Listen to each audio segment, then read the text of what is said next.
As Emperor Nero's persecution of the Catholics intensifies, the Bishop of Rome starts out from the city in an attempt to flee, but comes across a man bearing a cross on his back.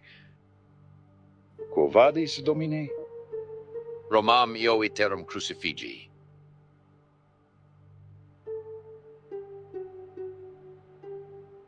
The Apostle Peter returns to Rome and is soon thereafter crucified, his penitence fulfilled.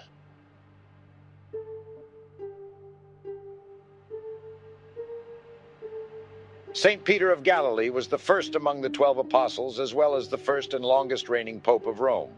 Born with the name of Simon, Christ would give him the name Cephas, from the Aramaic Kepha, meaning rock or stone, with a possible chance of being precious.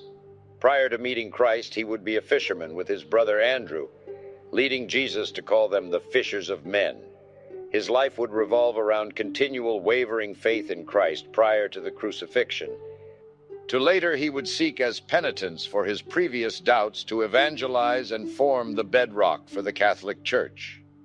He would build the first church in Antioch after fleeing from the Pharisees who sought to persecute the followers of Christ. There he would be convinced by the Apostle Paul to accept the Gentiles, as God shows no partiality. He would serve as Bishop of Antioch for 7 years, where he is said to have left his direct blood descendants there, until he departed to Corinth and founded along with Paul their second church. Eventually the pair would go to the capital of the empire and found the Roman Church during the reign of Nero. As Rome burned, Nero blamed the Catholics, and in turn Peter would be martyred. He would be crucified upside down by his own volition, as he believed himself unworthy of dying the same way as the Savior. The basilica bearing his name is built upon the place he is said to have died. St. Linus was the first ethnic Roman to be Pope of Rome. According to the Liber Pontificalis, Linus was an Italian born in Volterra in Tuscany. His father's name was recorded as Herculanus. The Liberian Catalogue and the Liber Pontificalis date the episcopate of Linus as AD 56 to 67 during the reign of Nero, but Jerome dated it as AD 67 to 78, and Eusebius dated the end of his episcopate in the second year of the reign of Titus in AD 80. According to Irenaeus, Linus is the same person as the one mentioned in the New Testament. Linus is mentioned in the valediction of the second epistle to Timothy as being with Paul the Apostle in Rome near the end of Paul's life. Jerome described Linus as the first after Peter to be in charge of the Roman Church, and Eusebius described him as the first to receive the episcopate of the Church at Rome after the martyrdom of Paul and Peter. Similarly, John Chrysostom, Tertullian, and Jerome all echo this view of succession, with the later stating that Clement was incorrectly believed as the second after the apostle. The Liber Pontificalis asserts that Linus was buried on the Vatican Hill adjacent to Peter the Apostle in what is now known as the Vatican Necropolis beneath St. Peter's Basilica in Vatican City. St. Anacletus was the first ethnic Greek to be Pope of Rome.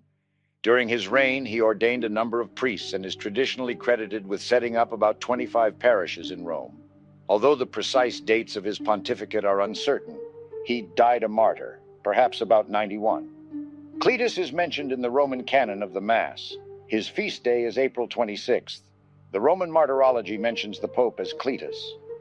The Annuario Pontificio gives both forms as alternatives. Eusebius, Irenaeus, Augustine of Hippo, and Optatus all suggest that both names refer to the same individual. Anacletus was traditionally understood to have been a Roman who served as pope for 12 years. The Annuario Pontificio states, for the first 2 centuries, the dates of the start and the end of the pontificate are uncertain. It gives the years 80 to 92 as the reign of Pope Cletus Anacletus. Other sources give the years 77 to 88. According to tradition, Pope Anacletus divided Rome into 25 parishes. One of the few surviving records concerning his papacy mentions him as having ordained an uncertain number of priests. Anacletus was buried next to his predecessor, Linus, near the grave of Peter, in what is now Vatican City. His name, as Cletus, is included in the Roman canon of the Mass. St. Clement I was a Roman. He is listed by Irenaeus and Tertullian as the Bishop of Rome, holding office from 88 AD to his death in 99 AD. He is considered to be the first apostolic father of the Church. one of the three chief ones together with Polycarp and Ignatius of Antioch. Few details are known about Clement's life. Clement was said to have been consecrated by Peter the Apostle, and he is known to have been a leading member of the church in Rome in the late 1st century.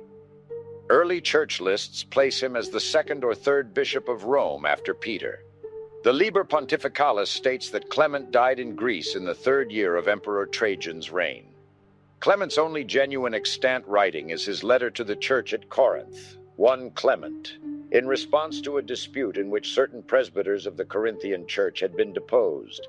He asserted the authority of the presbyters as rulers of the church on the ground that the apostles had appointed such. These works were the first to affirm the apostolic authority of the clergy. Clement was imprisoned under the Emperor Trajan. During this time, he is recorded to have led a ministry among fellow prisoners. Thereafter, he was executed by being tied to an anchor and thrown into the sea. Clement is recognized as a saint in many Christian churches and is considered a patron saint of mariners.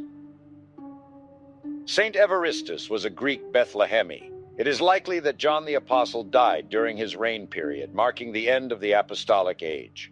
According to the Liber Pontificalis, he was a Greek by birth, from the father of a Jew by the name of Judah, from the city of Bethlehem. He was elected during the reign of the Roman Emperor Trajan, and succeeded Clement I in the See of Rome. He has divided the titles among the priests in the city of Rome, and ordained 7 deacons to keep the bishop preaching, on account of the style of truth. Evaristus decreed that, in accordance with apostolic tradition, marriage should be celebrated publicly and with the blessing of the priest. Eusebius, in his Church History 4:1, stated that Evaristus died in the 12th year of the reign of Emperor Trajan after holding the office of Bishop of the Romans for 8 years. Liber Pontificalis further describes him as the one crowned with martyrdom. The same is indicated also by the book The Lives and Times of the Popes. However, in the Roman martyrology, he is listed without the martyr title, with a feast day on the 26th of October. Pope Evaristus is buried near the body of St. Peter in the Vatican, in the St. Peter's tomb under the St. Peter's Basilica.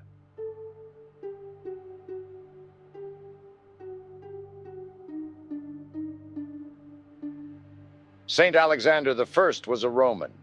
He is believed to have been martyred under the Roman Emperor Trajan or Hadrian. According to the Liber Pontificalis, it was Alexander I who inserted the narration of the Last Supper, the Kypridi, into the liturgy of the Mass. The introduction of the customs of using blessed water mixed with salt for the purification of Christian homes from evil influences, as well as that of mixing water with the sacramental wine, are attributed to Pope Alexander I. A later tradition holds that in the reign of the Emperor Hadrian, Alexander I converted the Roman governor Hermes by miraculous means, together with his entire household of 1,500 people. Quirinus of Neus, who was Alexander's supposed jailer, and Quirinus's daughter Balbina of Rome were also among his converts. Alexander is said to have seen a vision of the infant Jesus. His remains are said to have been transferred to Freising in Bavaria, Germany, in AD 834. Saint Sixtus I was a Roman of Greek descent. His feast is celebrated on the 6th of April.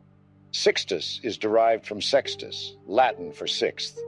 The Holy See's Annuario Pontificio identifies him as a Roman by birth, who served from 117 or 119 to 126 or 128, with Eusebius giving 2 different sets of years.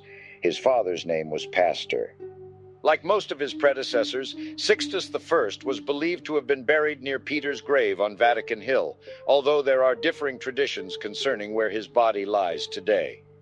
In a life, there is a Romanesque crypt, which houses the relics of Pope Sixtus I, brought there by Rainulf III.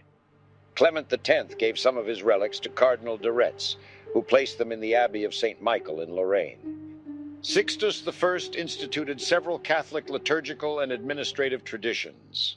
According to the Liber Pontificalis, he passed the following 3 ordinances: that none but sacred ministers are allowed to touch the sacred vessels, that bishops who have been summoned to the Holy See shall, upon their return, not be received by their dioceses except on presenting apostolic letters, that after the preface in the Mass, the priest shall recite the Sanctus with the people.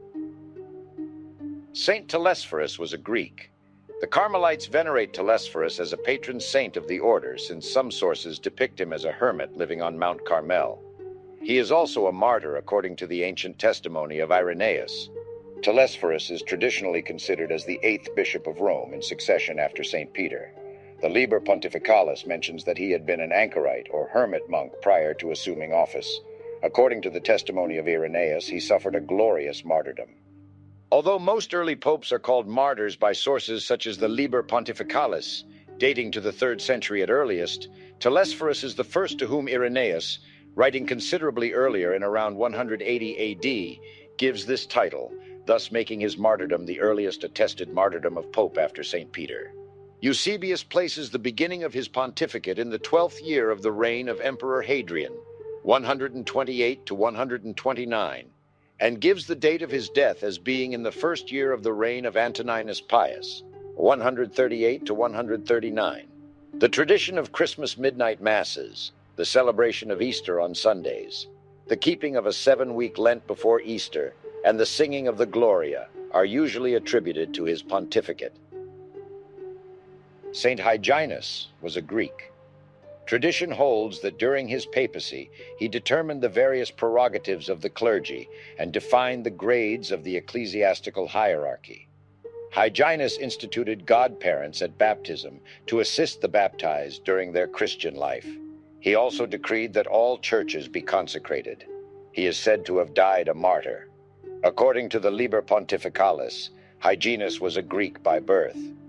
Irenaeus says that the Gnostic Valentinus came to Rome in Hyginus's time, remaining there until Anicetus became pontiff.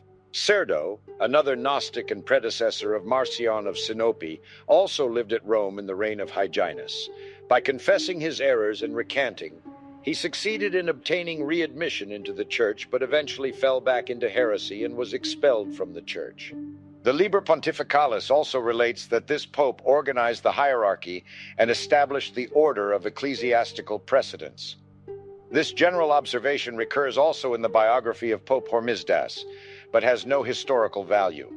According to Louis Duchesne, the writer probably referred to the lower orders of the clergy. At his death, he was buried on the Vatican Hill near St. Peter's tomb. His feast is celebrated on the 11th of January. St. Pius I was a Roman. He is considered to have opposed both the Valentinians and Gnostics during his papacy. A native of Aquileia, he would act as pope during the reigns of Antoninus Pius and Marcus Aurelius. He would officiate that Easter be held only on Sunday. He is also said to have built one of the oldest churches in Rome, Santa Pudenziana. He is the only pope to have his remains be kept outside of Europe. Saint Anicetus was the first Greco-Aramaean or Syrian pope. According to Irenaeus, it was during his pontificate that the aged Polycarp of Smyrna, a disciple of John the Evangelist, visited Rome to discuss the celebration of Easter with Anicetus.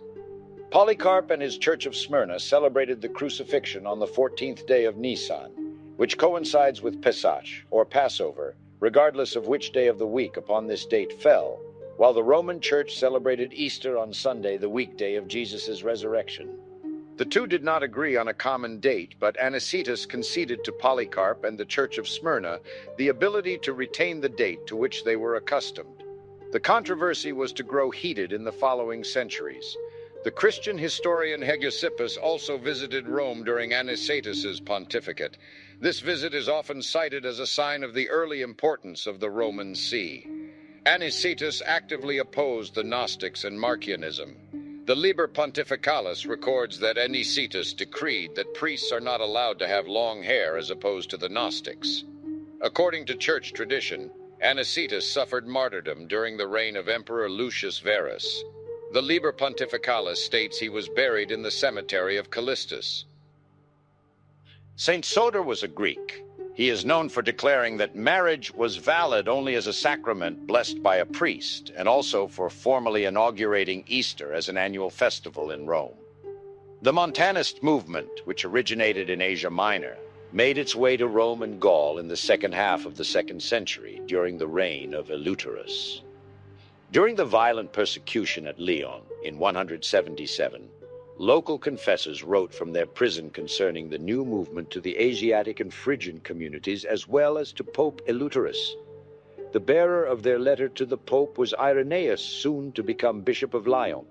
Tertullian records that a Roman bishop sent some conciliatory letters to the Montanus, but based on the complaints of Praxeas concerning the prophets themselves and their churches, and by insistence on the decisions of the bishop's predecessors, forced the pontiff to recall these letters. The Praedestinatorum Heresis states that Holy Soter, Pope of the city, wrote against them a book, as did the master Apollonius of Ephesus.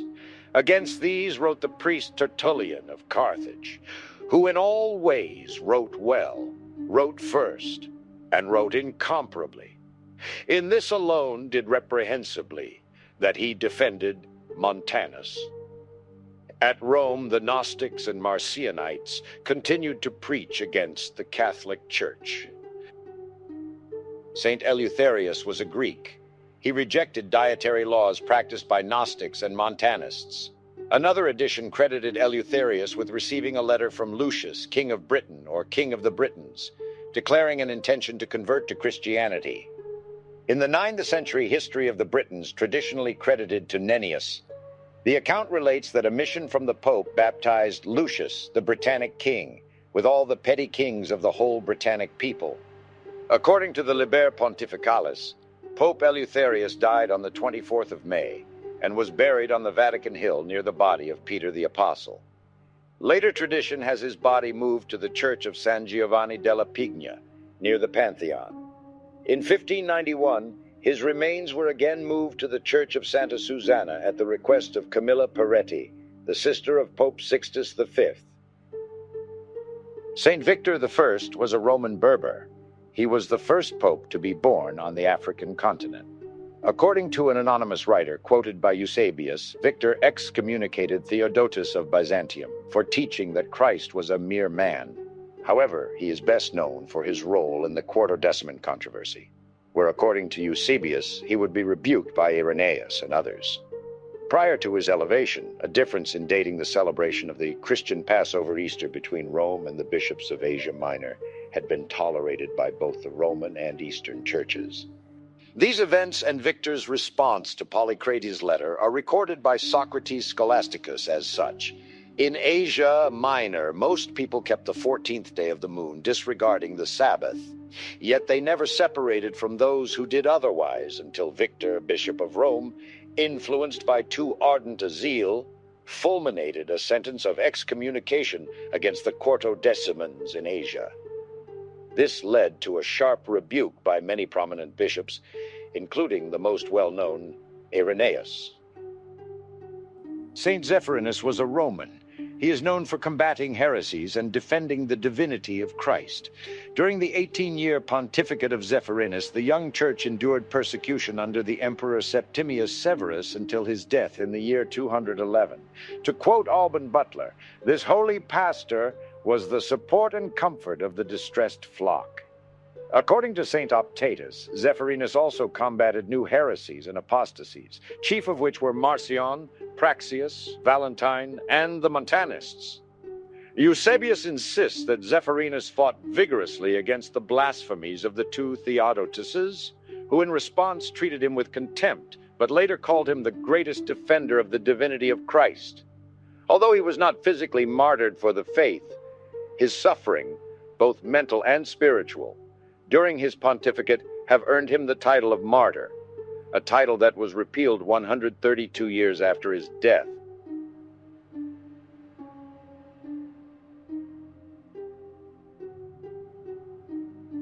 Saint Calixtus I was a Greek. He would start to admit into the church converts from sects or schisms. He was martyred for his Christian faith and is venerated as a saint by the Catholic Church, the patron saint of cemetery workers.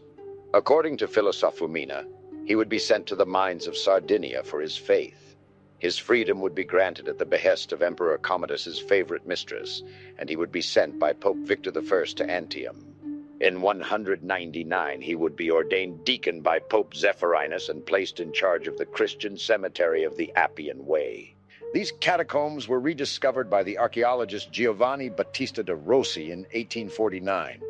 As pope, he would be criticized and opposed by St. Hippolytus, the second anti-pope, for allowing readmittance to the faith without penitence. The Basilica di Santa Maria in Trastevere was a titulus, of which Calixtus was the patron. The 4th century basilica of Esses Calixti et Juliani was rebuilt in the 12th century by Pope Innocent II and rededicated to the Blessed Virgin Mary. The 8th century Chiesa di San Callisto is close by, with its beginnings apparently as a shrine on the site of his martyrdom. Calixtus was buried in the cemetery of Calapodius on the Aurelian Way. His relics were transferred in the 9th century to Santa Maria in Trastevere. Saint Urban I was a Roman. He is the first pope whose reign can be definitely dated. 2 prominent sources exist for Urban's pontificate: Eusebius's History of the Early Church, and an inscription in the Coemeterium Callisti that names the pope. Urban ascended to the papacy in 222, the year of Emperor Elagabalus's assassination, and served during the reign of Alexander Severus. It is believed that Urban's pontificate took place during a peaceful time for Christians in the empire, since Severus did not promote the persecution of Christianity. Urban is said to have maintained the hostile policy of Calixtus when dealing with the schismatic party.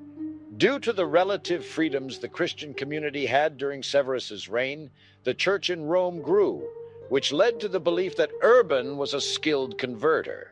Urban is a saint of the Catholic Church and the Eastern Orthodox Church. His relic is located in Hungary in the Monarch Roman Catholic Church. In 1773, Pope Clement XIV donated it to the Andrasci family. San Pontian was a Roman. In 235, during the persecution of Christians in the reign of the Emperor Maximinus Thrax, Pontian was arrested and sent to the island of Sardinia. He abdicated to make the election of a new pope possible. When Pontian resigned on the 28th of September 235, he was the first pope to do so.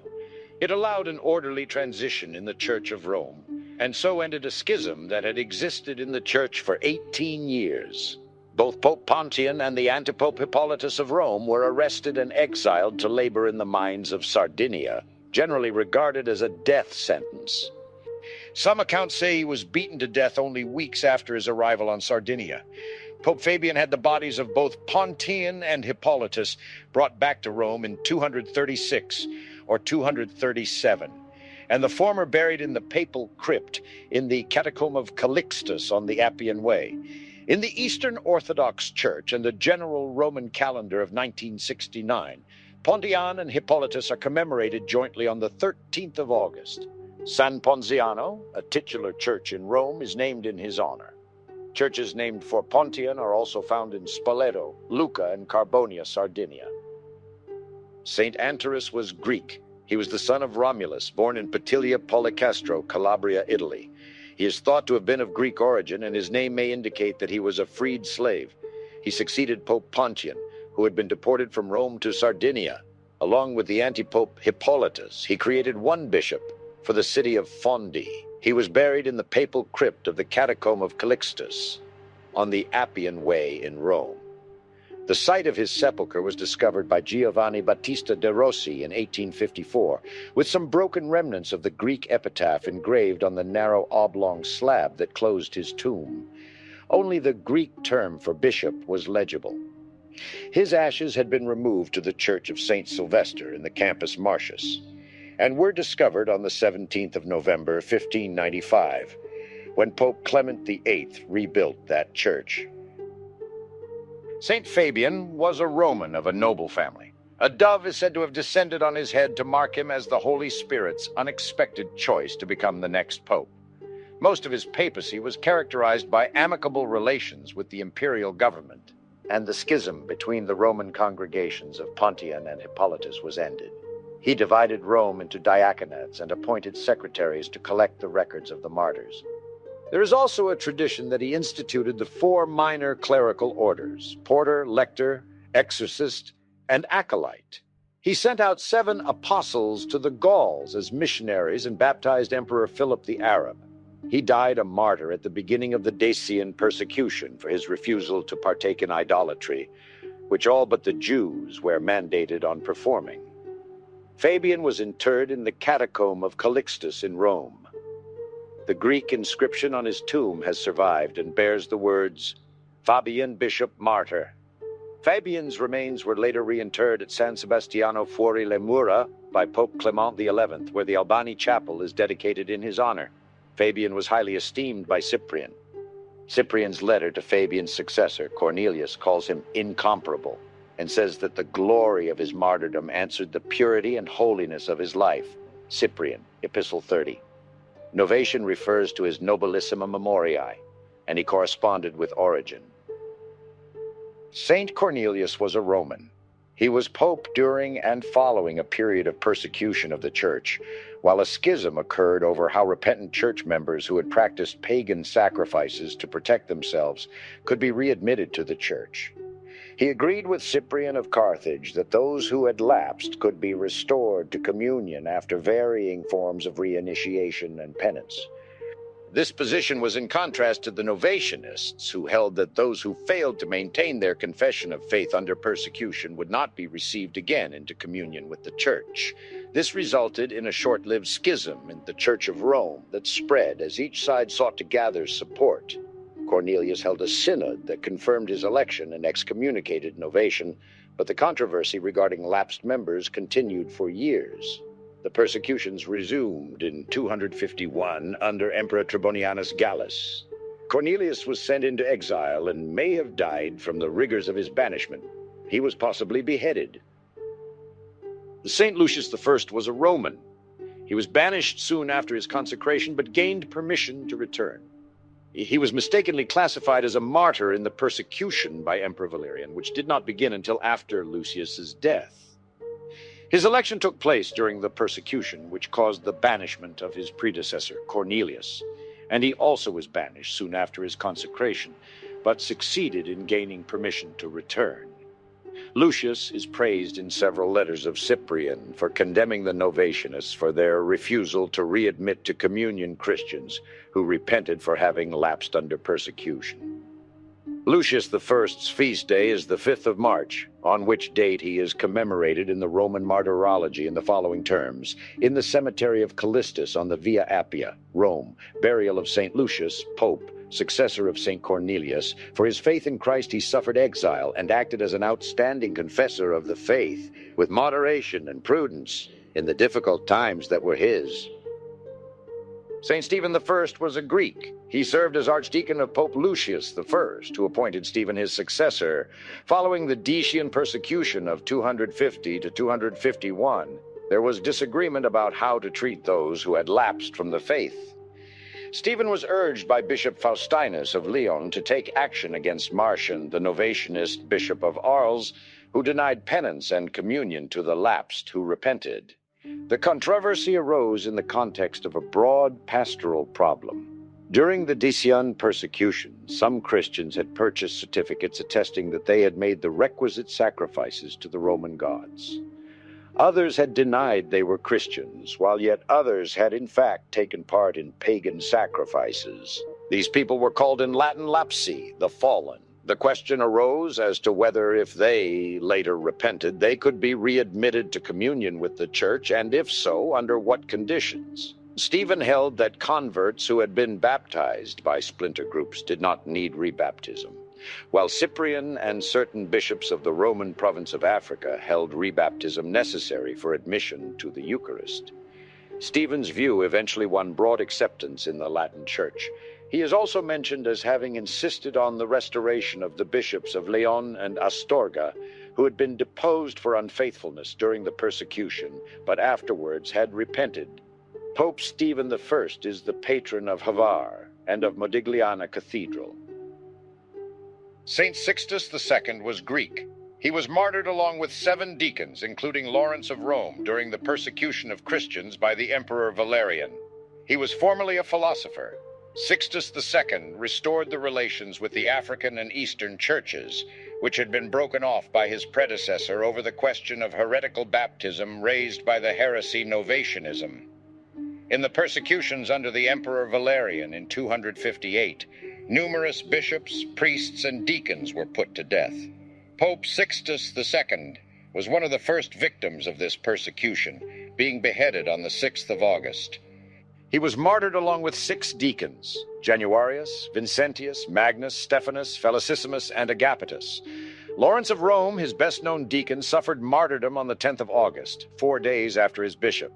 Sixtus is thought by some to be the author of the pseudo-Cyprianic writing Ad Novatianum, as well as a composition written at Rome between 253 and 258, is generally agreed to be his. Sixtus is referred to by name in the Roman canon of the Mass. Saint Dionysius was Greek. After the persecutions of Emperor Valerian I and the Edict of Toleration by his successor Gallienus, he also helped rebuild the churches of Cappadocia, devastated by the marauding Goths. The Holy See had been vacant for nearly a year due to difficulty in electing a new pope during the violent persecution which Christians faced. When the persecution had begun to subside, Dionysius was raised to the office of Bishop of Rome. Emperor Valerian I, who had led the persecution, was captured and killed by the king of Persia in 260. The new emperor, Gallienus, issued an edict of toleration, restoring the churches, cemeteries, and other properties it had held, leading to the nearly 40-year little peace of the church. To the new pope fell the task of reorganizing the Roman Church, which had fallen into great disorder. On the protest of some of the faithful at Alexandria, he demanded from the Bishop of Alexandria, also called Dionysius, explanations concerning his doctrine regarding the relation of God to the Logos, which was satisfied. Pope Dionysius sent large sums of money to the churches of Cappadocia, which had been devastated by the marauding Goths, to rebuild and to ransom those held captive. He brought order to the church and procured a peace after Emperor Gallienus issued an edict of toleration, which was to last until 303. He died on the 26th of December, 268. In art, he is portrayed in papal vestments along with a book. Saint Felix I was Roman. Felix was the author of an important dogmatic letter on the unity of Christ's person. He received Emperor Aurelian's aid in settling a theological dispute between the anti-Trinitarian Paul of Samosata, who had been deprived of the bishopric Antioch by a council of bishops for heresy, and the Orthodox Domnus, Paul's successor. Paul refused to give way, and in 272 Aurelian was asked to decide between the rivals. He ordered the church building to be given to the bishop, who was recognized by the bishops of Italy and of the city of Rome. The notice about Felix in the Liber Pontificalis ascribes to him a decree that masses should be celebrated on the tombs of martyrs. According to the notice in the Liber Pontificalis, Felix erected a basilica on the Via Aurelia. The same source also adds that he was buried there. Saint Utician was Roman. His original epitaph was discovered in the catacomb of Calixtus, but almost nothing more is known of him. Even the date of his reign is uncertain. Liber Pontificalis gives a reign of 8 years and 11 months, from 275 to 283. Eusebius, on the other hand, says his reign was only 10 months. He is said to have allowed the blessing of grapes and beans on the altar, and to have buried 324 martyrs with his own hands. Some historians doubt these traditions, but others assert that persecutions continued until the Edict of Serdica was proclaimed in 311 by Emperor Galerius, making Christianity a legal and acceptable religion. His feast day is the 8th of December. This Saint Caius was a Roman. Little information on Caius is available except that given by the Liber Pontificalis, which relies on a legendary account of the martyrdom of Susanna of Rome for its information. According to legend, Caius baptized the men and women who had been converted by Tiburtius, who is venerated with Susanna and Castulus. His legend states that Caius took refuge in the catacombs of Rome and died a martyr. Christian tradition makes Caius a native of the Dalmatian city of Salona, the son of a man also named Caius, and a member of a noble family related to the Emperor Diocletian. As Pope, Caius decreed that before someone could assume the position of bishop, he must first be porter, lector, exorcist, acolyte, subdeacon, deacon, and priest. He also divided the districts of Rome among the deacons. During his pontificate, Anti-Christian measures increased, although new churches were built and cemeteries were expanded. Caius's tomb, with the original epitaph, was discovered in the catacomb of Calixtus, and in it the ring with which he used to seal his letters. In 1631, his alleged residence in Rome was turned into a church. However, it was demolished in 1880 to make room for the Ministry of War on the Via Viginti Settembre, and his relics were transferred to the chapel of the Barberini family. Saint Marcellinus was a Roman. According to the Liberian catalog, Marcellinus was a Roman, the son of Projectus. Caesar Galerius led the pagan movement against Christianity and aroused Diocletian against Christians in 302. First, Christian soldiers had to leave the army. Later, the church's property was confiscated and their books destroyed. After 2 fires in Diocletian's palace, he took harder measures. Christians had to apostatize or be sentenced to death. The Liber Pontificalis, based on the Lost Acts of St. Marcellinus, relates that during Diocletian's persecution, Marcellinus offered incense to idols, but that, repenting shortly afterwards, he reconfessed the faith of Christ and suffered martyrdom with several companions. Augustine of Hippo denied the affair. The records of the pseudo-council of Sinuessa, which were fabricated at the beginning of the 6th century, state that Marcellinus, after his fall, presented himself before a council, which refused to try him on the ground that the first see is judged by none. According to the Liber Pontificalis, Marcellinus was buried on the 26th of April, 304, in the cemetery of Priscilla, on the Via Salaria, 25 days after his martyrdom. The Liberian catalog gives as the date the 25th of October. The fact of the martyrdom, too, is not established with certainty. After a considerable interregnum, he was succeeded by Marcellus, with whom he has sometimes been confused.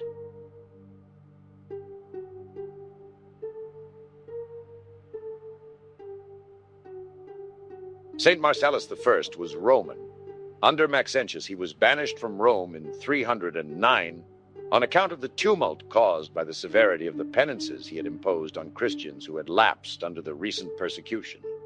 He died the same year, being succeeded by Eusebius. His relics are under the altar of San Marcello al Corso in Rome. Since 1969, his feast day, traditionally kept on the 16th of January, is left to local calendars and is no longer inscribed in the general Roman calendar. St. Eusebius was Greek. Difficulty arose, as in the case of his predecessor Marcellus I, out of Eusebius's attitude toward the lapsi. Eusebius maintained the attitude of the Roman Church, adopted after the Decian persecutions, that the apostate should not be forever debarred from ecclesiastical communion, but readmitted after doing proper penance. This view was opposed by a faction of Christians in Rome under the leadership of Heraclius. Johann Peter Kirsch believes it likely that Heraclius was the chief of a party made up of apostates and their followers, who demanded immediate restoration to the Roman Church. Emperor Maxentius intervened and exiled them both. Eusebius died in exile in Sicily very soon after being banished and was buried in the catacomb of Calixtus. Pope Damasus I placed an epitaph of 8 hexameters over his tomb because of his firm defense of ecclesiastical discipline and the banishment which he suffered thereby. His feast is celebrated on the 17th of August. The feast had previously been observed on the 26th of September. Saint Miltiades was Greco-Aramaean or Syrian. It was during his pontificate that Emperor Constantine the Great issued the Edict of Milan in 313. Giving Christianity legal status within the Roman Empire. The Pope also received the palace of Empress Fausta, where the Lateran Palace, the papal seat and residence of the papal administration, would be built. At the Lateran Council, during the schism with the Church of Carthage, Miltiades condemned the rebaptism of apostatized bishops and priests, a teaching of Donatus Magnus. Miltiades and his successor, Sylvester I, were part of the clergy of Pope Marcellinus. It has been suggested that he was party to the alleged apostasy of Pope Marcellinus, which was repudiated by Augustine of Hippo. This view originated from letters, dated to between 400 and 410, written by Donatist Bishop Petilianus of Constantine, who claimed that Marcellinus, along with Miltiades and Sylvester, surrendered sacred texts and offered incense to Roman deities. Saint Sylvester I was Roman. He filled the See of Rome at an important era in the history of the Western Church, yet very little is known of him. The accounts of his pontificate preserved in the 7th or 8th century Liber Pontificalis contain little more than a record of the gifts said to have been conferred on the Church by Constantine I, although it does say that he was the son of a Roman named Rufinus. His feast is celebrated as St. Sylvester's Day on the 31st of December in Western Christianity and on the 2nd of January in Eastern Christianity. Large churches were founded and built during Sylvester I's pontificate, including Basilica of St. John Lateran, Basilica of the Holy Cross in Jerusalem, Old St. Peter's Basilica, and several churches built over the graves of martyrs. Sylvester did not attend the First Council of Nicaea in 325, where the Nicene Creed was formulated, but he was represented by two legates, Vitus and Vincentius, and he approved the council's decision. In the West, the liturgical feast of St. Sylvester is on the 31st of December, the day of his burial in the catacomb of Priscilla. This is now the last day in the year, and accordingly in German-speaking countries and in some others close to them, New Year's Eve is known as Sylvester. In some other countries, too, the day is usually referred to as St. Sylvester's Day or the Feast of St. Sylvester. St. Mark was Roman. Little is known of Mark's early life.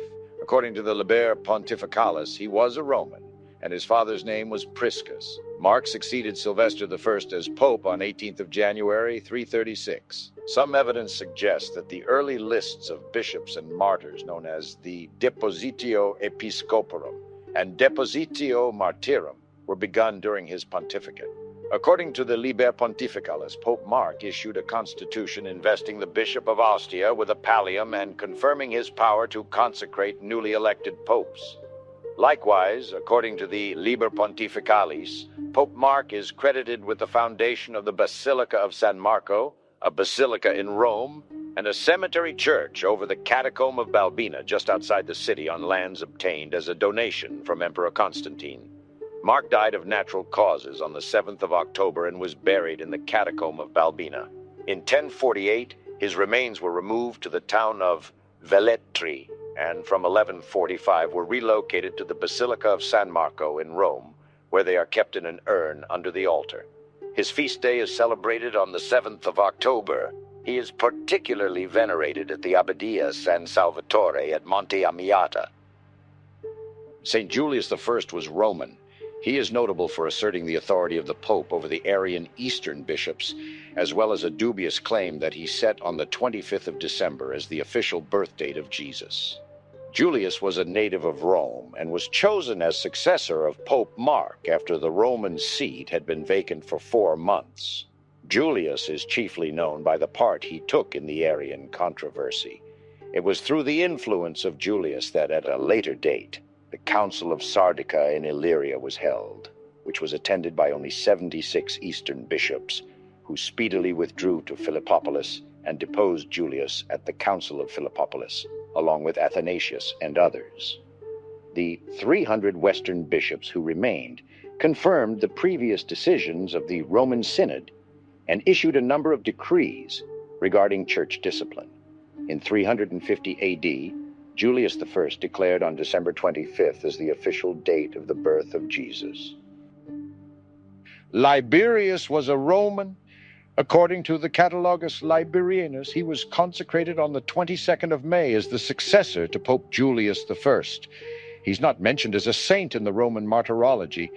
That makes him the earliest pontiff not to be venerated as a saint in the Roman Rite, and one of only 2 popes to be omitted from Roman Catholic sainthood in the first 500 years of church history.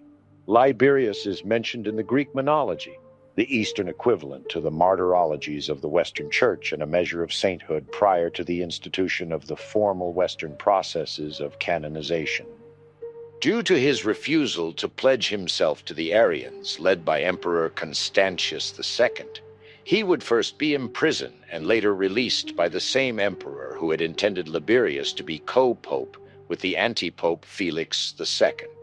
though the people of the city would expel Felix soon after.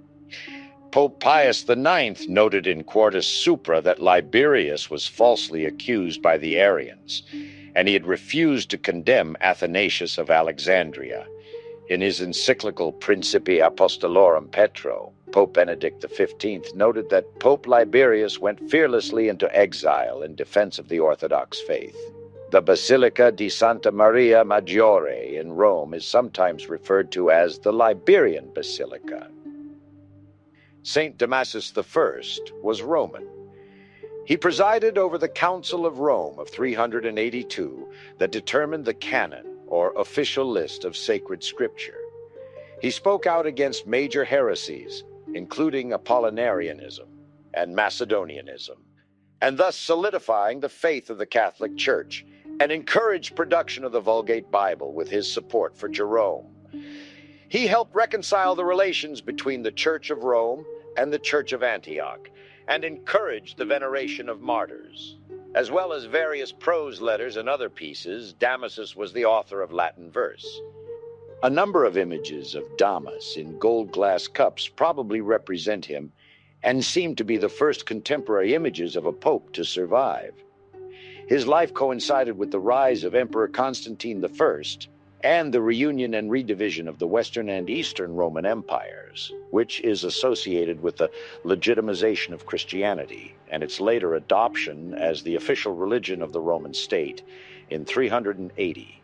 The reign of Gratian, which coincided with Damasus's papacy, forms an important epoch in ecclesiastical history, since during that period, 359 to 383, Catholic Christianity for the first time became dominant throughout the empire. Under the influence of Ambrose, Gratian refused to wear the insignia of the Pontifex Maximus as unbefitting a Christian, removed the altar of victory from the Senate at Rome, despite protests from the pagan members of the Senate. Saint Syracuse was a Roman. In response to inquiries from Bishop Hymerius of Tarragona, Syracuse issued the Directa Decretal, containing decrees of baptism, church discipline, and other matters. His are the oldest completely preserved papal decretals. He is said to have been the first bishop of Rome to call himself pope. After the death of Damasus I, Syracuse was elected pope unanimously, despite attempts by Ursinus to promote himself. Emperor Valentinian II's confirmation of his election stilled any further objections. Syracuse was an active pope involved in the administration of the church and the handling of various factions and viewpoints within it. In response to a letter from Bishop Hymerius of Tarragona, he issued decisions on 15 different points on matters regarding baptism, penance, church discipline, and the celibacy of the clergy. His are the oldest completely preserved decretals. Syracuse is sometimes said to be the first bishop of Rome to style himself pope. In the East, it was used only for the Patriarch of Alexandria. Marcellinus is the first bishop of Rome shown in sources to have had the title pope used of him. From the 6th century, the imperial chancery of Constantinople normally reserved this designation for the bishop of Rome. From the early 6th century, it began to be confined in the West to the bishop of Rome, a practice that was firmly in place by the 11th century. Saint Anastasius was a Roman, and he was born in Rome and was the son of Maximus. He succeeded Syracuse as pope and condemned the writings of the Alexandrian theologian Origen shortly after their translation into Latin. He fought against these writings throughout his papacy, and in 400 he called a council to discuss them. The council agreed that Origen was not faithful to the church. During his reign, he also encouraged Christians in North Africa to fight Donatism. He instructed priests to stand and bow their head as they read from the Gospels. Among his friends were Augustine, Jerome, and Paulinus. Jerome speaks of him as a man of great holiness who was rich in his poverty. He died in Rome and was eventually buried in the catacomb of Pontian together with his son and immediate successor, Innocent I, which is probably a unique case of a pope being succeeded by his son.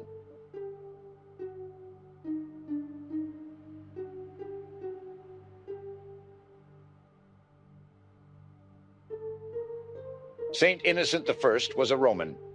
According to Saint Jerome, Innocent was the son of his predecessor, Anastasius I.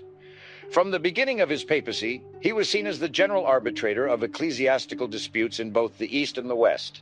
He confirmed the prerogatives of the Archbishop of Thessalonica and issued a decretal on disciplinary matters referred to him by the Bishop of Rouen. He defended the exiled John Chrysostom and consulted with the bishops of Africa concerning the Pelagian controversy, confirming the decisions of the African synods. The Catholic priest-scholar Johann Peter Kirsch, 1500 years later, described Innocent as a very energetic and highly gifted individual who fulfilled admirably the duties of his office. Saint Zosimus was a Greek. Zosimus took a decided part in the protracted dispute in Gaul as to the jurisdiction of the See of Arles over that of Vienne, giving energetic decisions in favor of the former, but without settling the controversy. His fractious temper colored all the controversies in which he took part in Gaul, Africa, and Italy, including Rome, where at his death the clergy were very much divided. After the new synodal letter of the African Council of the 1st of May, 418 to the Pope, and after the steps taken by the Emperor Honorius against the Pelagians, Zosimus issued his Tractoria, in which Pelagianism and its authors were finally condemned. The Liber Pontificalis attributes to Zosimus a decree on the wearing of the maniple by deacons, and on the dedication of Easter candles in the country parishes. Also a decree forbidding clerics to visit taverns. Zosimus was buried in the sepulchral basilica of St. Lawrence outside the walls. Saint Boniface I was a Roman. Little is known of his life antecedent to his election. The Liber Pontificalis calls him a Roman and the son of the presbyter Jocundus. He is believed to have been ordained by Pope Damasus I and to have served as representative of Innocent I at Constantinople.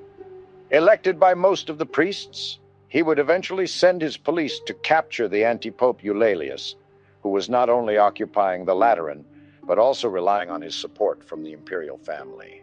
Emperor Honorius would come to recognize Boniface's papal claim on the 3rd of April, 419. As Pope, Boniface would restore control of metropolitan powers to the chief bishops of provinces, undercutting Patroclus, the bishop of Arles' authority over all of Gaul. Boniface supported Augustine in combating Pelagianism, forwarding to him 2 Pelagian letters Boniface had received calumniating Augustine.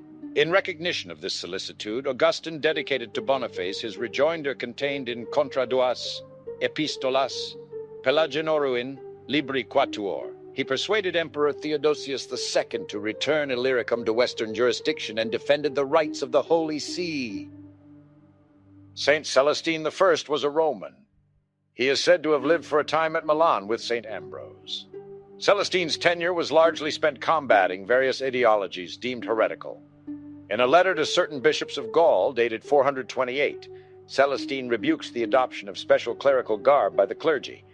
He supported the mission of the Gallic bishops that sent Germanus of Auxerre in 429 to Britain to address Pelagianism, and later commissioned Palladius as bishop to the Scots of Ireland and northern Britain.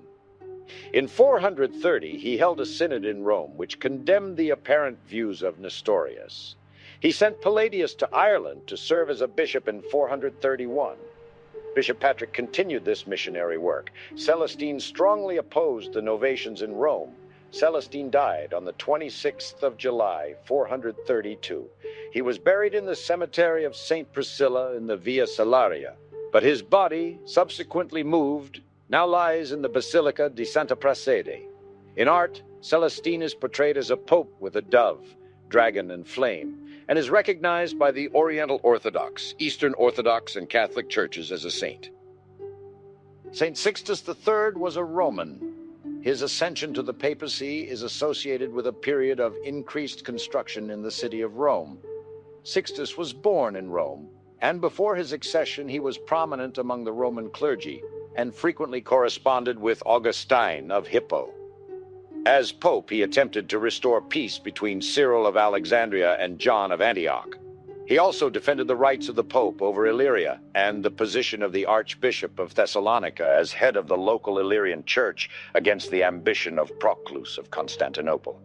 His name is often connected with a great building boom in Rome. Santa Sabina on the Aventine Hill was dedicated during his pontificate.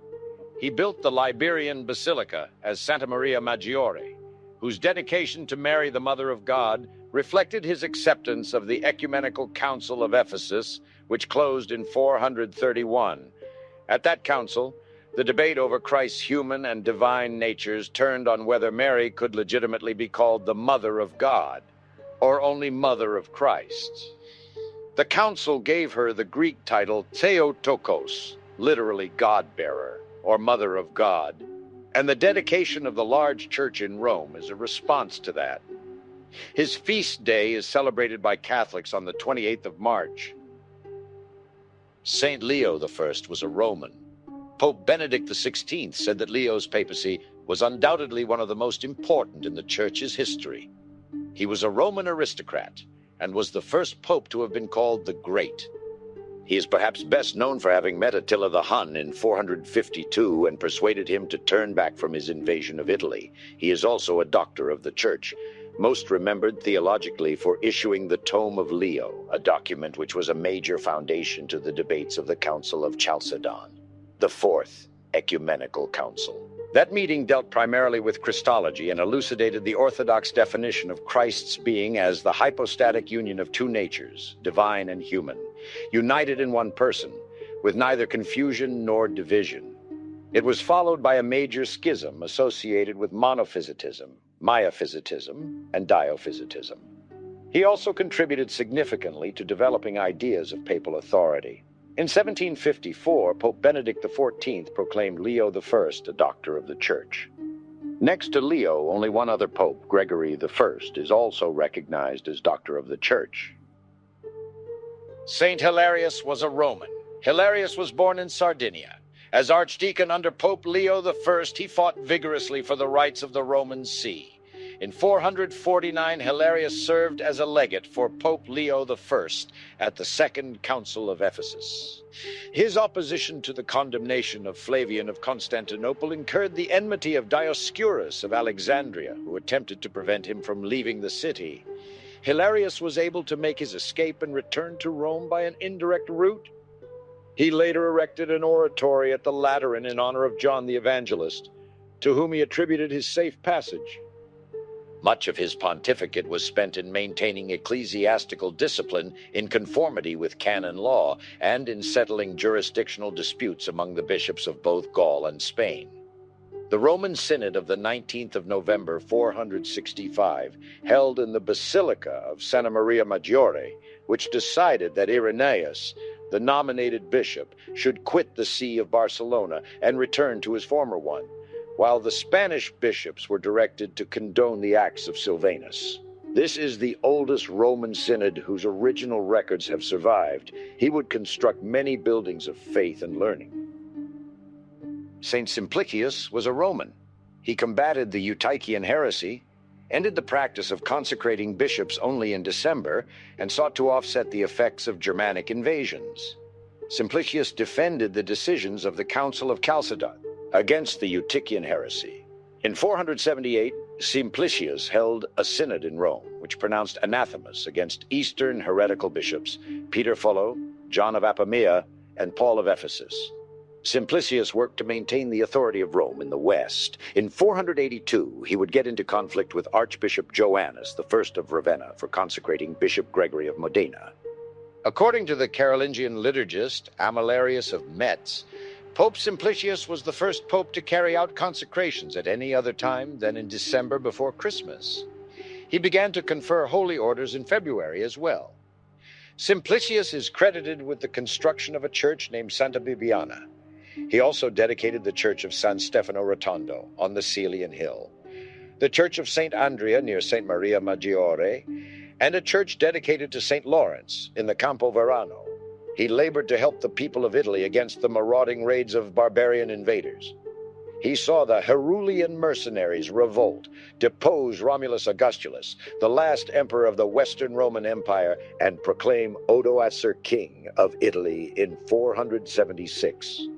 Odoacer made few changes in the administration in Rome, leaving the city firmly in the hands of its bishop. Saint Felix III was a Roman. His repudiation of the Henoticon is considered the beginning of the Acacian Schism, Felix was born into a Roman senatorial family, possibly the son of a priest. He was married and widowed before he was elected as pope. He fathered 2 children, and through his son Gordianus, a priest, was thought to be great-great-grandfather to Pope Gregory I and possibly related to Pope Agapetus I. It was also said that Felix appeared as an apparition to another of his descendants, his great-granddaughter Drusilla, an aunt of Pope Gregory I. He would have to contend with the heresy spread by Eutyches, an archimandrite at Constantinople who took the extreme opposite viewpoint of the Nestorian heresy.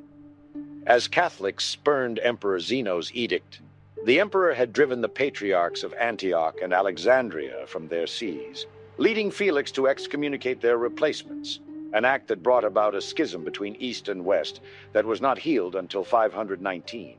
In North Africa, conquered by Arian Vandals, persecution by King Genseric and his son and successor Huneric had driven many Catholic Romans into exile. When Huneric died, the persecutions lessened, and many who had forced rebaptisms as Arians yearned to return to the church. The Catholics appealed to Felix, who in turn sent a letter to the bishops of Africa.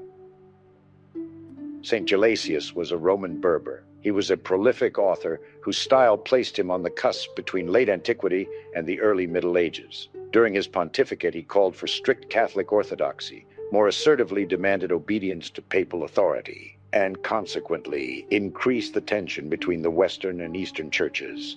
In 494, Gelasius authored the very influential letter Duo Sunt to Anastasius on the subject of the relation of church and state, which letter had political impact for almost a millennium after. He established the feast of St. Valentine of February 14th in 496. Anastasius II was a Greek. He was an important figure in trying to end the Acacian Schism, but his efforts resulted in the Laurentian Schism, which followed his death. Anastasius was born in Rome, the son of a priest, and is buried in St. Peter's Basilica. He is one of only 2 popes in the first 500 years of church history not to be canonized a saint in the Roman Catholic Church. Pope Liberius is also omitted from sainthood in the Roman Rite, although is considered a saint in the Eastern Rite. Due to his election as pope, the Roman Rite would remain divided, making reconciliation with the Church in Constantinople impossible. During the medieval period, he was often considered a traitor to the Catholic Church and an apostate. The writer of the Liber Pontificalis, supporting the opponents to Anastasius's efforts, argued that his death was divine retribution and that he had broken with the Church. Dante placed Anastasius II in the 6th circle of hell. St. Symmachus was a Roman, born in Sardinia, then controlled by the Vandals. He would later be baptized in Rome and became archdeacon under the previous pope. His tenure was marked by a serious schism between supporters of the Byzantine Emperor Anastasius and Symmachus. It is said that Theodoric the Great would hold the final decision, with Symmachus possibly bribing his way to victory over his rival, the archpriest of Stanta Praesede Laurentius. Pope Symmachus provided money and clothing to the Catholic bishops of Africa and Sardinia, who had been exiled by the rulers of the Arian Vandals. He also ransomed prisoners from Upper Italy and gave them gifts of aid. He was buried in St. Peter's Basilica.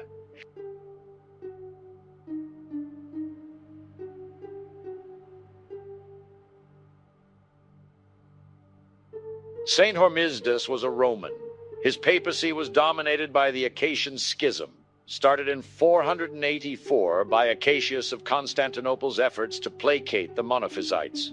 His efforts to resolve this schism were successful, and on the 28th of March 519, the reunion between Constantinople and Rome was ratified in the Cathedral of Constantinople before a large crowd.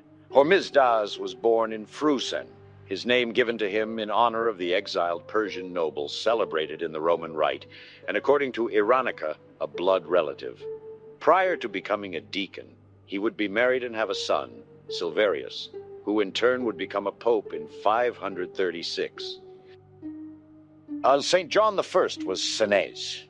He was sent on a diplomatic mission to Constantinople by the Ostrogoth King Theodoric to negotiate better treatment for Arians. Although John was relatively successful, upon his return to Ravenna, Theodoric had him imprisoned for allegedly conspiring with Constantinople.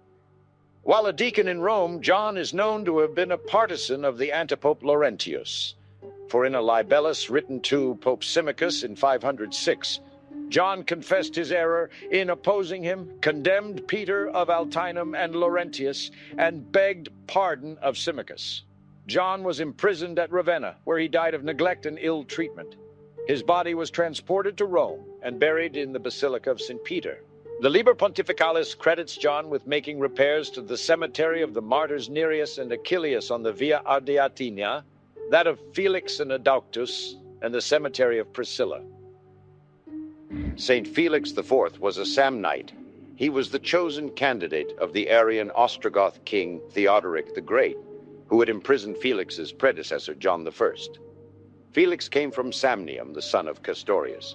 He was elected after a gap of nearly 2 months after the death of John I, who had died in prison in Ravenna, having completed a diplomatic mission to Constantinople on behalf of the Ostrogoth king Theodoric the Great. The papal electors acceded to the king's demands and chose Felix as pope. Felix's favor in the eyes of the king allowed him to press for greater benefits for the church. However, Theodoric died later that year, allowing Felix to pursue his own policies in peace. Felix attempted to designate his own successor, Pope Boniface II. The reaction of the Senate was to forbid the discussion of a pope's successor during his lifetime, or to accept such a nomination. The majority of the clergy reacted to Felix's activity by nominating Dioscorus as pope. Only a minority supported Boniface. Boniface II was an Ostrogoth and the first Germanic pope. Boniface's father's name was Sigibald. He was probably born in Rome, and was designated to succeed to the papacy by his predecessor Felix IV, who had been a strong adherent of the Arian Ostrogothic kings. Boniface was later elected, largely due to the influence of King Athalaric. For a time, he served as pope in competition with Dioscorus, who had been elected by most of the priests of Rome. Boniface and Dioscorus were both consecrated in Rome on the 22nd of September 530, but Dioscorus died only 22 days later. Boniface II's most notable act was confirming the decisions of the Council of Orange, teaching that grace is always necessary to obtain salvation. Boniface was buried in St. Peter's on the 17th of October 532. John II was a Roman. As a priest at St. Clement's Basilica, he endowed that church with gifts and commissioned stone carvings for it. Mercurius became the first pope to adopt a new papal name upon his elevation to the office. During his pontificate, John II notably removed Bishop Contumiliosus of Rias from his office, convened a council on the readmission of Arian clergy, and approved an edict of Emperor Justinian, promulgating doctrine opposed by his predecessor, Pope Hormisdas. Mercurius was born in Rome, son of Praeectus. He became a priest at St. Clement's Basilica on the Caelian Hill, and even before becoming pope, he had commissioned work for the basilica and made generous donations. The basilica still retains memorials of Johannes surnamed Mercurius. He donated Plutae and Transenae. A reference to Presbyter Mercurius is found on a fragment of an ancient ciborium. Several marble slabs that enclose the Schola Cantorum bear upon them, in the style of the 6th century, his monogram. Mercurius was elected pope on the 2nd of January 533, apparently the first pope to adopt a new name upon elevation to the papacy.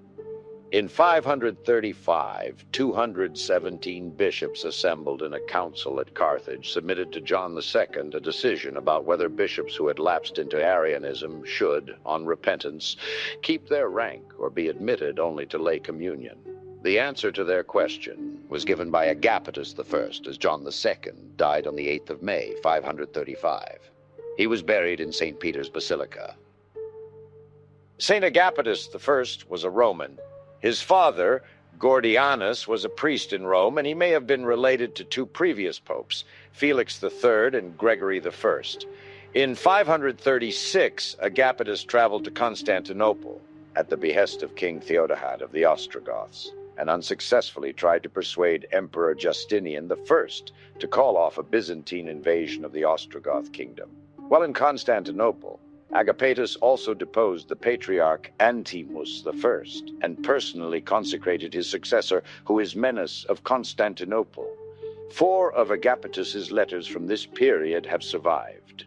2 addressed to Justinian, 1 to the bishops of Africa, and 1 to the bishop of Carthage. Agapetus was canonized in both the Catholic and Orthodox traditions.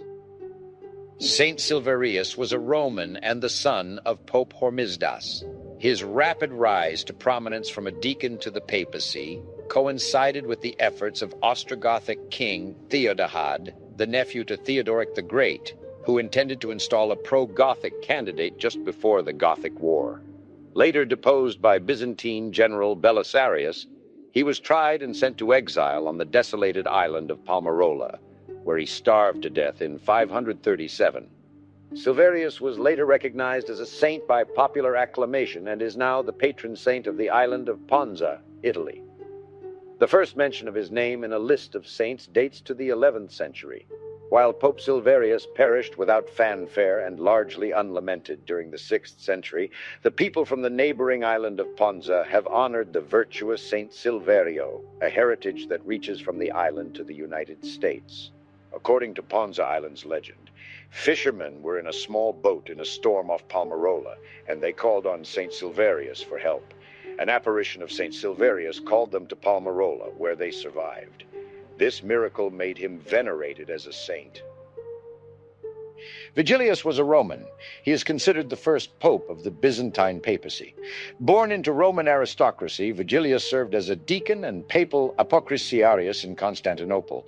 He allied with Empress Theodora, who sought his help to establish monophysitism, and was made pope after the deposition of Silverius.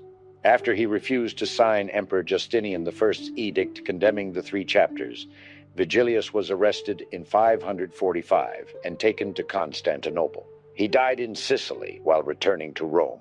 Vigilius belonged to an aristocratic family from Rome. His father, John, is identified as a consul in the Liber Pontificalis, having received that title from the emperor in Constantinople. According to Procopius, his brother Reparatus was one of the senators taken hostage by Witiges, but managed to escape before the Ostrogothic king ordered their slaughter in 537. While on the journey, he died at Syracuse. His body was brought to Rome and buried in the San Martino ai Monti over the catacomb of Priscilla on the Via Salaria. Pelagius I was a Roman. A former apocrisiarius to Constantinople, Pelagius I was elected pope as the candidate of Emperor Justinian I, a designation not well received in the Western Church.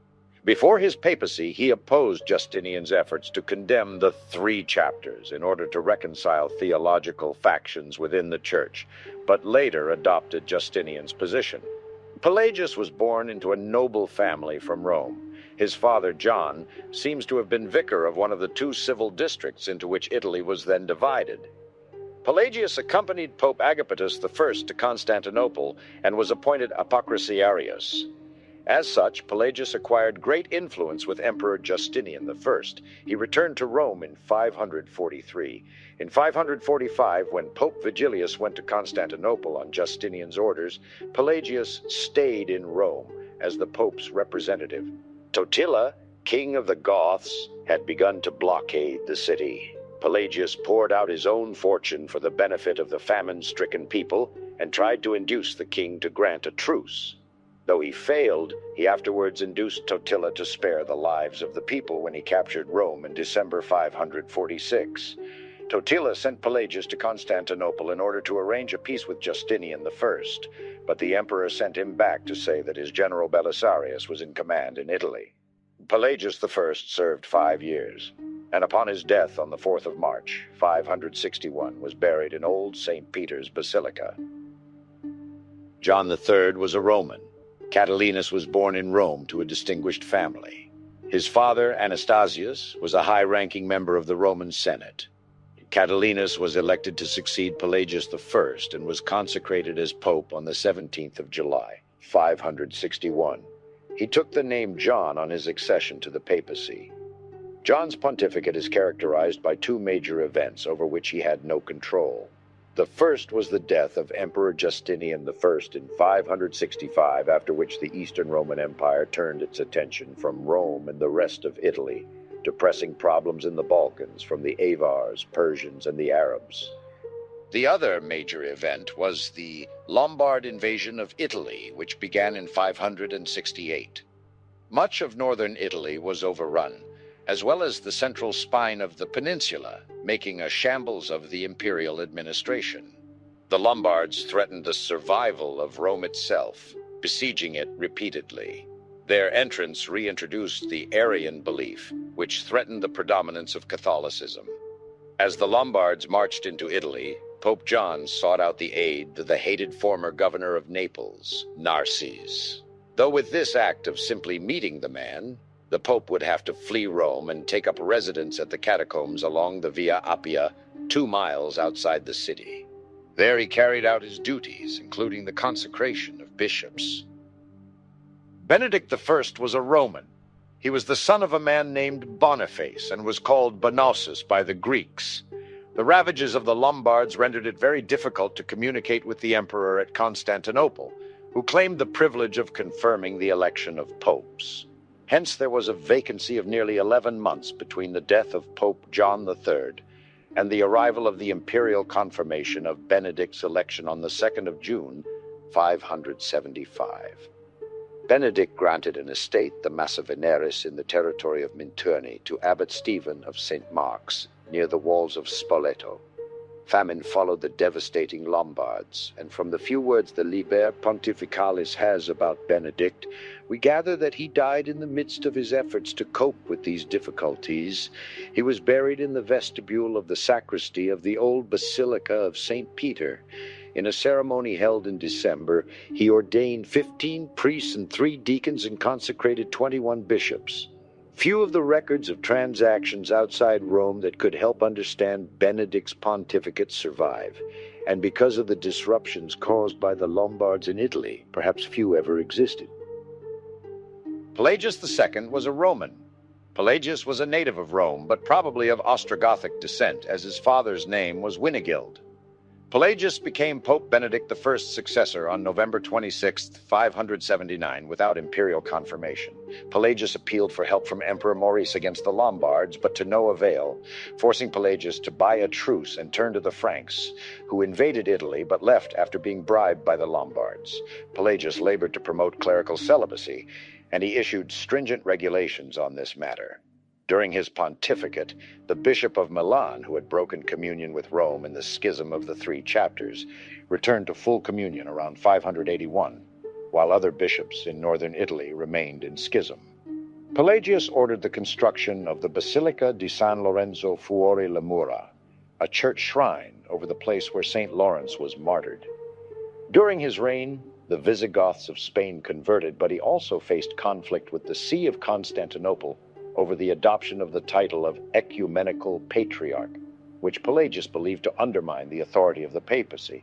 Pelagius fell victim to the plague that devastated Rome at the end of 590. His successor, Gregory I, thought his regulations of clerical celibacy too strict and modified them to some extent. St. Gregory I was a Roman, the son of a Roman senator who would become the prefect of Rome at the age of 30. He would go on to live in a monastery he established on his family estate. He is known for instigating the first recorded large-scale mission from Rome, the Gregorian mission, to convert the then largely pagan Anglo-Saxons to Christianity. Gregory is also well known for his writings, which were more prolific than those of any of his predecessors as pope. The epithet St. Gregory the Dialogist has been attached to him in Eastern Christianity because of his dialogues. English translations of Eastern texts sometimes list him as Gregory Dialogos, or the Anglo-Latinate equivalent Dialogus. He would be the first pope to come from a monastery. Throughout the Middle Ages, he would be known as the father of Christian worship, and is considered as one of the Latin fathers and a doctor of the Church. He is the patron saint of musicians, singers, students, and teachers. Pope Gregory the Great urged his followers on the value of bathing as a bodily need.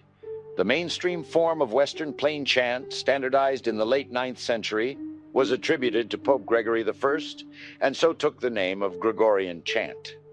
It is said he was declared a saint immediately after his death by popular acclamation.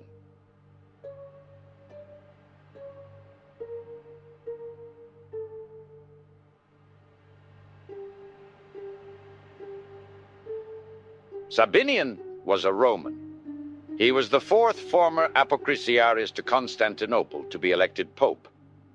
Apocrisiaris Sabinian was born at Blera near Viterbo. He had been sent by Pope Gregory I, who had a high opinion of him, as Apocrisiaris to the imperial court in Constantinople. In 595, Gregory was angered by Sabinian's lack of resolution in discussion with Emperor Maurice about the disputed assumption of the title Ecumenical Patriarch by John IV of Constantinople. Sabinian was then recalled and sent on a mission to Gaul the same year. He returned to Rome in 597. As pope, he would become unpopular due to his lack of economic knowledge, leading to a gamine in Rome. His funeral procession through the city had to change course to avoid hostile Romans. Onofrio Panvinio, in his 1557 Epitome Pontificum Romanorum, attributes to Sabinian the introduction of the custom of ringing bells at the canonical hours and the celebration of the Eucharist. The first attribution of this was in Guillaume Durand's 13th century Rationale Divinorum Officiorum. Boniface III was Greek. Despite his short pontificate, he made a significant contribution to the Catholic Church.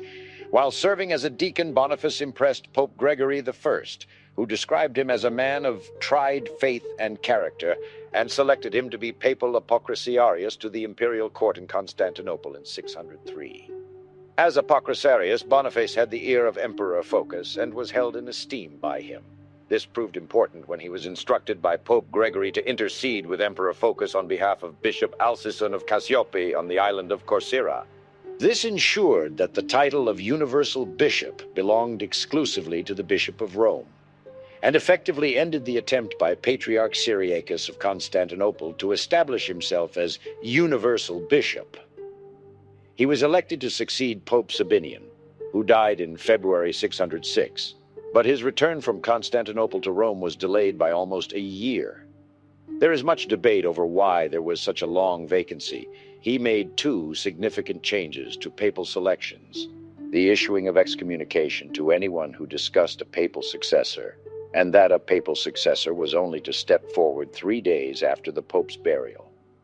He was buried in Old St. Peter's Basilica, Rome, on the 12th of November, 607. St. Boniface IV was Roman. Boniface had served as a deacon under Pope Gregory I, and like his mentor, he ran the Lateran Palace as a monastery. As pope, he encouraged monasticism. With imperial permission, he converted the Pantheon into a church.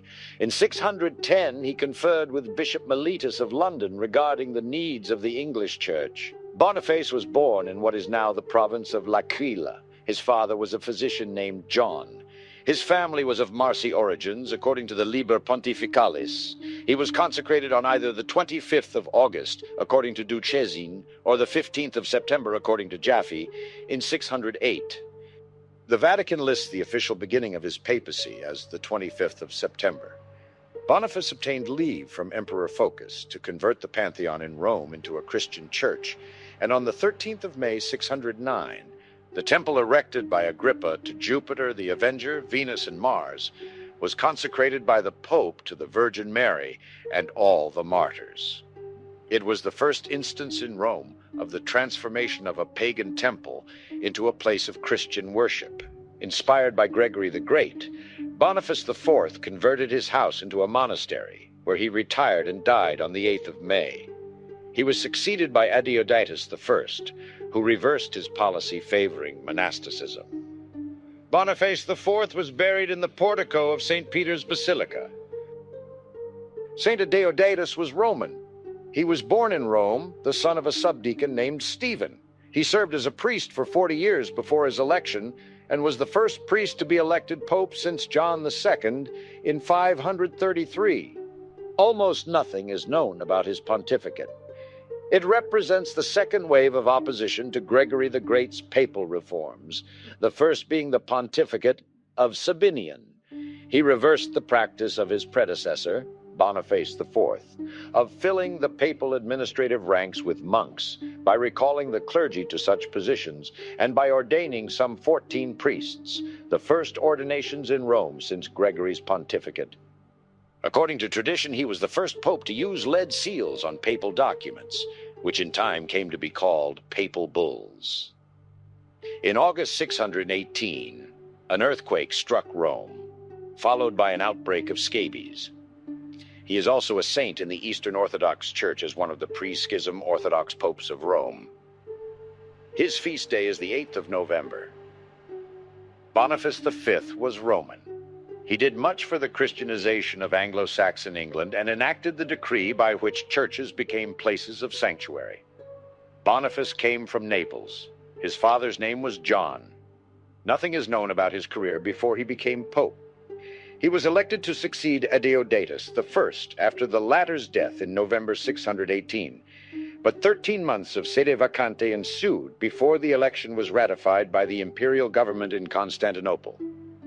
At this time, Italy was disturbed by the rebellion of the exarch of Ravenna, Eleutharius, who had proclaimed himself emperor. Eleutharius advanced towards Rome, but before he reached the city, he was slain by his own troops. For his loyalty to Emperor Heraclius, his election would be ratified. Like Adeodatus I, he opposed Gregory I's pro-monastic policy. He made certain enactments relative to the rights of sanctuary, and that he ordered the ecclesiastical notaries to obey the laws of the empire on the subject of wills. Boniface completed and consecrated the cemetery of St. Nicomedes on the Via Nomentana. In the Liber Pontificalis, he is described as the mildest of men, whose chief distinction was his great love for the clergy. He was buried in St. Peter's Basilica on the 25th of October, 625. Honorius I was Roman. He was active in spreading Christianity among Anglo-Saxons and attempted to convince the Celts to calculate Easter in the Roman fashion. He is chiefly remembered for his correspondence with Patriarch Sergius I of Constantinople over the latter's monothelite teachings. Honorius was posthumously anathematized, initially for subscribing to monothelitism and later only for failing to end it. The anathema against Honorius I became one of the central arguments against the doctrine of papal infallibility. He was a rich aristocrat who came from Campania. His father was the consul Petronius. Nothing is known about his career before he became pope on the 27th of October, 625. And he was consecrated only 2 days after the death of his predecessor, Boniface V. The vacancy was short, probably because of the presence in Rome of Isaac the Armenian, who was empowered to confirm the election as the imperial exarch in Italy. As pope, he would emulate Gregory I and employ monks to staff the Lateran palace. Honorius was apparently aware of the rise of Islam and viewed this religion's tenets as closely resembling those of Arius. Pope Leo II's letter of confirmation of the council commended it for it had perfectly preached the definition of the true faith. Zephyrinus was Roman. He was caught up in a power struggle with Emperor Heraclius, who pressured him to accept monothelitism. Zephyrinus refused, which for over 18 months hindered his efforts to obtain imperial recognition of his election. His pontificate was finally sanctioned on the 28th of May, 640, but he died 2 months later. His father was named Avienus, according to the Liber Pontificalis. The name of the father suggests descent from members of the Roman Senate. A previous Avienus was Roman consul in 501. Already an old man, Zephyrinus was elected to succeed Honorius I as pope in mid-October 638. In the Liber Pontificalis, Zephyrinus was described as a kind, generous, and mild holy man, a benefactor to the clergy, and a friend to the poor. John IV was a Roman. He wrote to the clergy of Ireland and Scotland to tell them of the mistakes they were making with regard to the time of keeping Easter, and condemned monothelitism as heresy. According to sacred tradition, he created the Catholic Church in Croatia with Abbot Martin. Pope John was a native of Iadera, Dalmatia. He was the son of the Scholasticus Venantius. At the time of his election, he was archdeacon of the Roman Church, an important role in governing the see. During his time as pope, he would strengthen ties with Emperor Heraclius and his successor Constantine III in Constantinople. During the Slavic invasions of the Balkan Peninsula, John is said to have worked with the emperor to Christianize the pagan barbarians with Christian teachers. John was buried in the Basilica of St. Peter. Theodore I was Greek. His pontificate was dominated by the struggle with monothelitism. According to the Liber Pontificalis, Theodore was a Greek man from Jerusalem, whose father, Theodore, had been a bishop in the city. He was among the many Syrian clergy who fled to Rome following the Muslim conquest of the Levant. He was made a cardinal deacon, possibly around 640, and a full cardinal by Pope John IV. His election was supported by the Exarch of Ravenna, who governed Italy in the name of the emperor in Constantinople. The main focus of his pontificate was the continued struggle against the heretical monothelites. He would have confrontations with the Patriarch of Constantinople, Pyrrhus I, and his successor Paul II, ultimately resulting in both their excommunications for condoning the heresy of monothelitism. He planned the Lateran Council of 649 to condemn the ecthesis, but died before he could convene it. He was buried in St. Peter's Basilica. St. Martin I was Roman. He served as Pope Theodore I's ambassador to Constantinople and was elected to succeed him as pope. He was the only pope during the Eastern Roman domination of the papacy whose election was not approved by an imperial mandate from Constantinople. For his strong opposition to monothelitism, he was arrested by Emperor Constans II, carried off to Constantinople, and ultimately banished to Cherson. He is considered a saint by both the Catholic Church and the Eastern Orthodox Church, and he is the last pope recognized as a martyr. The arrest orders were impossible to carry out for some time. On the 17th of June, 653, Martin was arrested in the Lateran along with Maximus the Confessor. He was hurried out of Rome and conveyed first to Naxos, Greece, and subsequently to Constantinople, where he arrived on the 17th of September, 653. He was saved from execution by the pleas of Patriarch Paul II of Constantinople, who was himself gravely ill. Martin hoped that a new pope would not be elected while he lived, but the imperial Byzantine government forced the Romans to find a successor. Eugene I was elected on the 10th of August, 654, and Martin apparently acquiesced. After suffering an exhausting imprisonment and reportedly many public indignities, Martin was banished to Cherson, where he arrived on the 15th of May, 655. He died there on the 16th of September. St. Eugene I was Roman. He was chosen to become pope after the deposition and banishment of Martin I by Emperor Constans II over the dispute about monothelitism. As pope, he consecrated 21 bishops for different parts of the world. He showed greater deference than his predecessor to the emperor's wishes and made no public stand against the monothelitism of the patriarchs of Constantinople. He would send legates to Constantinople with letters to Emperor Constans II, informing him of his election and professing his faith. The legates brought back a synodical letter from Patriarch Peter of Constantinople, while the emperor's envoy, who accompanied them, brought offerings for St. Peter, and a request from the emperor that the pope would enter into communion with the Patriarch of Constantinople. Peter's letter proved to be written not making any specific declaration as to the number of wills or operations in Christ. When its contents were read to the clergy and people in the Church of St. Mary Major in 656, they not only rejected the letter with indignation, but would not allow the Pope to leave the basilica until he had promised that he would not on any account accept it. The imperial officials were furious at this harsh rejection of the wishes of the emperor and patriarch. Constans threatened to dispose of Eugene just as he had disposed of Martin, but was preoccupied by defending the empire from the Muslim conquests. Saint Vitalian was Roman. His pontificate was marked by the dispute between the papacy and the imperial government in Constantinople over monothelitism, which Rome condemned. Vitalian tried to resolve the dispute and had a conciliatory relationship with Emperor Constans II, who visited him in Rome and gave him gifts.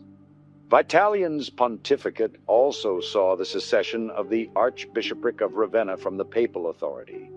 He was consecrated as pope, keeping his baptismal name.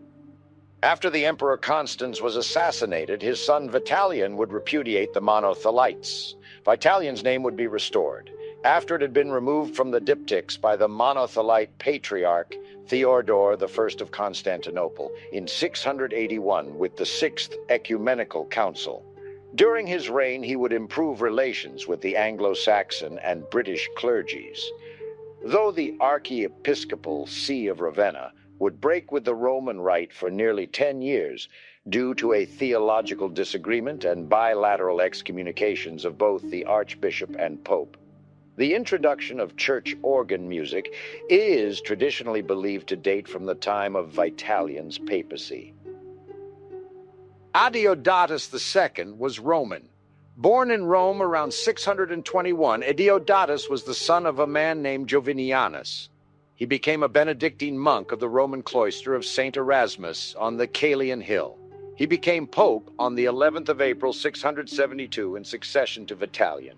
His election was ratified by the Exarch of Ravenna within weeks, as required during the period of Byzantine papacy. At the time, he was already an old man. Adeodatus II did not get involved in political events and disengaged himself from the events at the time surrounding monothelitism. He devoted his reign to the restoration of churches in disrepair. He protected the Abbey of St. Peter and St. Paul, exempted Marmoutier Abbey, tours from the authority of the Holy See, and led improvements to St. Erasmus's monastery. He is sometimes called Saint, and the 26th of June is given as his feast day, but this is disputed. His papacy did not contribute by a large amount to society. Donus was Roman. Few details survive about him or his achievements beyond what is recorded in the Liber Pontificalis. Donus was the son of a Roman named Maurice. By the time he became pope, Donus was already elderly.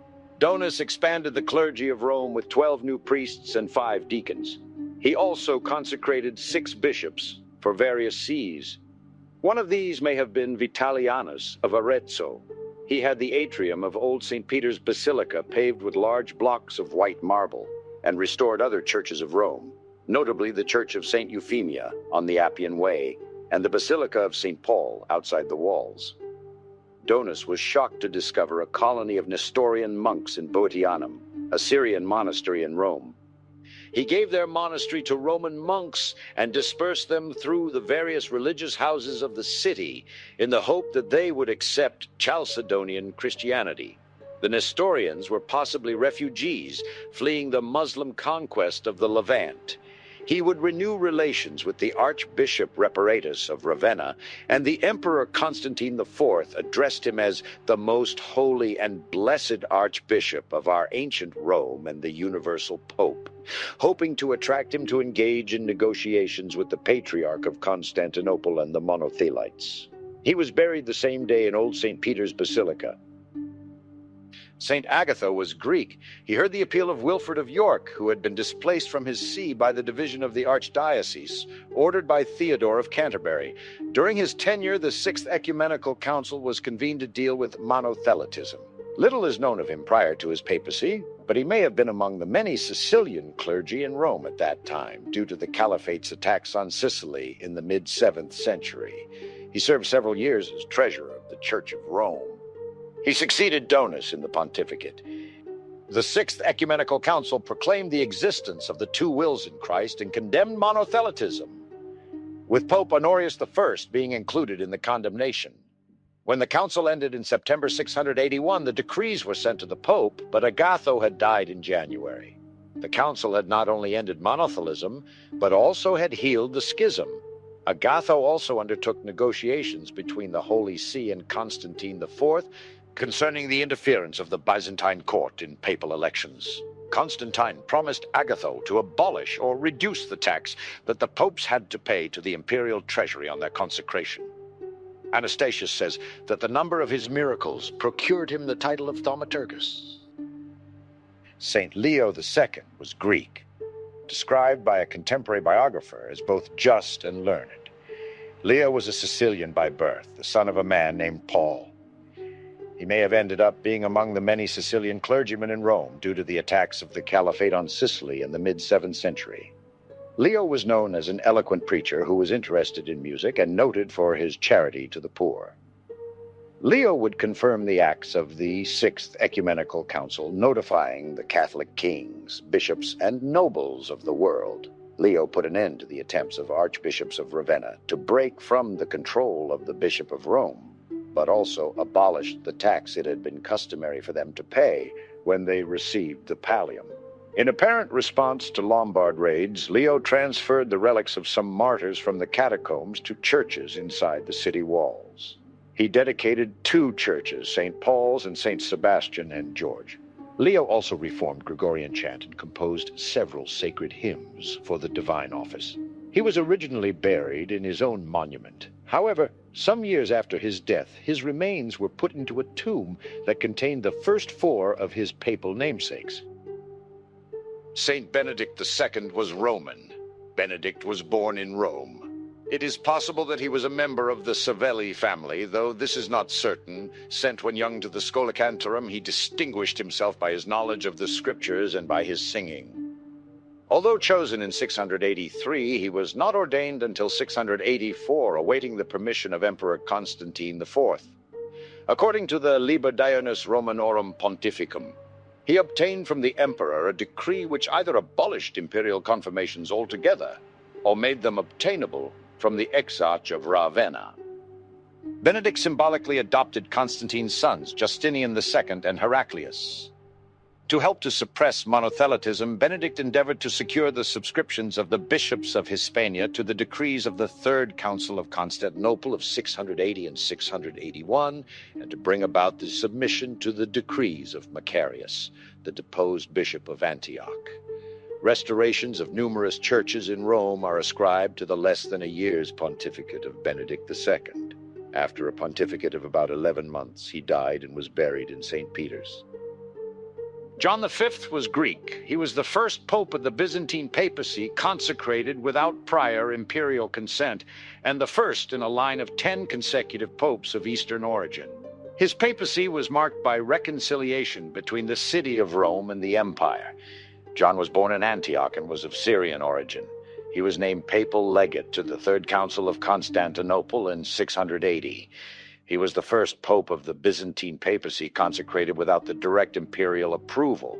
Emperor Constantine IV had done away with the requirement during the pontificate of Benedict II, John V's predecessor, providing that the one elected to the apostolic see may be ordained pontiff from that moment and without delay. In a return to the ancient practice, he was elected in July 685 by the general population of Rome. His papacy saw a continuation of improving relations with Byzantium. After a pontificate of little more than a year, he died in his bed in August 686, giving rise to a heated debate over his successor. He was buried among the papal tombs in Old St. Peter's Basilica. His inscription praised him for combating monothelitism at the Third Council of Constantinople. With the titles of the faith, keeping such vigilance, you united the mind so that the inimical wolf mixing in might not seize the sheep, or the more powerful crush those below. His tomb was destroyed during the Arab raid against Rome in 846. Conan was Greek. He had been put forward as a compromise candidate between the soldiers and the clergy. He consecrated the Irish missionary St. Kilian and commissioned him to preach in Franconia. According to the Liber Pontificalis, Conan was a Greek, the son of an officer from the Thracian theme. He was educated in Sicily, where his father may have been posted during the stay of Constans II, and was later ordained a priest at Rome. He may have been among the many Sicilian clergy in Rome at that time, due to Muslim raids on Sicily in the mid-7th century. Conan received the Irish missionaries Kilian and his companions, consecrated Kilian bishop, and commissioned him and the others to preach the faith in Franconia. He was in favor with Emperor Justinian II, who informed him that he had recovered the acts of the Third Council of Constantinople, by which the emperor wrote it was his intention to abide. Justinian also remitted certain taxes and dues owing to the imperial exchequer from several papal patrimonies. Conan was buried in the patriarchal basilica of St. Peter. St. Sergius I was Antiochenes. He was elected at a time when two rivals, Pascal and Theodore, were locked in dispute about which of them should become pope.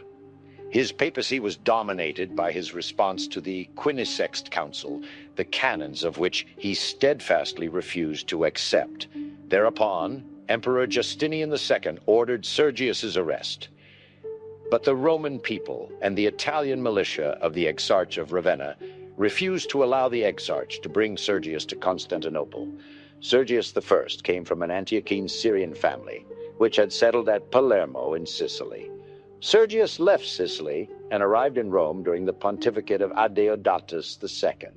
He may have been among the many Sicilian clergy in Rome due to the Caliphate's attacks on Sicily in the mid-7th century. On the 10th of April, 689, Sergius baptized King Cadwalla of Wessex in Rome. He also ordained Willibrord as bishop of the Frisians. After Bertwald was consecrated Archbishop of Canterbury by Archbishop Godwin of Lyon, he traveled to Rome and received the pallium from Pope Sergius. Sergius was active in ending the schism of the three chapters with Old Aquileia in 698. Larger disputes were revealed regarding Eastern and Western attitudes towards celibacy for priests and deacons, with the council affirming the right of married men to become priests and prescribing excommunication for anyone who attempted to separate a clergyman from his wife, or for any cleric who abandoned his wife.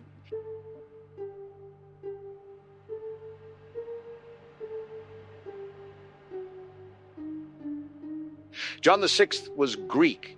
He was a Greek from Ephesus who reigned during the Byzantine papacy. His papacy was noted for military and political breakthroughs on the Italian peninsula.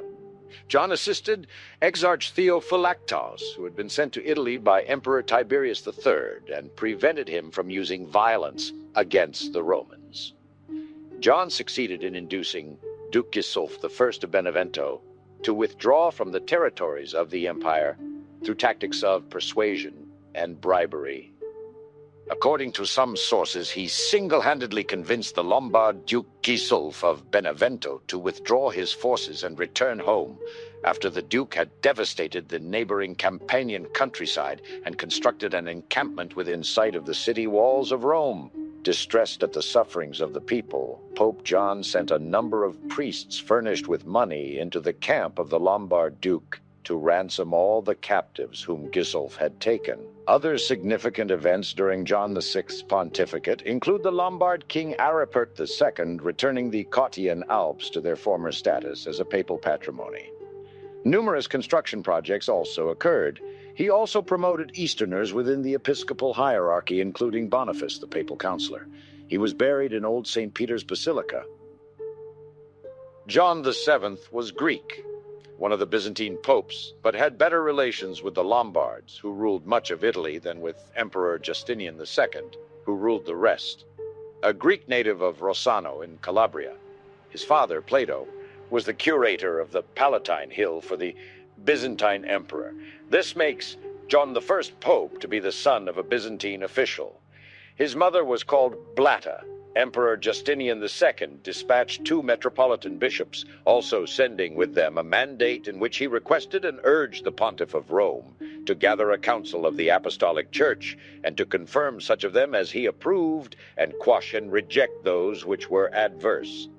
But he, terrified in his human weakness, sent them back to the prince by the same metropolitans without any emendations at all.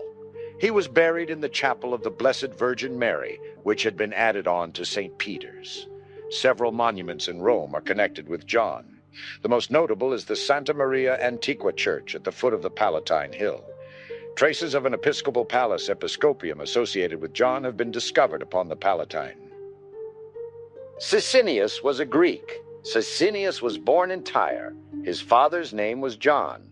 The paucity of donations to the papacy during his reign, 42 pounds of gold and 310 pounds of silver, a fraction of the personal donations of other contemporary pontiffs, indicate that he was probably not from the aristocracy. Sicinius was selected as pope during the period of Byzantine domination, succeeding John VII after a vacancy of 3 months. His pontificate lasted just 20 days. According to the Catholic Encyclopedia, Although he was so afflicted with gout that he was unable even to feed himself, he is nevertheless said to have been a man of strong character, and to have been able to take thought for the good of the city. Among his few acts as pope was the consecration of a bishop for Corsica. He also ordered that lime be burned in order to restore portions of the walls of Rome. The restoration of the walls planned by Sicinius was eventually carried out by Gregory II. Sicinius was buried in Old St. Peter's Basilica. He was succeeded less than 2 months later by Constantine, who some historians believe was his brother. Constantinus was Greek. One of the last popes of the Byzantine papacy, the defining moment of Constantine's pontificate was his 710 and 711 visit to Constantinople, where he compromised with Justinian II on the Trullan canons of the Quinisext Council. Constantine's was the last papal visit to Constantinople until 1967. Constantine was born in Tyre. With the exception of Antipope Constantine, he was the only pope to bear such a quintessentially Eastern name of an emperor. Prior to becoming pope, he would visit Constantinople twice and build good rapport with the Emperor Constantine IV's son, Justinian II. After succeeding his brother and predecessor Sicinius as pope, he traveled to Constantinople, accompanied by the future Pope Gregory II, where he would give communion to Justinian II, who in turn issued confirmations of privileges to the Roman See. From 711 to 713, during the reign of the usurping emperor Philippicus Bardanes, Constantine would reject the ruler's monothelitism and refuse to commemorate the emperor in Mass. In June 713, the following emperor, Anastasius II, had Exarch Scholasticus deliver to the Pope a letter affirming his support for the Sixth General Council. St. Gregory II was Roman. He was an alleged collateral ancestor to the Roman Savelli family. The same was his predecessor, Pope Benedict II, a century prior. He would become a subdeacon during the reign of Sergius I, where he would eventually be made deacon and placed in charge of the Vatican Library. During Constantine's rule, he would become papal secretary, accompanying him to Constantinople. As pope, he would rebuild the city of Rome, repairing its walls and constructing litanies to avoid flooding from the Tiber. For much of his reign, Gregory would see expansion of the church into Germany, Britain, and Ireland. It was also at this time that Vulgar Latin was slowly evolving into the various Romance languages. He would reject Emperor Leo II's iconoclasms, ended the conflicts between the Lombards and the Byzantines on the peninsula, would support the elimination of an imperial usurper, and lay down the foundations of an independent papal state. Gregory died on the 11th of February 731 and was buried in St. Peter's Basilica. The location of his tomb has since been lost. His miracle would occur at the Battle of Toulouse in 721 against Islamic invaders, where he had sent the Duke of Aquitaine, Odo, baskets of blessed bread. It is said that those who had consumed the bread had not been killed or wounded. St. Gregory III was Greek. After appealing to Emperor Leo III to moderate his position on iconoclasm, Gregory would find that the Byzantine emperor would send a fleet to subjugate him. The fleet would successfully take the papal territories held in Sicily and Calabria, but shipwreck in the Adriatic. Additionally, Leo would fail to force the Duke of Naples to stop supporting the Pope. Gregory would in turn emphasize veneration of icons and relics. Gregory would further increase the faith in Northern Europe, primarily in what is today England and Germany. In 732, Gregory banned the consumption of horse meat, both domestic and wild, anathematizing it as an abomination and linking it with pagan ritual feasting. In 737, the Lombard king Liutprand would launch an assault against the Exarchate of Ravenna, taking it the following year. Liutprand would then go to war with the Pope and the Lombard dukes of Spoleto and Beneventum. Gregory would fail to halt Liutprand's encroachments due to Charles Martel's inability to provide support as he was battling the Islamic invaders. He was buried in St. Peter's Basilica, in the oratory he had built at the start of his pontificate. He was the last pope to seek the consent of the Byzantine Exarch of Ravenna for his election. Saint Zachary was Greek. He was the last pope of the Byzantine papacy.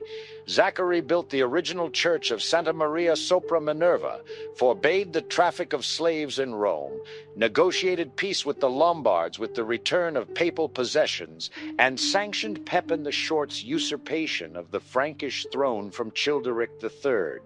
In 745, Zachary convened a synod in Rome to discourage a tendency toward the worship of angels. Zachary remonstrated with the Byzantine Emperor Constantine V Copronymus on his iconoclastic policies.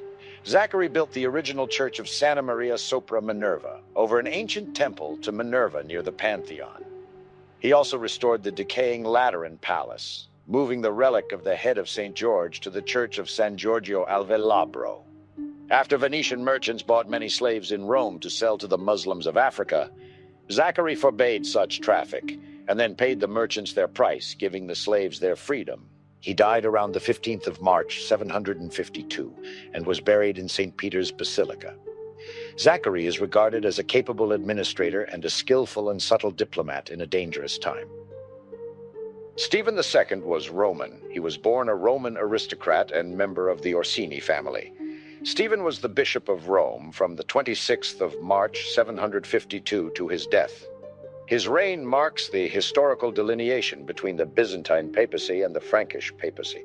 During Stephen's pontificate, Rome was facing invasion by the Lombards when Stephen II went to Paris to seek assistance from Pepin the Short. Pepin defeated the Lombards and made a gift of land to the Pope, eventually leading to the establishment of the Papal States. 751, the Lombard king Aistulf captured the Exarchate of Ravenna and turned his attention to the Duchy of Rome. Stephen, a Roman aristocrat and member of the Orsini family, was selected on the 26th of March, 752, to succeed Pope Zachary following the recent death of Pope-elect Stephen. Due to the Romans being too preoccupied with the Abbasids, Stephen would turn to Pepin the Younger, who had defeated the Umayyads, to deal with the Lombards. In 754, Stephen reconsecrated Pepin as king and gave him the role of protector of the church. Marching on the Lombards twice, Pepin would establish the territory of the Papal State. He was succeeded by his brother, Paul I. St. Paul I was Roman.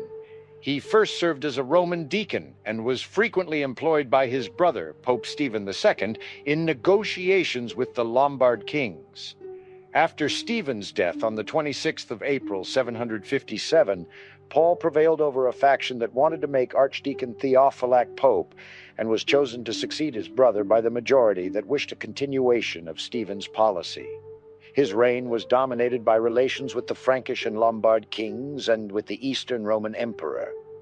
He wrote to Pepin the Younger that the Frankish alliance should be maintained unimpaired. On his return from suppressing a revolt in Benevento, Desiderius visited Rome and compelled Paul to write to Pepin asking him to concede all the Lombard claims. He promised to return Imola, but on condition that the Pope should persuade Pepin to send back Lombard hostages held by the Franks. Paul agreed and sent a letter to Pepin. Pepin found it advisable to maintain good relations with Desiderius, and Paul apparently accomplished little by his double-dealing. Later, however, Pepin gave the Pope some support and acted as arbiter between the Roman and Lombard claims. In 765, papal privileges were restored in the duchies of Benevento and Tuscany, and partially in Spoleto. As time went on, the influence of the Eastern Roman Empire would all but disappear. Stephen III was Greek. Stephen was a Benedictine monk who worked in the Lateran Palace during the reign of Pope Zachary. In the midst of a tumultuous contest by rival factions to name a successor to Pope Paul I, Stephen was elected with the support of the Roman officials. He summoned the Lateran Council of 769, which sought to limit the influence of the nobles in papal elections. The council also opposed iconoclasm. A Greek born in Sicily, Stephen III was the son of a man named Olivus. Coming to Rome during the pontificate of Pope Gregory III, he was placed in the monastery of St. Chrysogonus, where he became a Benedictine monk. Stephen gradually rose to high office in the service of successive popes and was at the bedside of the dying Pope Paul I. Stephen would begin his reign by blinding and torturing the antipopes and their supporters to death. The Frankish-Lombard alliance would cause much distress to Stephen, as the Lombard king Desiderius slowly encroached on papal territories unimpeded. Adrian I was Roman. He was the son of Theodore, a Roman nobleman.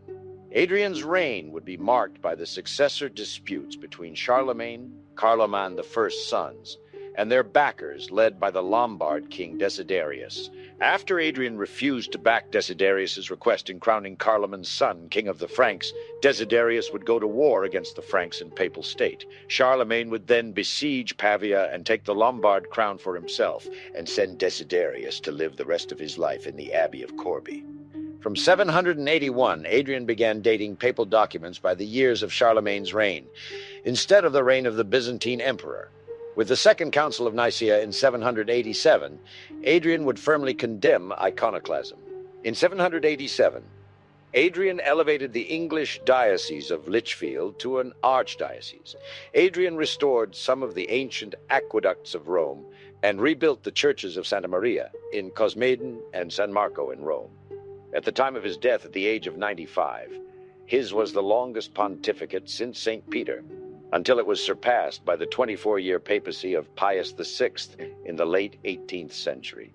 Only 3 other popes, Pius IX, Leo XIII, and John Paul II, have reigned for longer periods since.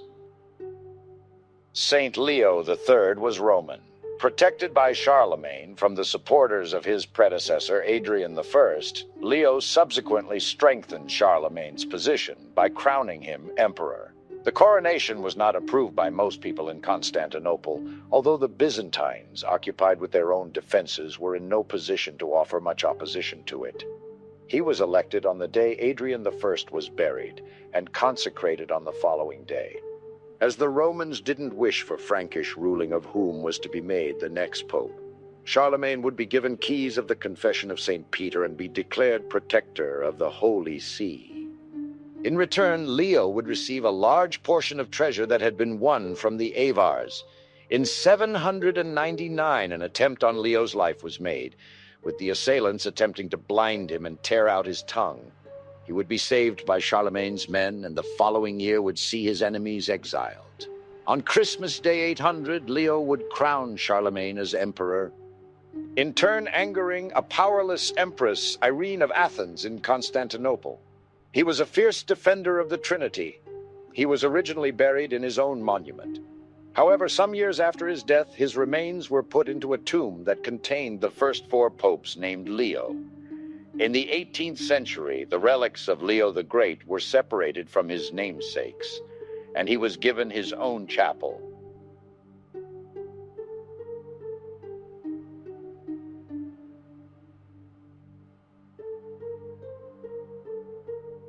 Stephen IV was Roman. The son of a Roman noble called Marinus, Stephen belonged to the same family which also produced the popes Sergius II and Adrian II. In October 816, he crowned Louis the Pious as emperor at Rheims and persuaded him to release some Roman political prisoners he held in custody. He returned to Rome by way of Ravenna sometime in November and died the following January. Extremely popular among the Roman people, he would be made pope within 10 days of his predecessor's death. In turn, he would make the Roman people swear fidelity to Emperor Louis I the Pious. It is also believed that Stephen asked Louis to enforce reforms for the clergy who lived under the rule of Chronological. This included ensuring that the men and women who lived there were to stay in separate convents, and that they were to hold the houses under a title of common property. He also regulated how much food and wine they could consume. He discontinued Leo III's policies of favoring clergy over lay aristocracy. He was buried at St. Peter's. St. Paschal I was Roman. Paschal was a member of an aristocratic Roman family. Before his election to the papacy, he was abbot of St. Stephen's Monastery, which served pilgrims. In Rome in 823, he crowned Lothair I as Holy Roman Emperor. He rebuilt a number of churches in Rome, including 3 basilicas. The Liber Sensuum says that Paschal was from the Massimo family, as was his predecessor, Stephen IV. His reign would see the evangelization of the Danes in 822, the crowning of Lothair I in 823, and the sheltering of exiled monks from the Byzantine Empire who had fled persecution for their opposition to iconoclasm. Paschal rebuilt 3 basilicas of Rome: Santa Prassede, Santa Maria in Domnica, and Santa Cecilia in Trastevere. In addition, Paschal added 2 oratories to Old St. Peter's Basilica, Saints Processus et Martinianus, and Saints Sixtus et Fabianus, which did not survive the 16th century renovation of St. Peter's. Paschal died on the 11th of February, 824. The Roman Curia refused him the honor of burial within St. Peter's Basilica because of his harsh government of the Roman people. He was instead buried in the Basilica of Santa Prassede, which also contains the famous Episcopa Theodora mosaic of his mother. Paschal was canonized in the late 16th century. Eugene II was Roman. A native of Rome, he was chosen by nobles to succeed Paschal I as pope, despite the clergy and the people favoring Zinzinus. The influence of the Carolingian Franks on the selection of popes was then firmly established. Pope Eugene convened a council at Rome in 826 to condemn simony and suspend untrained clergy. It was decreed that schools were to be established at cathedral churches and other places to give instruction in sacred and secular literature. His involvement in the Byzantine iconoclasm controversy was largely inconsequential. Eugene is described by his biographer as simple and humble, learned and eloquent, handsome and generous, a lover of peace, and wholly occupied with the thought of doing what was pleasing to God. Not only were ignorant bishops and priests to be suspended till they had acquired sufficient learning to perform their sacred duties, but it was decreed that, as in some localities there were neither masters nor zeal for learning, masters were to be attached to the episcopal palaces, cathedral churches, and other places to give instruction in sacred and polite literature. It also ruled against priests wearing secular dress or engaging in secular occupations. Simony was forbidden. Eugene also adopted various provisions for the care of the poor, widows, and orphans, and on that account received the name of Father of the People. Valentine was Roman. He was unusually close to his predecessor, Eugene II, rumored to be his son or his lover, and became pope before being ordained as a priest. He was a nobleman and elected by nobility, which later became the custom. His biographer in the Liber Pontificalis praises his piety and purity of morals, which won him the favor of Paschal I, who raised him to the rank of archdeacon. He also was clearly favored by Paschal's successor, Eugene II, to the point where rumors were circulated that Valentine was really Eugene's son. According to Louis-Marie de Comines, other rumors declared that Valentine and Eugene were involved in an illicit relationship. There were no imperial representatives present during the election, and Valentine had no opportunity to ratify his election with the Carolingian emperor, as he was dead within 5 weeks, dying on the 10th of October, 827. The election of Valentine was another sign of the increased influence the Roman nobility was having in the papal electoral process. Not only had they managed to get one of their own elected, but they also took part in the election itself. This gradual encroachment into the papal electoral process would reach its nadir during the 10th century, when the papacy became the plaything of the Roman aristocracy. Gregory IV was Roman. His pontificate was notable for the papacy's attempts to intervene in the quarrels between Emperor Louis the Pious and his sons. It also saw the breakup of the Carolingian Empire in 843. The son of a Roman patrician called John, Gregory was apparently an energetic but mild churchman, renowned for his learning. During his reign, he would see conflicts between himself and the 3 sons of the Emperor Louis. Lothair, Emperor and King of Italy, would be the most open in his conflicts with Gregory, openly disobeying the Pope with the support of the majority of the Frankish bishops, backing him. Gregory would act as mediator for the Frankish emperor and kings, though after the Treaty of Verdun and the division of the empire, Lothair and Gregory would come to have increasing territorial disputes. Gregory contributed to the architectural development of Rome. Gregory's pontificate witnessed the end of the iconoclasm controversy in the Byzantine Empire. Gregory also supported the candidacy of John IV, the Bishop of Naples. He was buried in St. Peter's Basilica. Sergius II was Roman. His pontificate saw the Arab raid against Rome as well as the city's redevelopment. Nominated by the Roman aristocracy, Sergius would suppress his opposition, the people of Rome who supported the deacon John.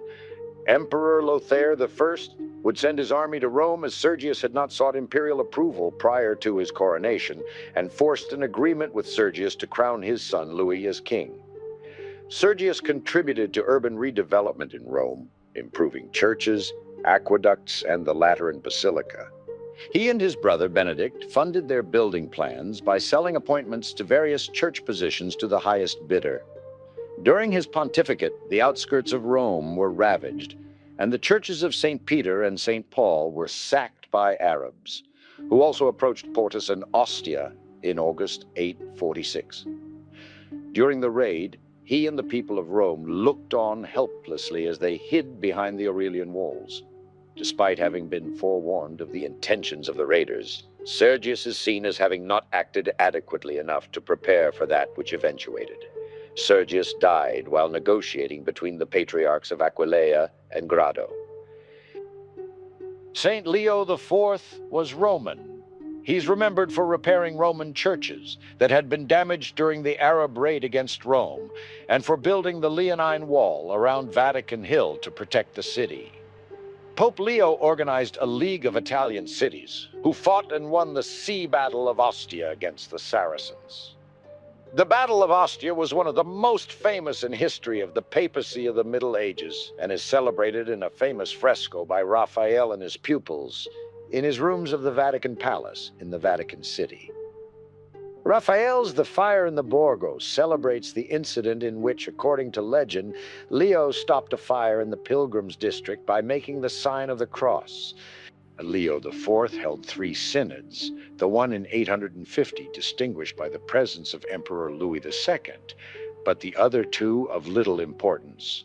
In 853, he traveled to Ravenna to settle a dispute with the archbishop. As the archbishop was on good terms with Emperor Lothair I, the pope had little success. The history of the papal struggle with Hincmar of Reims, which began during Leo's pontificate, belongs properly to that of Nicholas I. Before his death in 855, the Pope welcomed Ethelwulf, King of Wessex, and his sons, including the 7-year-old Alfred the Great, who at 5 had already met him in 853, as pilgrims to Rome. Benedict III was Roman. Little is known of Benedict's life before his papacy. His father was named Peter. Benedict was educated and lived in Rome, and was appointed by Pope Leo IV as cardinal priest of the Church of San Callisto. Benedict had a reputation for learning and piety. Benedict III was elected upon the refusal of Adrian, the initial choice of the clergy and people.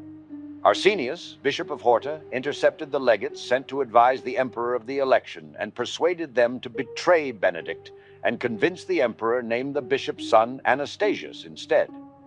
Anastasius had previously been excommunicated by Leo IV. The legates returned with the imperial envoys and had Benedict's election disavowed, and Anastasius installed. Anastasius took his place at the Lateran, and Benedict was imprisoned.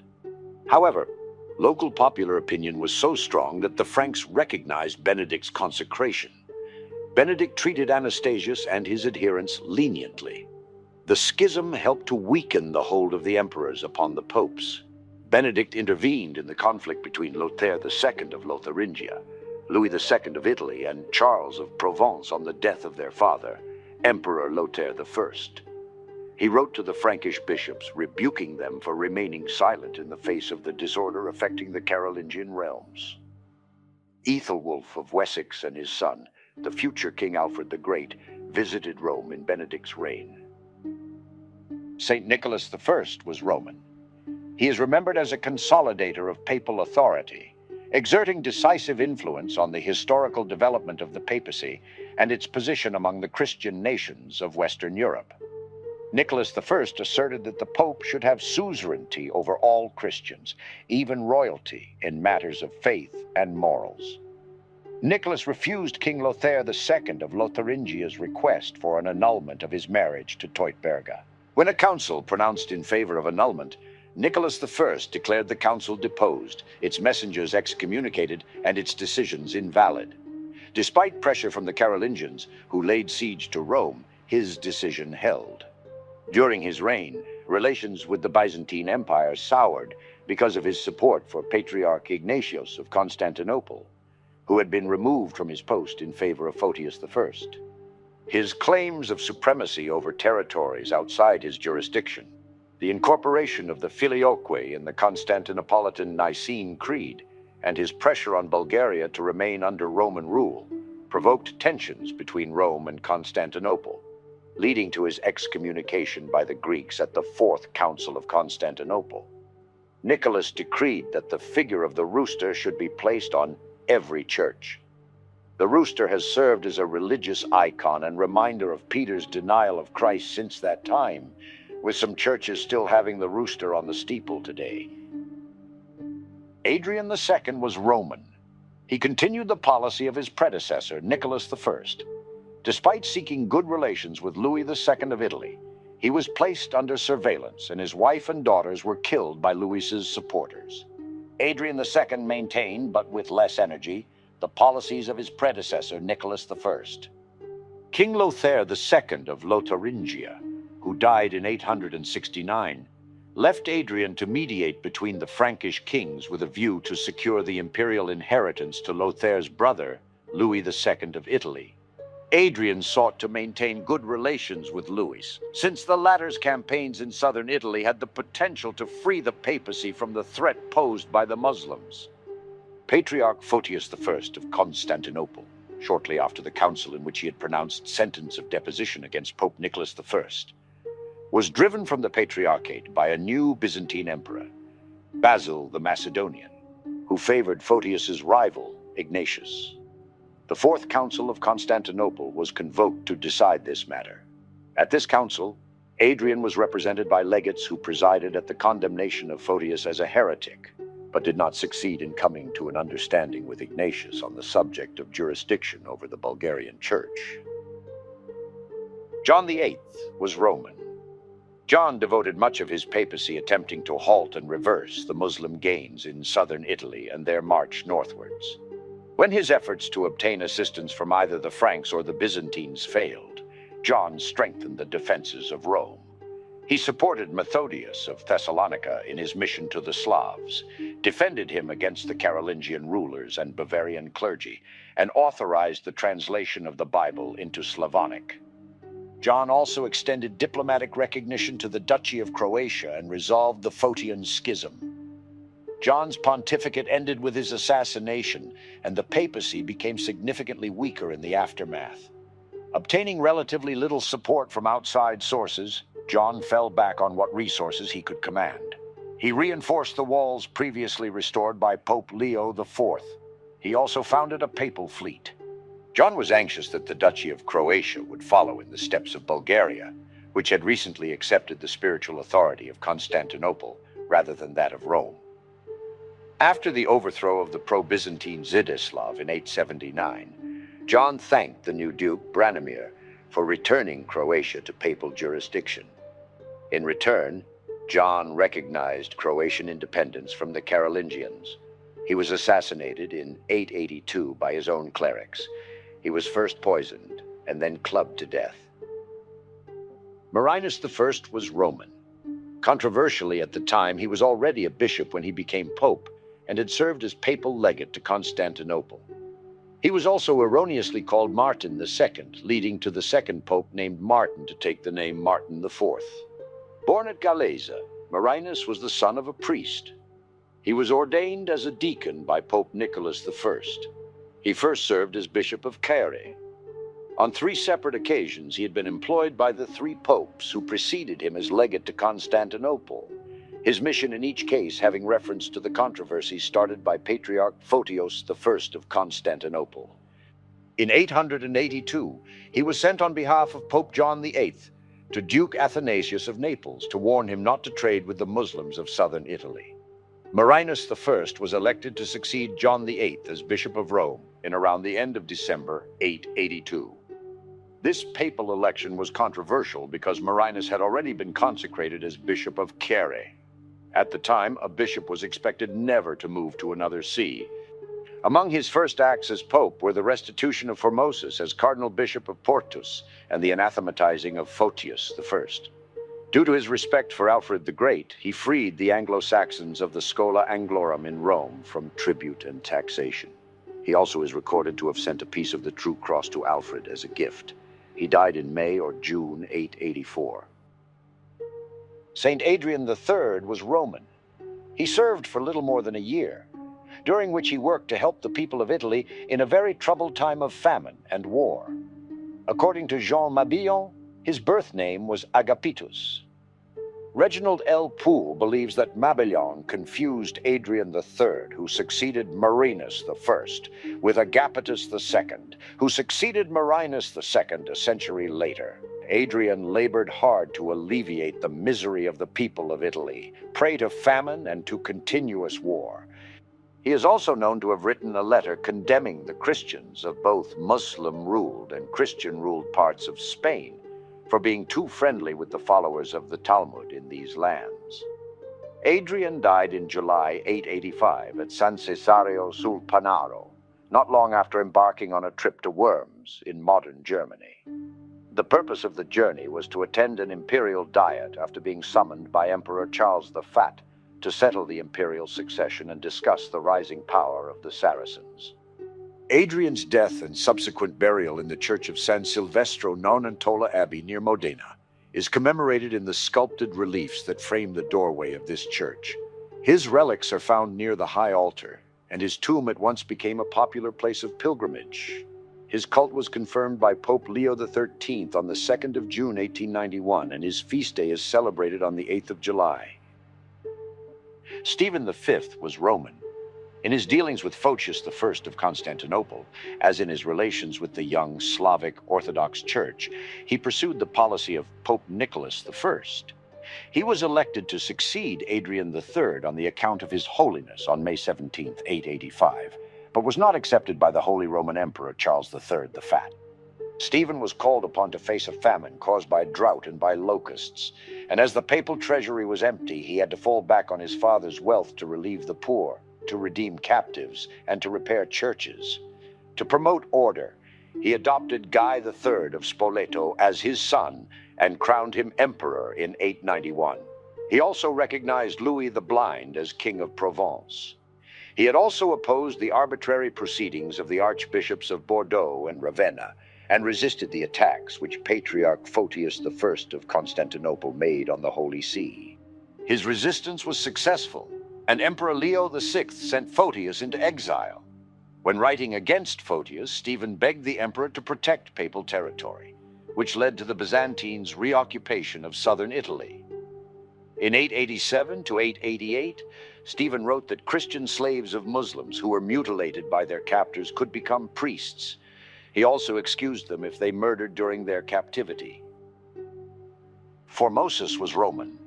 His reign as pope was troubled, marked by interventions in power struggles over the Patriarchate of Constantinople, the Kingdom of West Francia, and the Holy Roman Empire.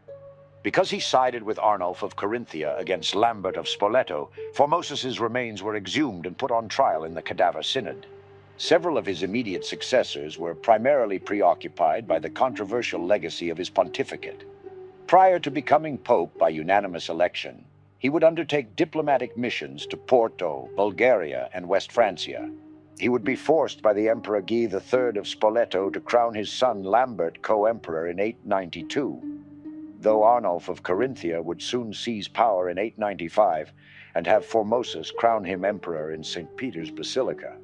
He also had to contend with the Saracens, who were attacking Lazio. In 897, Stephen VI, successor to Boniface VI, would hold that the then-deceased Formosus had been undeserving of the papal title. He would desecrate the body by removing Formosus' clothes, 3 fingers from his right hand, and finally by throwing the corpse into the Tiber. Formosus' corpse would be retrieved by a monk. Following Stephen's death, Formosus was reinterred in St. Peter's Basilica, and trials against the deceased were banned, though John the 23rd of the 20th century would condemn John the 23rd of the 15th century as an antipope and steal his name. Boniface VI was Roman. His election came about as a result of riots soon after the death of Pope Formosus. Prior to his reign, he had twice incurred a sentence of deprivation of orders as a subdeacon and as a priest. After a pontificate of 15 days, he is said by some to have died of the gout, by others to have been forcibly ejected to make way for Stephen VI, the candidate of the Spolitan party. At a synod in Rome held by John IX in 898, his election was pronounced null and void. Stephen VI was Roman. He is best known for instigating the Cadaver Synod, which ultimately led to his downfall and death. His father was a priest named John. Stephen was made Bishop of Anagni by Pope Formosus. Stephen is chiefly remembered in connection with his conduct towards the remains of Pope Formosus. The rotting corpse of Formosus was exhumed and put on trial before an unwilling synod of the Roman clergy in the so-called Cadaver Synod in January 897. With the corpse propped up on a throne, a deacon was appointed to answer for the deceased pontiff. During the trial, Formosus's corpse was condemned for performing the functions of a bishop when he had been deposed and for accepting the papacy while he was the Bishop of Porto, among other revived charges that had been leveled against him in the strife during the pontificate of John VIII. The corpse was found guilty, and all ordinations performed by Formosus were annulled. The trial excited a tumult, though the instigators of the deed may actually have been Formosus's Spolitan enemies, notably Guy IV of Spoleto, who had recovered their authority in Rome at the beginning of 897 by renouncing their broader claims in central Italy. The scandal ended in Stephen's imprisonment and his death by strangulation that summer. Romanus was Roman. His short reign occurred during a period of partisan strife in the Catholic Church amid the violence and disorder in central Italy. His pontificate ended when he was deposed and confined to a monastery. Romanus was elected to succeed Stephen VI in August 897. He was generally considered to be pro-Formosan and annulled all the acts and decrees of his predecessor. This was criticized by the 15th century historian Bartolomeo Platina, who wrote that these popelings studied nothing else but to extinguish the memory and honor of their predecessors. Romanus's reign as pope ended when it is said that he was made a monk, a term used when a pope is deposed and often confined to a monastery. Romanus's date of death is unknown. The power struggle between supporters of Formosus and those of Stephen continued for over 10 years.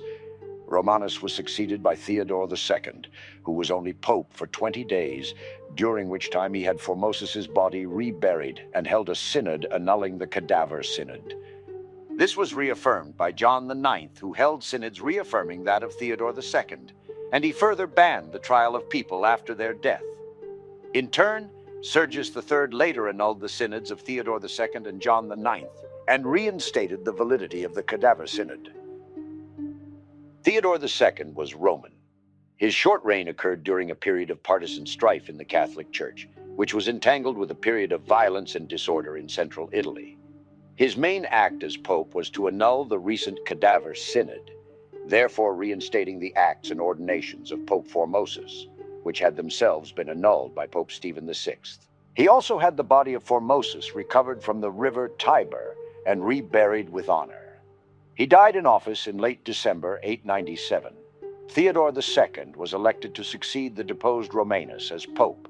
Flodoard, a 10th century French chronicler, only credited Theodore with a 12-day reign, while in his History of the Popes, Alexis François Artaud de Montaut listed Theodore's reign as being 20 days, from the 12th of February to the 3rd of March, 898.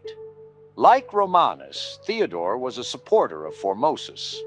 Some historians believe that Romanus had been deposed because he had not acted to restore Formosus's honor quickly enough, though others suggest that he was removed by supporters of Stephen VI.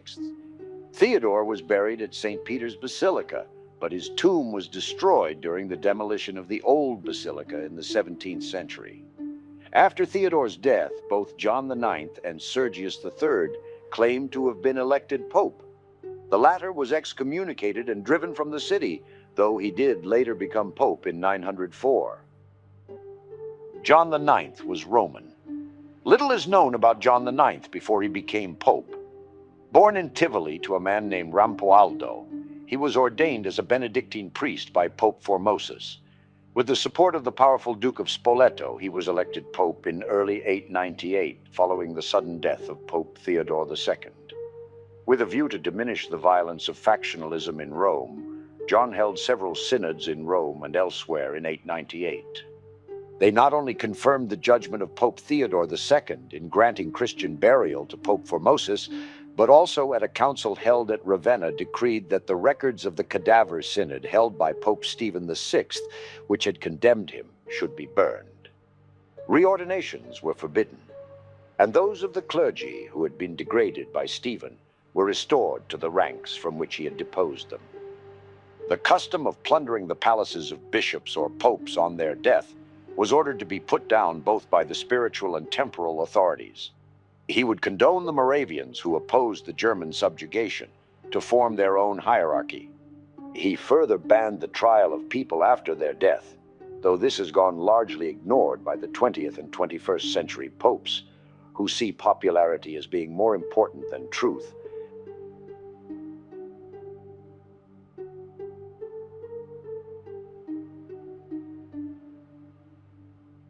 Benedict IV was Roman.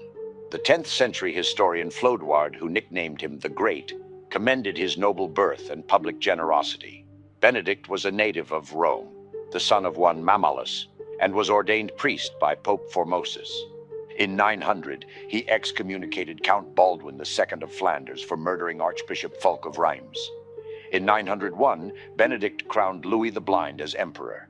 In 902, Berengar of Friuli defeated Louis III and forced him to leave Italy.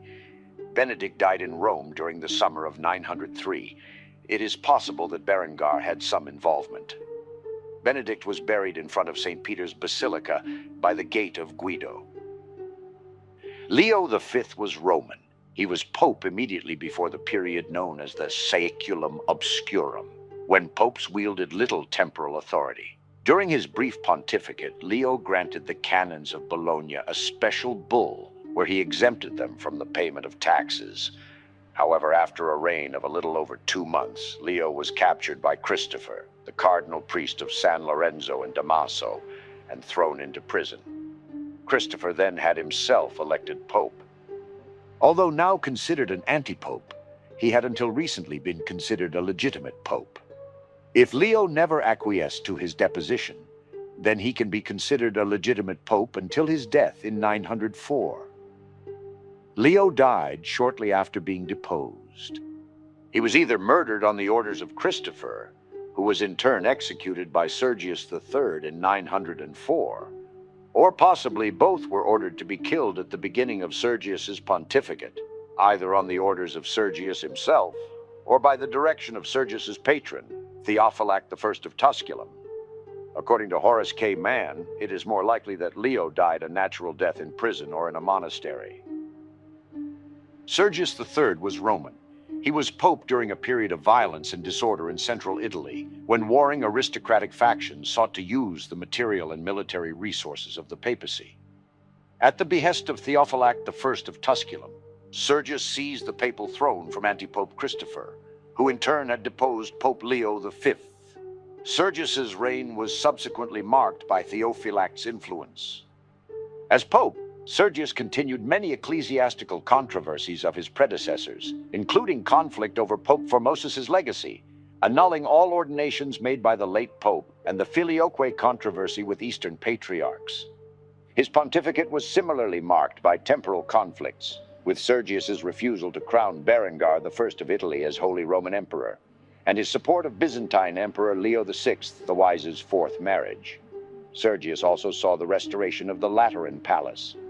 Sergius III had reputedly ordered the murder of his 2 immediate predecessors, Leo V and Christopher, and allegedly fathered an illegitimate son who later became Pope, John XI.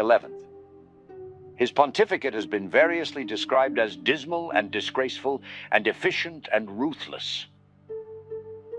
Anastasius III was Roman.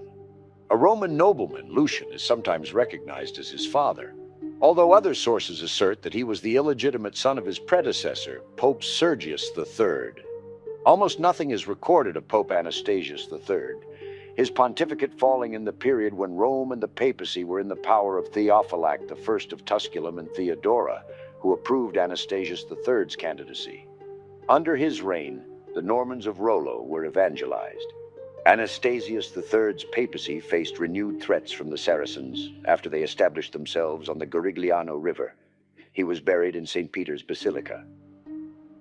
Lando was Roman. His short pontificate fell during an obscure period in papal and Roman history, the so-called Saeculum Obscurum. According to the Liber Pontificalis, Lando was born in the Sabina, and his father was a wealthy Lombard count named Taino from Fornovo. The Liber also claims that his pontificate lasted only 4 months and 22 days. Lando is thought to have been the candidate of Count Theophylact I of Tusculum and Senatrix Theodora, who were the most powerful couple in Rome at the time. The Theophylacti controlled papal finances through their monopoly of the office of Vestararius, and also controlled the Roman militia and senate. During Lando's reign, Arab raiders, operating from their stronghold on the Garigliano River, destroyed the Cathedral of San Salvatore in Vescovio in his native diocese. No document of Lando's chancery has survived. The only act of his reign that is recorded is a donation to the Diocese of Sabina mentioned in a judicial act of 1431. Lando made the large personal gift in order to restore the Cathedral of San Salvatore, so that the clergy who were then living at Toffia could return.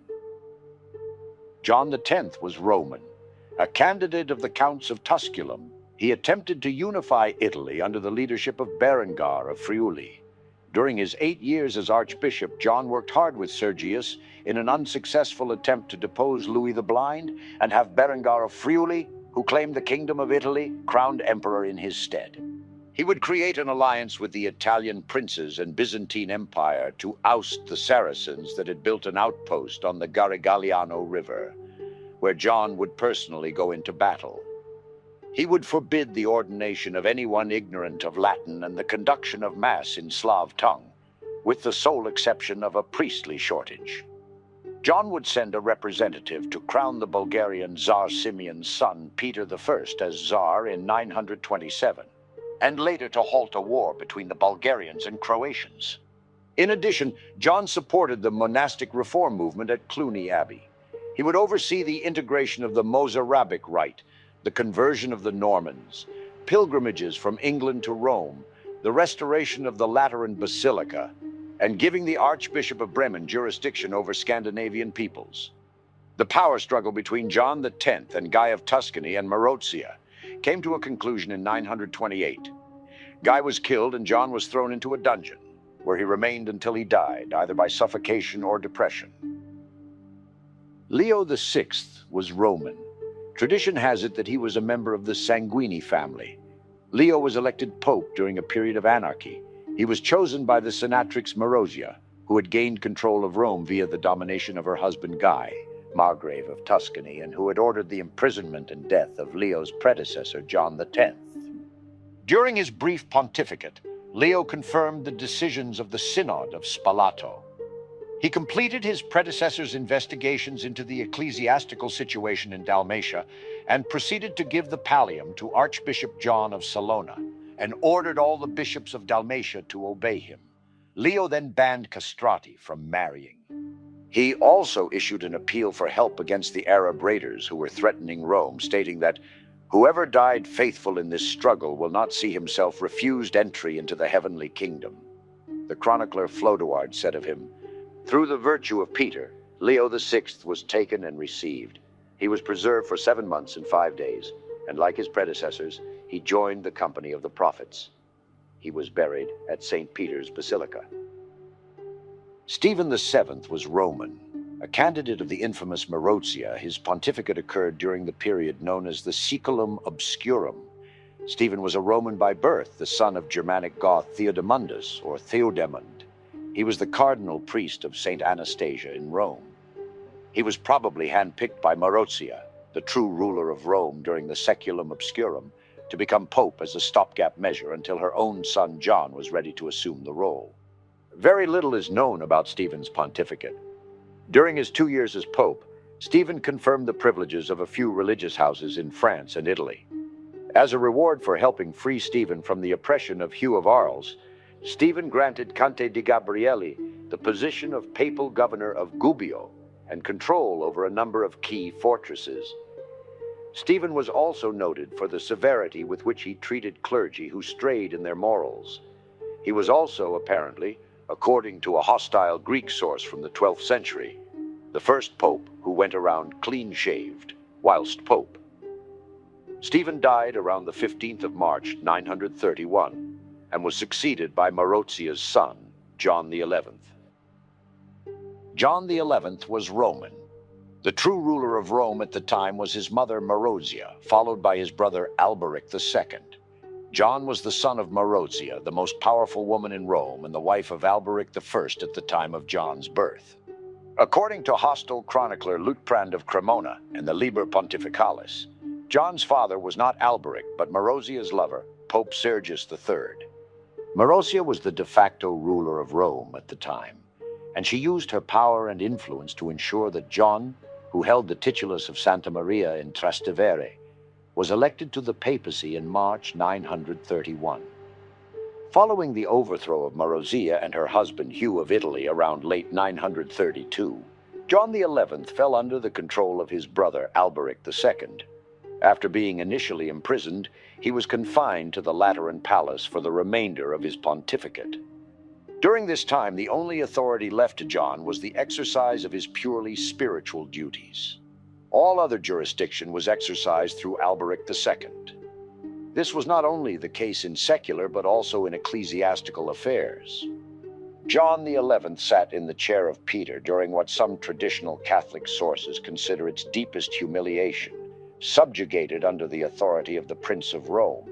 But it was also he who granted many privileges to the congregation of Cluny, which was later a powerful agent of church reform.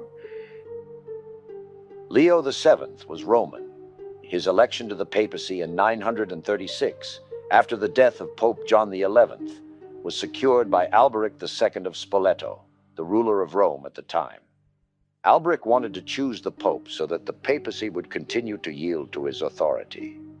Leo was the priest of the Church of San Sisto Vecchio in Rome, thought to be a Benedictine monk.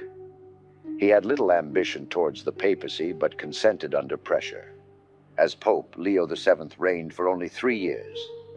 Most of his bulls were grants of privilege to monasteries, especially including the Abbey of Cluny. Leo called for Odo of Cluny to mediate between Alberic and King Hugh of Italy. Odo was successful in negotiating a truce after arranging a marriage between Hugh's daughter Alda and Alberic. Leo VII also appointed Archbishop Frederick of Mainz as a reformer in Germany. Leo allowed Frederick to drive out the followers of the Talmud that refused to be baptized, but he did not endorse the forced baptism of the followers of the Talmud, as that would create followers without actual faith. He was interred at St. Peter's Basilica. Stephen VIII was Roman. His pontificate occurred during the Saeculum Obscurum, when the power of popes was diminished by the ambitious counts of Tusculum, and was marked by the conflict between his patron, Alberic II of Spoleto, and King Hugh of Italy. He would aid Louis IV of West Francia, with his rebellious vassals led by Hugh the Great, and Herbert II of Vermandois, who sought aid from King Otto I of Germany, by threatening any that did not swear loyalty to the Frankish king with excommunication. Domestically, he would be caught between the war between Alberic II of Spoleto, the de facto ruler of the Papal States, and King Hugh of Italy. After failing to assassinate Stephen, Alberic would crack down his enemies, which in turn brought about the maiming and torture of Stephen by the supporters of Alberic. On the 17th of August, 942, Alberic summoned a council in Rome, where he demonstrated his control over the papacy by making use of various papal officials, such as the Primicarius, the Secundicarius of the notaries, and the Vestararius. Marinus II was Roman. He ruled during the Saeculum Obscurum. He was also erroneously called Martin III, leading to the second pope, named Martin taking the name Martin IV. Marinus was born in Rome, and prior to becoming pope, he was attached to the Church of St. Syracuse in the Baths of Diocletian. He was said to have encountered Ulrich of Augsburg on his visit to Rome in 909, and reportedly predicted Ulrich's eventual appointment as Bishop of Augsburg. Marinus was elevated to the papacy on the 30th of October 942 through intervention of Alberic II of Spoleto. This period is known as Saeculum Obscurum, due to the power of Alberic and his relatives over the popes. Marinus concentrated on administrative aspects of the papacy and sought to reform both the secular and regular clergy. He extended the appointment of Archbishop Frederick of Mainz as papal vicar and missus Dominicus throughout Germany and Francia. Marinus later intervened when the Bishop of Capua seized without authorization a church which had been given to the local Benedictine monks. In fact, throughout his pontificate, Marinus favored various monasteries, issuing a number of bulls in their favor. Marinus occupied the palace built by Pope John VII atop the Palatine Hill in the ruins of the Domus Gaiana. Agapetus II was Roman, nominated by Alberic II of Spoleto, the de facto ruler of the Papal States. Agapetus was born to a Roman father, who was a descendant of Consul Anicius Faustus Albinus Basilius and a Greek mother. The struggle between Berengar II and Otto I for the Kingdom of Italy allowed Alberic to exercise complete control over Rome and Agapetus, meaning the Pope was largely limited to managing internal church affairs. Even Agapetus's invitation to Otto to intervene in Italian affairs in 951 was done at the instigation of Alberic, who was growing concerned at Berengar's growing power. However, when Otto's envoys, the bishops of Mans and Chur, were sent to the Pope to discuss Otto's reception in Rome and other more important questions, they were turned away by Alberic. He would spend much of his time settling disputes between the territories of archbishops throughout Western and Central Europe. In Italy, he would expand and retrieve monastic territory. Agapetus died on the 8th of November 955 and was succeeded by Alberic's son, Octavian, who took the papal name of John XII. He was buried in the Lateran Basilica, behind the apse and close to the tombs of Leo V and Paschal II. Agapetus was noted for his caution and for the sanctity with which he led his life. John XII's pontificate became infamous for the alleged depravity and worldliness with which he conducted his office. An attempt at a revolt in support of John was mounted by the inhabitants of Rome even before Otto I left the city, but was put down.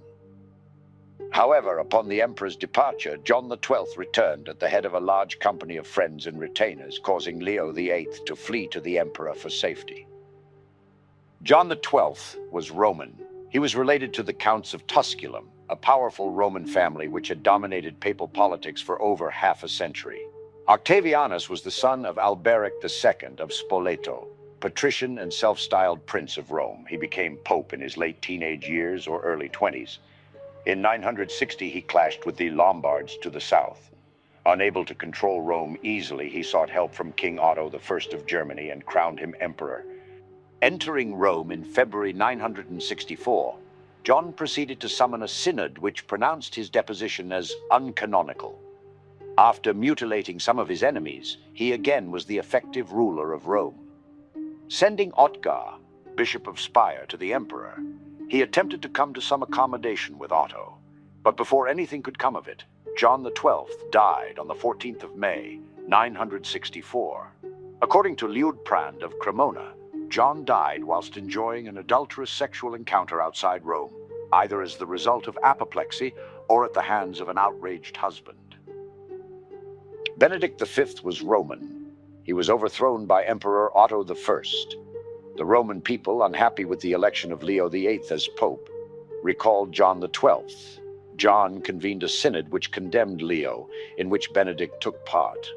However, with John's death, the Roman people again rejected Leo, who fled from Rome and joined Otto at Rieti in central Italy. After a violent struggle between rival factions, the Romans elected Benedict instead, who was acclaimed by the city militia. Prior to his coronation as pope, envoys were sent to Otto, informing them of their decision. The emperor rejected their decision out of hand and warned them not to proceed. Returning to Rome, they decided to ignore Otto. Benedict was consecrated bishop and crowned pope on the 22nd of May, 964. The Romans swore an oath to Benedict that they would not abandon him and would protect him against Otto. Otto, however, upon hearing the news, resolved to restore his candidate as pope and would successfully march on Rome. At the synod, Benedict threw himself at Leo's feet and acknowledged his guilt. The ex-pope was moved to Hamburg and placed under the care of Adeldag, Archbishop of Hamburg-Bremen. Leo VIII was Roman, first to be an anti-pope and later became a legitimate pope. Born in Rome in the region around the Clivus Argentarius, Leo came from an illustrious noble family. He was the son of John, who held the office of protonotary. He would be a layperson serving as papal scribe prior to becoming pope. After defeating John XII, Otto would have the Roman nobility swear an oath over the tomb of St. Peter of loyalty to Leo. He issued numerous bulls, many of which detailed the granting of privileges to Otto and his successors. Some of the bulls were alleged to grant the Holy Roman Emperors the right of choosing their successors in the Kingdom of Italy and the right to nominate the Pope, and all popes, archbishops, and bishops were to receive investiture from the emperor. In addition, Leo is also claimed to have relinquished to Otto all the territory of the Papal States that had been granted to the Apostolic See by Pepin the Short and Charlemagne. Leo VIII died on the 1st of March, 965, and was succeeded by John XIII. According to the Liber Pontificalis, he was described as venerable, energetic, and honorable. He had a number of streets dedicated to him in and around the Clivus Argentarius, including the Descensus Leonis Prothi. John XIII was Roman. His pontificate was caught up in the continuing conflict between the Holy Roman Emperor, Otto I, and the Roman nobility. After long and arduous negotiations, he succeeded in arranging a Byzantine marriage for Otto II in an effort to legitimize the Ottonian claim to imperial dignity. He also established church hierarchy in Poland and Bohemia. John was the son of another John, who was a bishop. It has been conjectured that his father was the Roman noble John Crescentius, a member of the Crescentii family who had married into the family of Count Theophylact, the first of Tusculum. Consequently, John was probably the brother of Crescentius the Elder, the Patricius Romanorum, as well as Stephania, Lady of Palestrina, who married Count Benedict, rector of the Sabina, and Marozia, who married Count Gregory I of Tusculum. In 969, he met Gerber d'Aurillac, the future Pope Sylvester II, and was so impressed by his scholarly brilliance that he kept him on in Rome in order to learn from him. He was buried in the Basilica of St. Paul, outside the walls. Referred to by one chronicler after his death as the Good, John was noted for his reverence and piety, as well as being highly learned in both scripture and canon law. Benedict VI was Roman. His brief pontificate occurred in the political context of the establishment of the Holy Roman Empire, during the transition between the reigns of Otto I and Otto II, incorporating the struggle for power of Roman aristocratic families such as the Crescentii and Tusculani. The son of a Roman of German ancestry named Hildebrand. Prior to becoming pope, he was the cardinal deacon of the Church of St. Theodore. Installed as pope under the protection of Otto I, Benedict was seen as a puppet of the emperor by the local Roman aristocracy who resented the emperor's dominance in Roman civil and ecclesiastical affairs. Record of Benedict VI's reign as pope is scant. He is known to have confirmed privileges assumed by certain monasteries and churches.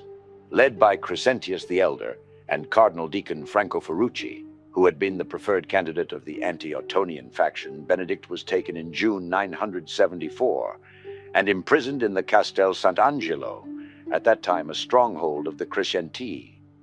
Ferrucci was then proclaimed as the new pope, taking the name Boniface VII. Hearing of the overthrow of Benedict VI, Otto II sent an imperial representative, Count Sicco, to demand his release. Unwilling to step down, Boniface ordered a priest named Stephen to murder Benedict whilst he was in prison, strangling him to death. Benedict VII was Roman. Benedict was born in Rome, the son of David or Deodatus and nephew of Alberic II of Spoleto. He was also connected to the Conti family. Before his accession to the papacy, he served as Bishop of Sutri. Benedict VII was elected pope by the Roman clergy and people in October 974 under the influence of Sicco, envoy of Emperor Otto II. He ascended as a compromise candidate to replace Boniface VII, who had caused the death of Pope Benedict VI, usurped the pontificate, and in a month plundered the Vatican of its most valuable contents. He then escaped to Constantinople. The new pope's authority was opposed by Boniface VII and his supporters, and although the antipope himself was forced to flee, his party followed fiercely in his footsteps and compelled Benedict to call upon Otto II for help. Once he was firmly established on his throne by the emperor, he showed himself both desirous of checking the tide of simony which was rising high in the church, and of advancing the cause of monasticism. In March 981, Benedict presided over a synod in St. Peter's that prohibited simony. In September 981, he convened a Lateran synod. Benedict VII died in 984 and was interred at Santa Croce in Jerusalem. John XIV was Pavese. Canepanova was born at Pavia. He was Bishop of Pavia and served as Imperial Arch-Chancellor for Italy of Emperor Otto II. His earliest document in that capacity dates from the 28th of December 980, and the latest from the 27th of August 983. Pope Benedict VII died in 983. Empresses Adelaide and Theophanu, Otto II's mother and wife respectively, wished to enthrone Majolus of Cluny as the new pope, but he refused, and Pietro Canepanova was chosen instead. Canepanova took the papal name John XIV to avoid being linked to St. Peter. Otto II died shortly after his election, his heir Otto III being only 3 years old and unable to protect John's position. Antipope Boniface VII, on the strength of the popular feeling against the new pope, returned from Constantinople and placed John XIV in prison in the Castel Sant'Angelo, where he died either from starvation or poison. John XV was Roman. He was the first pope who canonized a saint. The origins of the investiture controversy stem from John XV's pontificate, when the dispute about the deposition of Archbishop Arnulf of Rheims soured the relationship between the Capetian kings of France and the Holy See. John XV was the son of Leo, a Roman presbyter. Before he became pope in August 985, John was cardinal priest of St. Vitalis. John XV's venality and nepotism made him very unpopular with the citizens of Rome. John was a patron and protector of the reforming monks of Cluny. He would come into conflict with Hugh Capet over the authority Hugh had given, and wished to take away from the Archbishop of Rheims, Arnulf the Carolingian. This would last until Hugh's death. He was the first in history to make a solemn canonization as a pope. In 996, Otto III undertook a journey to Italy to obtain an imperial coronation from the pope. But John XV died of fever early on April 1st, 996, while Otto III lingered in Pavia until the 12th of April to celebrate Easter. The emperor then elevated his own cousin Bruno to the papal dignity under the name of Gregory V. Gregory V was Saxon. He was a member of the Salian dynasty. He was made pope by his cousin, Emperor Otto III. Politically, Gregory V acted consistently as the emperor's representative in Rome, and granted many privileges to monasteries within the Holy Roman Empire. King Robert II of the Franks, who had been insisting on his right to appoint bishops, was ultimately forced to back down, and also to put aside his wife, Bertha of Burgundy, by threat of excommunication on the kingdom. Until the conclusion of the Council of Pavia in 997, Gregory V had a rival in the person of the antipope John XVI, whom Crescentius II and the nobles of Rome had chosen against the will of the youthful Emperor Otto III, Gregory's cousin. The revolt of Crescentius II was decisively suppressed by the emperor, who marched upon Rome. John XVI fled, and Crescentius II shut himself up in the Castel Sant'Angelo. The emperor's troops pursued the anti-pope, captured him, cut off his nose and ears, cut out his tongue, blinded him, and publicly degraded him before Otto III and Gregory V. When the much-respected Saint Nilus of Rossano castigated both the emperor and pope for their cruelty, John XVI was sent to the monastery of Fulda in Germany. Crescentius II would later be hanged from his castle walls. Gregory V died suddenly, not without suspicion of foul play, on the 18th of February 999. He is buried in St. Peter's Basilica near Pope Pelagius I. Sylvester II was Aurillacois and the first pope from what is today France. He endorsed and promoted study of Arab and Greco-Roman arithmetic, mathematics, and astronomy, reintroducing to Europe the abacus and armillary sphere, which had been lost to Latin Europe since the end of the Greco-Roman era. He is said to be the first in Europe to introduce the decimal numeral system using the Hindu-Arabic numeral system. He is credited with the invention of the first mechanical clock in 996. With imperial support, Gerbert was elected to succeed Gregory V as pope in 999. As pope, he took energetic measures against the widespread practices of simony and concubinage among the clergy, maintaining that only capable men of spotless lives should be allowed to become bishops. In 1001, the Roman populace revolted, forcing Otto III and Sylvester II to flee to Ravenna. Otto III led 2 unsuccessful expeditions to regain control of the city and died on a 3rd expedition in 1002. Sylvester II returned to Rome soon after the emperor's death, although the rebellious nobility remained in power, and died a little later. Sylvester is buried in St. John Lateran. Gerbert of Aurillac was a humanist long before the Renaissance. He read Virgil, Cicero, and Boethius. He studied Latin translations of Porphyry and Aristotle. He had a very accurate classification of the different disciplines of philosophy. Gerbert was said to be one of the most noted scientists of his time.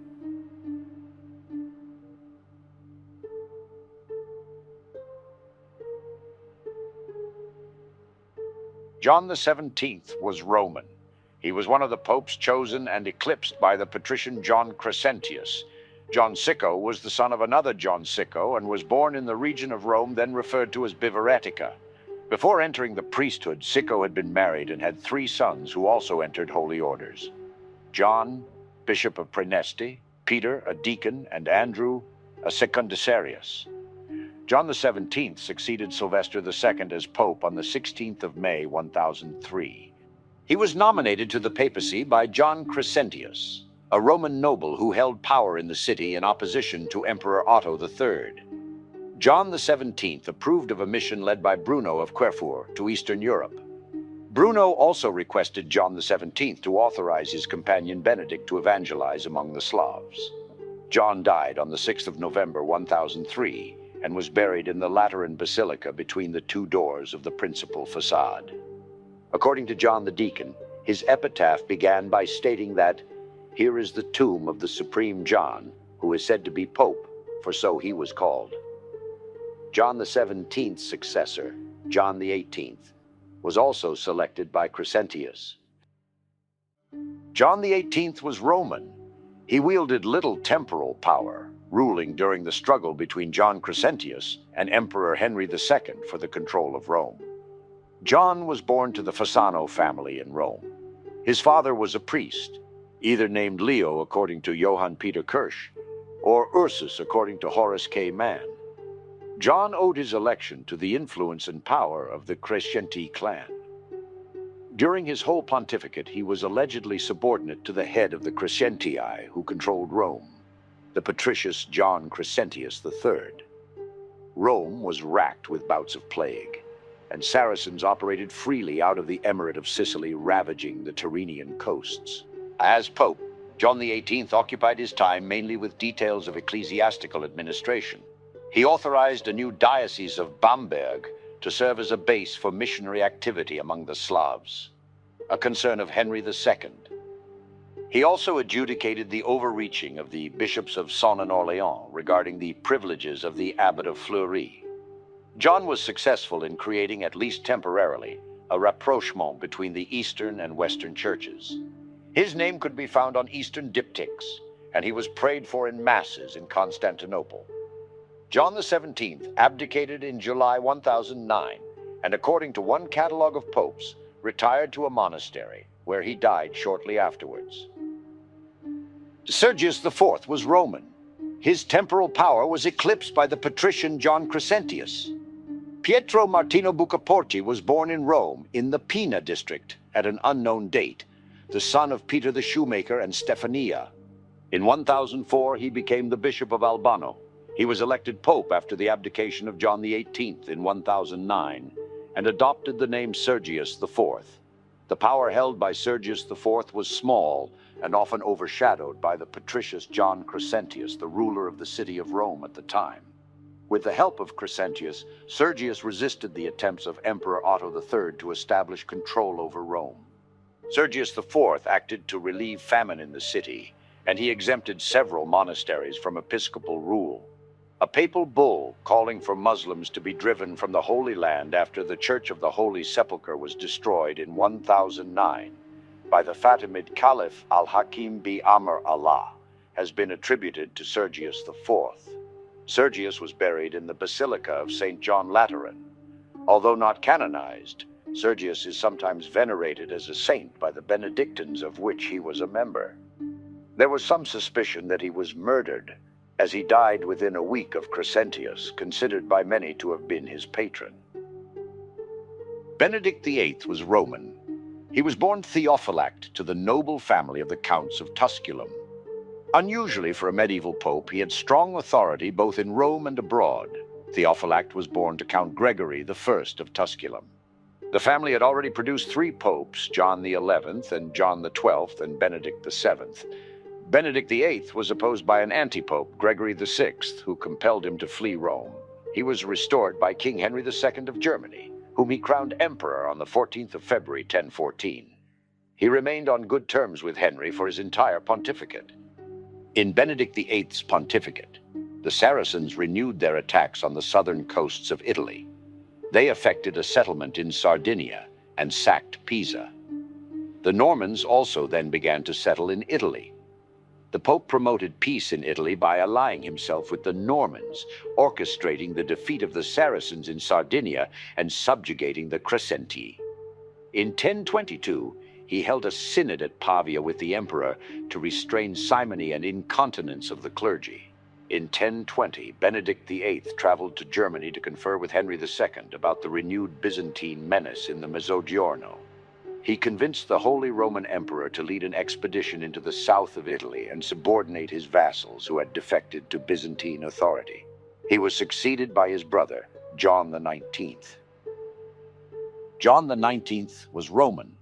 Born Romanus, he belonged to the family of the powerful Counts of Tusculum, succeeding his brother Benedict VIII. Papal relations with the Patriarchate of Constantinople soured during John XIX's pontificate. He was a supporter of Emperor Conrad II and patron of the musician Guido of Arezzo.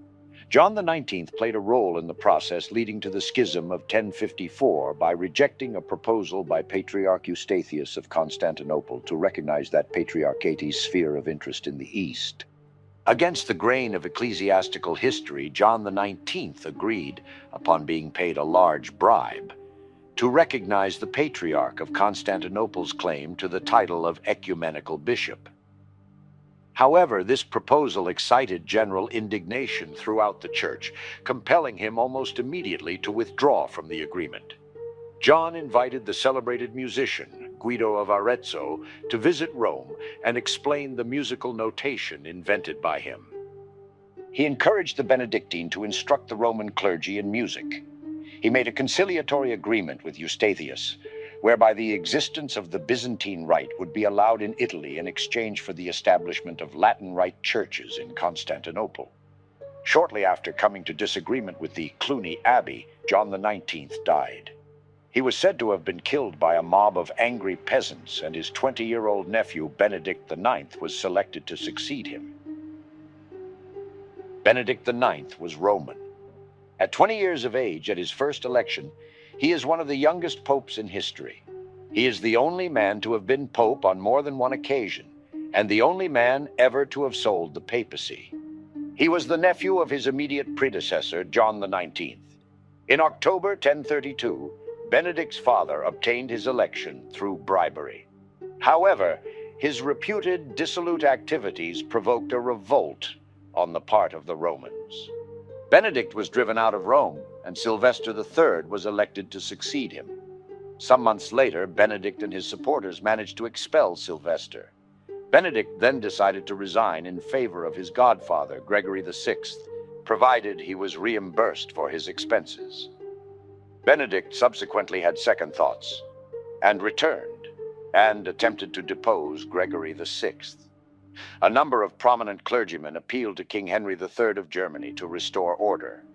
Henry and his forces crossed the Brenner Pass into Italy, where he summoned the Council of Sutri to decide the matter. Benedict IX, Sylvester III, and Gregory VI were all deposed. Henry then had Clement II elected in December 1046. Benedict IX's eventual fate is obscure, but he seems to have given up his claims to the papal throne. Leo IX may have lifted the ban on him. Benedict IX was buried in the Abbey of Grottaferrata in around 1056. According to the abbot St. Bartholomew of Grottaferrata, he was penitent and turned away from the sins he committed as pontiff. Sylvester III was Roman. Christened John, he was born into the powerful Roman patrician family Crescenti. Upon the death of Pope John XIX in October 1032, the papal throne became the subject of dispute between rival factions of nobles. Theophylactus, a youth of about 20, the son of Alberic III, Count of Tusculum, was supported by the nobles of Tusculum. Giovanni de Crescenzi Ottaviani was supported by the Crescenzi family. Alberic secured the election of his son through bribery. The nephew and namesake of Pope Benedict VIII, he took the name Benedict IX. The young man was not only unqualified, but led a reportedly dissolute life, and factional strife continued. A revolt in Rome led to Benedict IX being driven from the city in 1044. A successor bishop to the see of Sabina, Hubaldus, is recorded under Pope Alexander II on October 1063, indicating that John must have died prior to that date. Though some consider him to have been an anti-pope, Sylvester III continues to be listed as an official pope in Vatican lists. A similar situation applies to Pope Gregory VI. Sylvester's pontifical name was used again by anti-pope Theodoric because at that time he was not considered a legitimate pontiff. Gregory VI was Roman. Gratian, the archpriest of St. John by the Latin Gate, was a man of great reputation for uprightness of character. He was also the godfather of Pope Benedict IX, who at the age of 20 was foisted on the papacy by his powerful family, the Theophylactic Counts of Tusculum. Benedict IX, wishing to marry and vacate the position into which he had been thrust by his family, consulted his godfather as to whether he could resign the pontificate. When he was convinced that he might do so, he offered to give up the papacy into the hands of his godfather if he would reimburse him for his election expenses. Desirous of ridding the See of Rome of such an unworthy pontiff, John Gratian paid him the money and was recognized as pope in his stead. Due to his purchasing of the papacy, dissenting clergy separated themselves from Gregory and implored King Henry III of Germany to restore order in Rome. Henry III responded by marching on into Italy in the autumn of 1046 and was received by Gregory, who in turn summoned a council to meet at Sutri. He was accused of purchasing the papacy and freely admitted it. He nevertheless denied that this act, given the circumstances, constituted the crime of simony. Called upon to resign and seeing little choice to contest, he complied of his own accord and laid down his office. Clement II was Saxon. He was the first in a series of reform-minded popes from Germany. Suiger was the Bishop of Bamberg.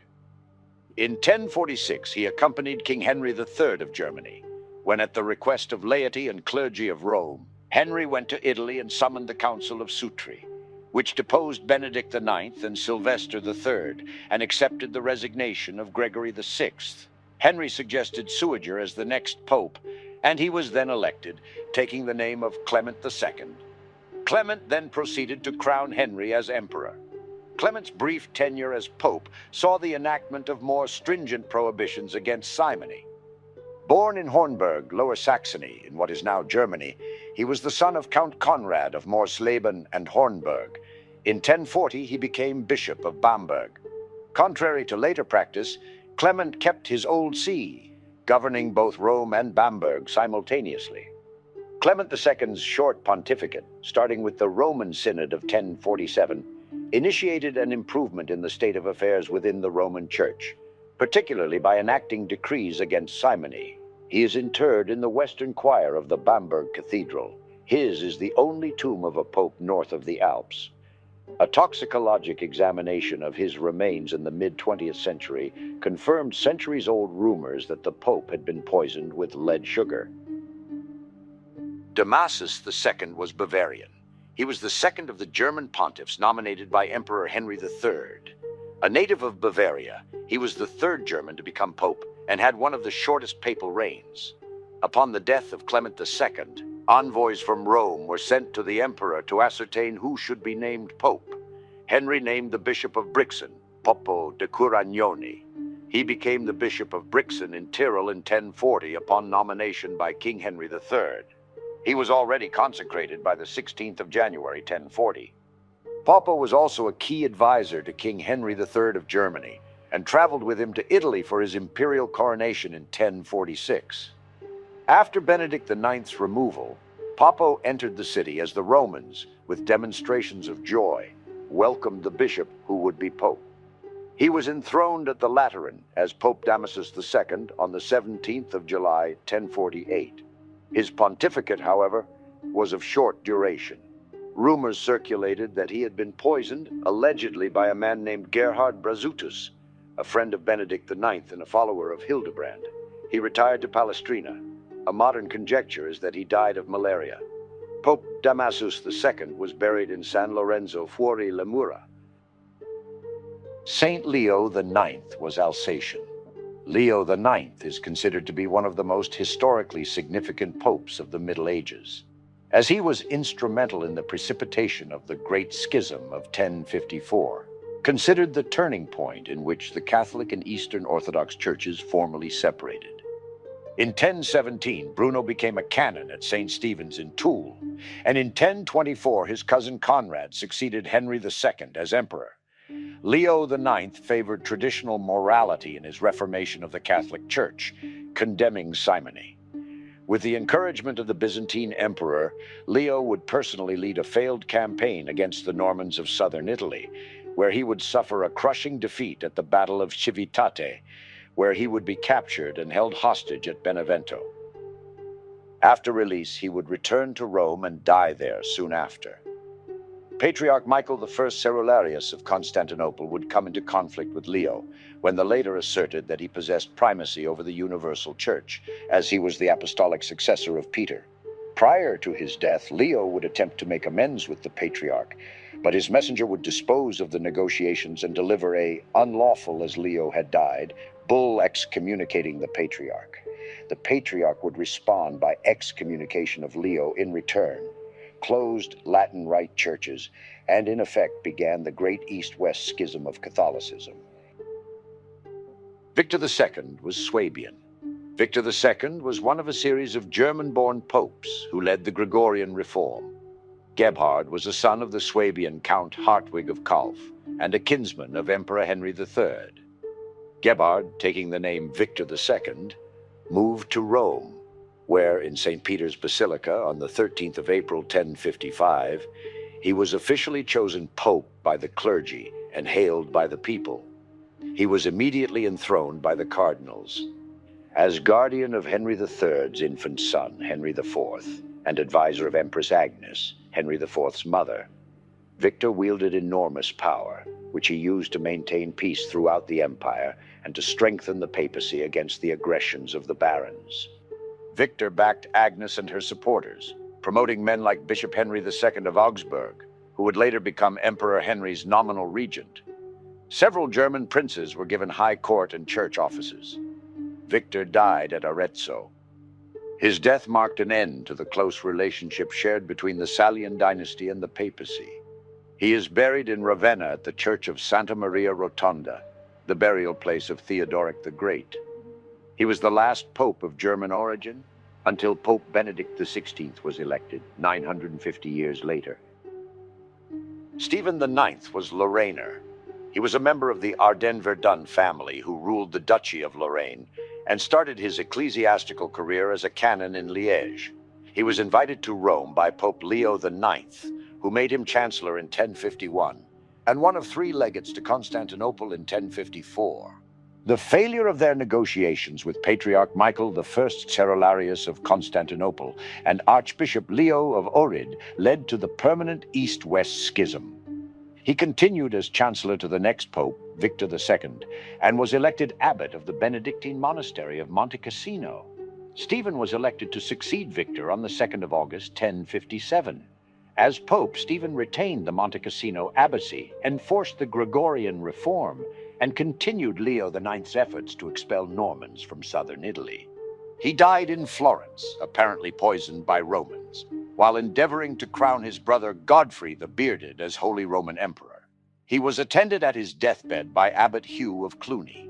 Stephen was buried in the church of Santa Reparata, which was demolished in 1357 to make way for the construction of the new cathedral, Santa Maria del Fiore. Stephen IX is considered by the modern Roman Catholic Church to have been succeeded by Nicholas II, though others consider his successor to be Benedict X, who came to be regarded as an anti-pope by some in the 14th century. Nicholas II was Burgundian. At the time of his election, he was Bishop of Florence. During his papacy, Nicholas II successfully expanded the influence of the papacy in Milan and southern Italy. He was also responsible for passing papal election reforms, which resulted in greater papal influence in electing new popes. Gerard of Burgundy was born in Chevron, in what is now Savoy. He was canon at Liège. In 1046, he became Bishop of Florence, where he restored the canonical life among the clergy of numerous churches. Elected by the cardinals opposing Benedict X, Gerard would take the name of Nicholas II. He would march on Rome with the Tuscan ruler Godfrey the Bearded and the imperial chancellor, Guibert of Parma. He pronounced Benedict X deposed and excommunicated. The supporters of Nicholas II then gained control of Rome and forced Benedict X to flee to Gerard of Galeria. Having arrived in Rome, Nicholas II then proceeded to wage war against Benedict X and his supporters with Norman assistance. At an initial battle in Campania in early 1059, Nicholas II was not wholly successful. But later that same year, his forces conquered Praeneste, Tusculum, and Numentanum, and in the autumn took Galeria, forcing Benedict X to surrender and renounce the papacy. He died on the 27th of July, 1061, less than 3 years after becoming pope. He would change how popes would be elected, placing sole control on a group assembly of cardinals rather than the Roman aristocracy or Holy Roman Emperor. Alexander II was Milanese. Anselm's was the first election by the cardinals without the participation of the people and minor clergy of Rome. He also authorized the Norman conquest of England in 1066. Born of noble Milanese family, he would come to dominate the clergy of Milan. He is the first pope to truly enforce clerical celibacy. His strict anti-simony policies would be strictly enforced across the Latin Sea. Pope Alexander II died at the Lateran Palace on the 21st of April, 1073, and was buried in the Lateran Basilica. Saint Gregory VII was Sovenese, one of the great reforming popes. He is perhaps best known for the part he played in the investiture controversy, his dispute with Emperor Henri IV that affirmed the primacy of papal authority, and the new canon law governing the election of the Pope by the College of Cardinals. He was also at the forefront of developments in the relationship between the emperor and the papacy during the years before he became pope. He followed his predecessor to rigorously enforce the Western Church's ancient policy of celibacy for the clergy, and also attacked the practice of simony. Gregory VII excommunicated Henry IV 3 times, Consequently, Henry IV would appoint anti-Pope Clement III to oppose him in the political power struggles between the Catholic Church and his empire. His radical belief in papal supremacy would lead him to claim the sovereignty on the ground of immemorial usage over Corsica and Sardinia, as well as the kingdoms in Spain, of Hungary, and of Croatia. He would make attempts to demand that the King of Denmark become a fiefdom under the papal state. Pope Gregory VII died in exile in Salerno, hated by most of his contemporaries. Victor III was Beneventani. His failing health was the factor that made him so reluctant to accept his pontifical election, and his health was so poor that he fell to illness during his coronation. The only literary work of his that remains is his dialogues on the miracles performed by Benedict of Nursia and other saints at Monte Cassino.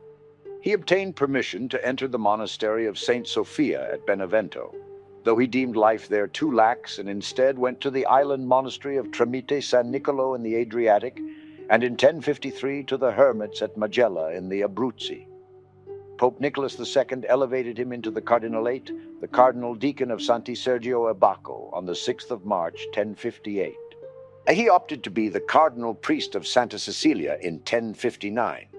In 1086, with aid of the Normans, he would push anti-Pope Clement III and the Holy Roman Empire's soldiers out of St. Peter's. In August 1087, a synod was held at Benevento, which renewed the excommunication of the anti-Pope Clement III, the condemnation of lay investiture, proclaimed a crusade against the Saracens in northern Africa, and anathematized Hugh of Lyon and Richard, abbot of Marseille. After 3 days, Victor became seriously ill and retired to Monte Cassino to die, and was later buried in the tomb he had prepared for himself in the abbey's chapter house. Urban II was French. He is best known for convening the Council of Clermont, which served as the catalyst for the Crusades. Pope Urban was a native of France, and was a descendant of a noble family from the French commune of Châtillon-sur-Marne. Before his papacy, Urban was the Grand Prior of Cluny and Bishop of Ostia. As Pope, he dealt with anti-Pope Clement III, infighting of various Christian nations, and the Muslim incursions into Europe. In 1095, he started preaching the First Crusade. He promised forgiveness and pardon for all of the past sins of those who would fight to reclaim the Holy Land from Muslims and free the Eastern churches. This pardon would also apply to those that would fight the Muslims in Spain. While the First Crusade resulted in occupation of Jerusalem from the Fatimids and consequent massacre of the Muslim population there, Pope Urban II died before he could receive this news. He also set up the modern-day Roman Curia in the manner of a royal ecclesiastical court to help run the church. He was beatified by Pope Leo XIII on the 14th of July, 1881. Pascal II was Santa Sophiesi. A monk of the Abbey of Cluny, his reign of almost 20 years was exceptionally long for a medieval pope. Ranierius was born in Bleda, near Forlì, Romagna. He became a monk at Cluny at an early age. During Pascal's trip to France in 1106 to 1107, he consecrated the Cluniac Church of Notre Dame at La Charité-sur-Loire, the second largest church in Europe at the time. After being imprisoned for 61 days, he would crown his captor, Henri V, emperor in St. Peter's on the 13th of April, 1111. The following year, he would excommunicate Henri V. The Byzantine Emperor Alexios I would seek to mend the schism of the East and West, but could not recognize the Pope's primacy. On the 15th of February, 1113, he confirmed the Hospital of St. John of Jerusalem, rendering it exempt from all authority save that of the Pope. Towards the end of his pontificate, trouble began anew in England. Paschal II complained in 1115 that councils were held and bishops translated without his authorization, and he threatened Henry I with excommunication.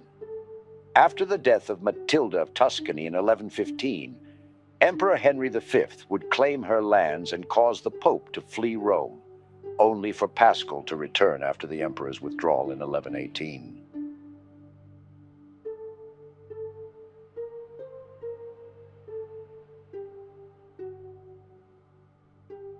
Gelasius II was Pisan. A monk of Monte Cassino and chancellor of Pope Paschal II, Caetani was unanimously elected to succeed him. In doing so, he also inherited the conflict with Emperor Henri V over investiture. Gelasius spent a good part of his brief papacy in exile. He was born between 1060 and 1064 at Gaeta into the Pisan branch of the Caetani family, and he became a monk of Monte Cassino. Henri V sought to enforce the privilege of investiture conceded and later revoked in 1112 by the papacy under duress by Paschal II. He drove Gelasius II from Rome in March 1118, pronounced his election null and void, and set up Maurice Bourdin, Archbishop of Braga, as antipope under the name of Gregory VIII. Gelasius II fled to Gaeta, where he was ordained a priest on the 9th of March 1118, and on the following day received episcopal consecration. He at once excommunicated Henri V and the anti-pope, and under Norman protection was able to return to Rome in July. He set out for France, consecrating the Cathedral of Pisa on the way, and arrived at Marseille in October. He was received with great enthusiasm at Avignon, Montpellier, and other cities, held a synod at Vienne in January 1119, and was planning to hold a general council to settle the investiture contest when he died at the Abbey of Cluny. Calixtus II was Burgundian. His pontificate was shaped by the investiture controversy, which he was able to settle through the Concordat of Worms in 1122. As son of Count William I of Burgundy, Guy was a member of and connected to the highest nobility in Europe. He became Archbishop of Vienne and served as papal legate to France. He attended the Lateran Synod of 1112. He was elected pope at Cluny in 1119. The following year, prompted by attacks on deniers of Christ, he issued the bull Sicut Judaeus, which forbade Christians, on pain of excommunication, from forcing deniers of Christ to convert, from harming them, from taking their property, from disturbing the celebration of their festivals, and from interfering with their cemeteries. In March 1123, Calixtus II convened the First Lateran Council, which passed several disciplinary decrees, such as those against simony and concubinage among the clergy, and violators of the truce of God. Honorius II was Casalesi. Although from a humble background, his obvious intellect and outstanding abilities saw him promoted up through the ecclesiastical hierarchy. Attached to the Frangipani family of Rome, his election as pope was contested by a rival candidate, Celestine II, and force was used to guarantee his election. Honorius's pontificate was concerned with ensuring that the privileges the Roman Catholic Church had obtained through the Concordat of Worms were preserved and, if possible, extended. He was the first pope to confirm the election of the Holy Roman Emperor. Distrustful of the traditional Benedictine order, he favored new monastic orders such as the Augustinians and the Cistercians, and sought to exercise more control over the larger monastic centers of Monte Cassino and Cluny Abbey. He also approved the new military order of the Knights Templar in 1128. Honorius II failed to prevent Roger II of Sicily from extending his power in southern Italy, and was unable to stop Louis VI of France from interfering in the affairs of the French Church. Like his predecessors, he managed the wide-ranging affairs of the Church through papal legates. With his death in 1130, the Church was again thrown into confusion, with the election of two rival popes, Innocent II and the anti-pope Anacletus II. Innocent II was Roman. His election as pope was controversial, and the first 8 years of his reign were marked by a struggle for recognition against the supporters of Anacletus II. He reached an understanding with King Lothair III of Germany, who supported him against Anacletus and whom he crowned as Holy Roman Emperor. Formerly a Cluniac monk, he was made Cardinal Deacon of San Angelo in 1116 by Pope Paschal II. Pope Calixtus II would have him conduct relations with the Holy Roman Emperor Henri V in 1122 and King Louis VI of France in 1123. In 1124, he became a close advisor to Pope Honorius II. He would make the Knights Templar answerable only to the papacy. At the Second Lateran Council, he would see King Roger II of Sicily excommunicated and banning of the use of crossbows as well as slings and bows against Christians. He would have several of his nephews elevated to cardinals before and after his death. A struggle with the town of Tivoli would occur, and the Roman factions that wished Tivoli annihilated took up arms against Innocent. In 1143, as the Pope lay dying, the Commune of Rome, to resist papal power, began deliberations that officially reinstated the Roman Senate the following year. The Pope was interred in a porphyry sarcophagus that contemporary tradition asserted had been the Emperor Hadrian's.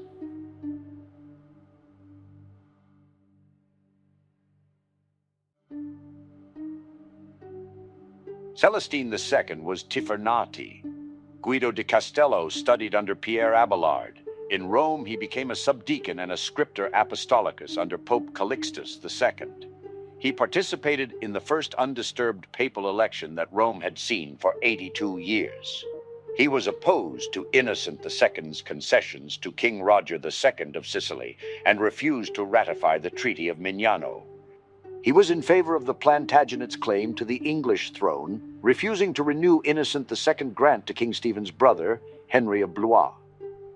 The principal act of his papacy was the absolution of Louis VII of France.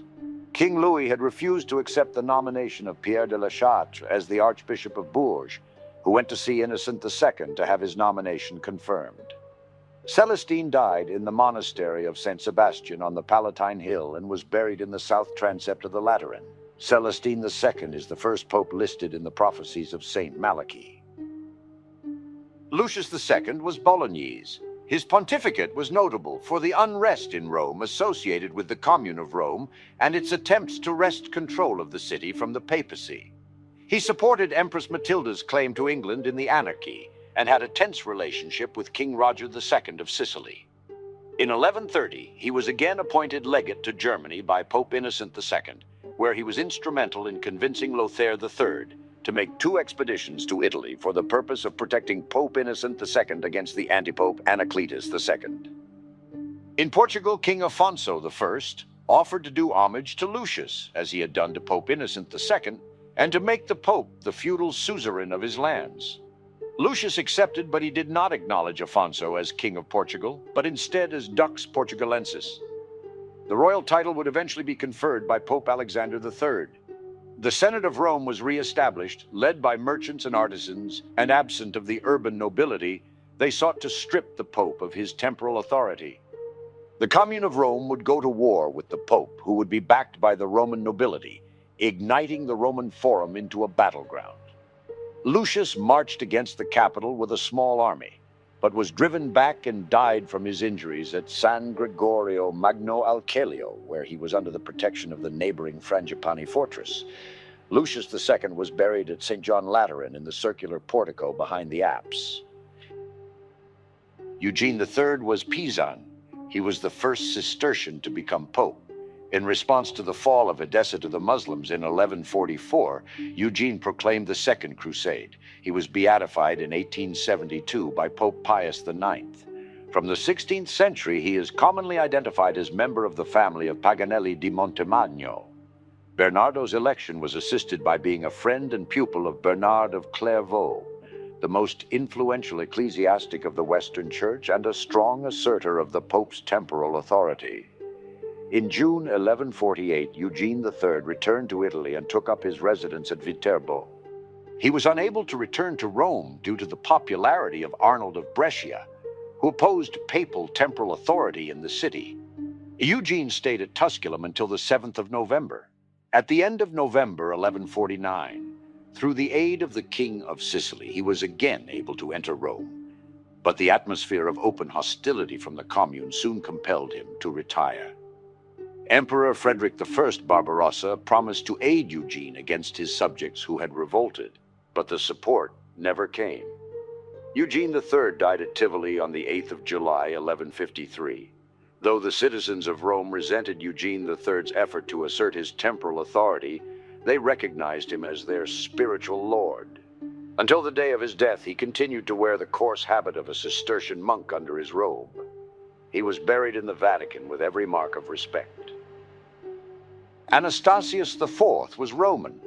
He was a Roman son of Benedictus de Subura, probably of the family of Dimitri.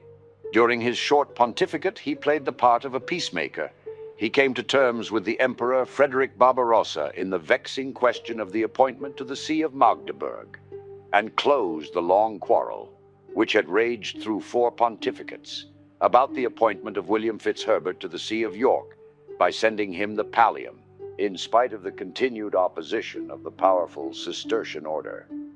Anastasius IV also devoted much time and expenses on the Lateran Basilica and Palace back at Rome. Anastasius IV died on the 3rd of December, 1154, and was succeeded by Cardinal Nicholas Breakspere as Pope Adrian IV. Anastasius IV was laid to rest within the Helena sarcophagus, which was brought out and reused as his tomb. Adrian IV was the only English pope.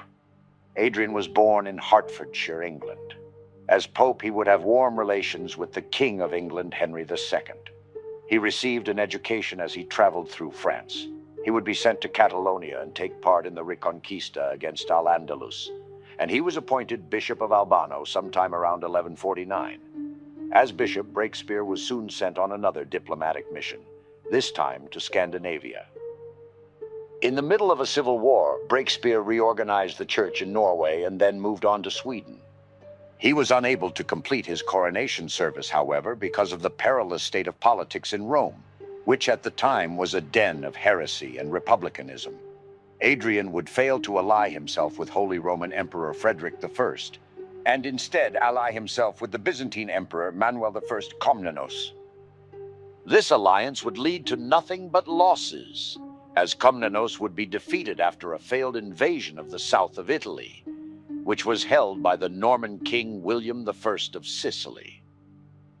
Following Adrian's death at Anagni, there was uncertainty as to who to succeed him, with both pro- and anti-imperial cardinals voting for different candidates. Although Pope Alexander III officially took over, the subsequent election of an anti-pope led to a 22-year-long schism.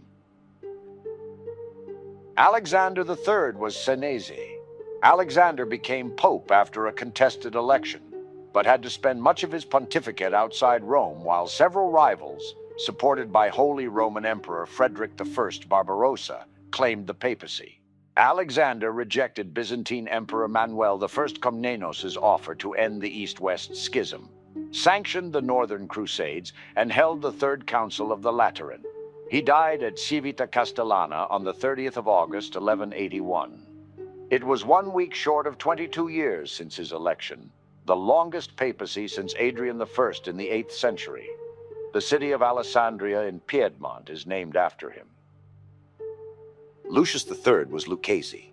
Prior to being elected pope, he had a long career as a papal diplomat. His papacy was marked by conflicts with Holy Roman Emperor Frederick I, his exile from Rome, and the initial preparations for the Third Crusade. A native of the city of Lucca, he was born around 1100 as Ubaldo, son of aristocrat Orlando Alicingoli. He had close ties to the Cistercians, but it seems that he never joined the order. In 1177, Alicingoli took part in the negotiation of the Treaty of Venice, where an agreement was reached between Alexander III and Emperor Frederick I, who had been excommunicated for his support of the successive antipopes Victor IV, Paschal III, and Calixtus III. In pursuance of his anti-imperial policy, Lucius declined in 1185 to crown Henri of Hohenstaufen as Frederick I's destined successor. In November 1184, Lucius held a synod at Verona, which condemned the Cathars and Patarines, Waldensians, Josephines, Pelagians, and Arnaldists, and anathematized all those declared as heretics and their abettors. In 1185, preparations began for the Third Crusade in answer to the appeals of King Baldwin IV of Jerusalem. Before they were completed, Lucius III died in Verona. Urban III was Cugionese. Crivelli was born in Cugiono as the son of Guala Crivelli and had 4 brothers, Pietro, Domenico, Pastore, and Guala. It is often said that the future Pope Celestine IV was the son of Urban's sister. He studied in Bologna. In 1173, Crivelli was made a cardinal by Pope Alexander III. His original title is unknown, but he opted to be the cardinal priest of San Lorenzo in Lucina in 1182, Lucius appointed him Archbishop of Milan in 1185, which he would continue to hold as Pope. Urban III would continue to antagonize the Holy Roman Emperor Frederick I, as he could not forgive Frederick's sacking of Milan in 1162, where several of Urban's relatives had been proscribed or mutilated. He refused to crown as King of Italy Frederick I's son Henri, who had married Constance, the heiress of the Kingdom of Sicily. By this marriage bond, the papacy lost that Norman support on which it had so long relied in its contests with the emperor. He would also bring peace between England and France through threats of excommunication. As Henry conspired with Urban, Frederick blocked off communication from Verona to the Germans. Prior to being able to excommunicate Frederick, Urban would die. Gregory VIII was Beneventani. Becoming pope after a long diplomatic career as apostolic chancellor, he was notable in his brief reign for reconciling the papacy with the estranged Holy Roman Empire and for initiating the Third Crusade. Alberto de Mora was born about 1105 in Benevento of a noble family. He would join the religious order of Premonstratensian at a young age. He was a canon at St. Martin's Abbey in Laon. He later became a professor of canon law in Bologna. Shortly before his election to the papacy, Alberto founded a monastery in his hometown of Benevento. His previous dealings with Frederick Barbarossa put the church back in a friendly relationship with the Holy Roman Emperor. In response to the defeat of the Crusader Kingdom of Jerusalem at the Battle of Hattin, Gregory issued the papal bull Audita Tremendi, calling for the Third Crusade. Gregory traveled to Pisa in order to end Pisan hostilities with Genoa, so that both seaports and naval fleets could join together for the crusade. On the way to Pisa, he stopped at Lucca and ordered Antipope Victor IV's body to be removed from his tomb and his remains thrown out of the church. Gregory died in Pisa on the 17th of December, 1187, of a fever after holding the papacy for only 57 days. He was buried in the Duomo in Pisa. The tomb and the papal remains were destroyed in the 1600 fire of the cathedral. Clement III was Roman. He ended the conflict between the papacy and the city of Rome by allowing the election of magistrates, which reinstalled the papacy back in the city after a 6-year exile. Clement, faced with a deplete college of cardinals, created 31 cardinals over 3 years, the most since Hadrian IV. He died the 20th of March, 1191, and was quickly replaced by Celestine III. He was the cardinals' second choice, but their first choice, Cardinal Theobald of Ostia, refused the papal throne. Clement was the second Roman pope since Innocent II. He would fill the papacy with Roman cardinals. Clement sent the Archbishop of Tyre, Josias, to persuade King Henry II of England and King Philip II of France to undertake the Third Crusade. The Romans, uncontrolled by the Pope, would split into 2 factions, each taking sides with either that of the Normans or the Germans. Clement would crown Henry VI as Holy Roman Emperor, and in turn anger him by bestowing Sicily on Tancred, son of Roger III, Duke of Apulia. Clement would ban certain items from the embargoed Islamic world. Clement would make the Scottish Church answerable to Rome alone rather than to the Archbishop of York. Celestine III was Roman. He had a tense relationship with several monarchs, including Emperor Henry VI, King Tancred of Sicily, and King Alfonso IX of Leon. Giacinto Bobone was born into the noble Orsini family in Rome. He partook in 2 legatine missions to Spain, with the later mission as the Cardinal Deacon of Santa Maria in Cosmedine. He threatened to excommunicate Henry VI, whom he had crowned after becoming Pope, for wrongfully keeping King Richard I of England imprisoned, but was interceded by the College of Cardinals. He placed Pisa under an interdict, which was lifted by his successor, Innocent III, in 1198. He would threaten excommunication of Duke Valdemar for his imprisonment of the Bishop of Schleswig, as well as threaten to put the Kingdom of Denmark under interdict. He would condemn the marriages of King Alfonso IX of Leon and excommunicate him for his second marriage. He would excommunicate him again for allying with the Almohad Caliphate in their war against Castile, placing an interdict over Leon. In December 1196, Celestine issued a bull acknowledging the possessions of the Teutonic Knights. Celestine would have resigned the papacy and recommended a successor shortly before his death, but was not allowed to do so by the cardinals. Innocent III was Roman. His influence was felt through all of Europe, where he claimed supremacy over all of Europe's kings. He was instrumental in the Fourth Lateran Council. This resulted in a considerable refinement of Western canon law.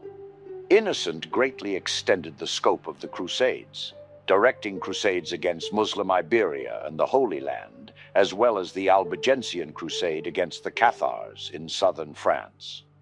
He organized the Fourth Crusade of 1202 to 1204, which ended in the sack of Constantinople.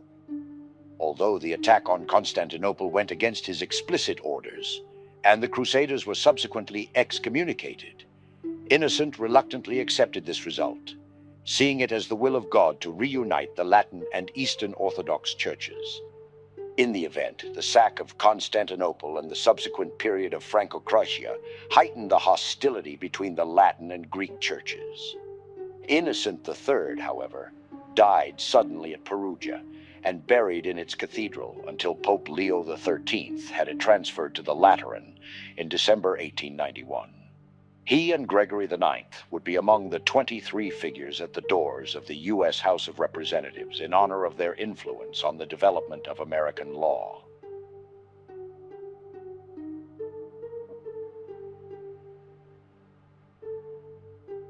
Honorius III was Roman. A canon at the Basilica di Santa Maria Maggiore, he came to hold a number of important administrative positions, including that of Camerlengo. In 1197, he became tutor to the young Frederick II. As Pope, he worked to promote the Fifth Crusade, which had been planned under his predecessor, Innocent III. Honorius repeatedly exhorted King Andrew II of Hungary and Emperor Frederick II to fulfill their vows to participate. He also gave approval to the recently formed Dominican and Franciscan religious orders. He was born as a son of Americo, a member of the Roman Savelli family. The Roman people were greatly elated at the election, for Honorius III was himself a Roman, and by his extreme kindness had endeared himself to the hearts of all. The Fifth Crusade was endorsed by the Lateran Council of 1215, and Honorius started preparations for the crusade to begin in 1217. Far-reaching prospects seemed to open before him when Honorius crowned Peter II of Courtenay as Latin Emperor of Constantinople in April 1217. In July 1216, Honorius once again called upon Andrew II to fulfill his father's vow to lead a crusade. Though due to Frederick II's refusal to partake, the crusade resulted in disaster, though his crusades in the south of France would be successful. Gregory IX was an Agnini. The successor of Honorius III, he fully inherited the traditions of Gregory VII and of his own cousin, Innocent III. He received his education at the universities of Paris and Bologna. Gregory's bull Parens Scientiarum of 1231, after the University of Paris strike of 1229, resolved differences between the unruly university scholars of Paris and the local authorities. In 1233, Gregory IX established the Papal Inquisition to regularize the prosecution of heresy. In the 1234 decretals, he would outlaw followers of the Antichrist from holding power in Christian nations due to their hatred of Christ, as cited in the holy book of the Antichrist called the Talmud, thus suppressing them from open political influence until the rise of liberalism in the 19th century. In 1239, with the aid of Nicholas Donin, Gregory ordered that all copies of the book of the Antichrist called the Talmud be confiscated and later burned on the 12th of June, 1242 in Paris. Gregory IX endorsed the Northern Crusades and attempts to bring Orthodox Slavic peoples in communion with him. Gregory would be openly antagonistic to Frederick II, as he would send an army to invade Sicily, which would be crushed by Frederick. In 1239, Frederick would defeat the Lombard League and dominate all of Italy. Gregory would in turn excommunicate Frederick. At the Council of Regensburg, Gregory would be declared the Antichrist by the emperor's supporters. Celestine IV was Milanese. Goffredo or Godfrey is often referred to as son of a sister of Pope Urban III. Pope Gregory IX made him a cardinal on the 18th of September 1227 with the diocese and benefice of San Marco, and in 1228 to 1229 sent him as legate in Lombardy and Tuscany, where the cities and communes had generally remained true to the Hohenstaufen Emperor, Frederick II. He was dispatched in an attempt to bring these territories around to the papal side, but without success. In 1238, he was made Cardinal Bishop of Sabina. One group of cardinals, which included Sinibaldo de Fieschi, the future Pope Innocent IV, supported a candidate from the inner circle of Pope Gregory IX, who could be expected to pursue a hard line with Frederick II. Overtures to Frederick II, however, were met with the impossible demand that if they wished the cardinals in his hands to return to Rome, they must elect as Pope Otto of St. Nicholas, an amenable compromise figure. Only on the 25th of October 1241 was the Cardinal Bishop of Sabina finally elected by the required two-thirds majority, 7 cardinals out of 10. He took the name Pope Celestine IV. It is said that this was nevertheless long enough for him to proceed as his only significant act with the excommunication of Matteo Rosso Orsini. Celestine IV died before he could be crowned on the 10th of November 1241 of fatigue and old age, and was entombed in St. Peter's. Innocent IV was Genoese. Fieschi was born in Genoa to the noble merchant family of Fieschi in Liguori. He studied at the universities of Parma and Bologna. He was considered in his own day and by posterity as a fine canonist, which would lead him to be brought to Rome and made a cardinal and governor of the March of Ancona. As pope, he inherited an ongoing dispute over lands seized by the Holy Roman Emperor, and the following year he traveled to France too from the excommunicated emperor. He would believe himself ruler of the world in not only spiritual sense, but also secularly. Citing himself as the vicar of Christ, he believed that through his status he could rule over any and all foreign nations. When he attempted this with the Mongols, they in turn would request that he personally come to their imperial capital of Karakorum. Seeking to overthrow Manfred, the son of Frederick II and King of Sicily, as well as integrate all of southern Italy into the papal state, Innocent would lead an army and conquer Naples, only to fall onto his deathbed and hear of Manfred's victory at Foggia against the papal legate, his nephew the Cardinal Guglielmo Fieschi. During his time as pope, he would appoint his nephews Opizzo as the Latin Patriarch of Antioch, and Ottobuono as Cardinal Deacon of St. Andriano, respectively. Ottobuono would become Pope Adrian V in 1276. Alexander IV was Genesi. He was born as Rinaldo di Genne in Jena. He was, on his mother's side, a member of the family de Conti di Segni, the Counts of Segni, like Pope Innocent III and Pope Gregory IX. His reign would be marked by efforts for reunification of Catholic rites, establishment of the Inquisition in France, and a crusade against the Tatars. In 1256, Alexander IV condemned theories of Joachim of Fiore, whose ideas were taken up by the Fraticelli strand of the Franciscan order. Joachim believed that by 1260, that the church would no longer be necessary. He would fail to place Edmund, the second son of King Henri III of England, as ruler of Sicily due to Manfred's firm hold on the island. This failure would prove financially disastrous for the English monarchy and led to the Second Barons' War. On the 12th of April, 1261, shortly before his death, Alexander issued a papal bull for King Henry that absolved him and the magnates of his realm from the oaths taken in the Provisions of Oxford, which was instrumental in the war. Unable to go against the imperial Hohenstaufens, who held the support of the Roman people, the Pope fled to Viterbo.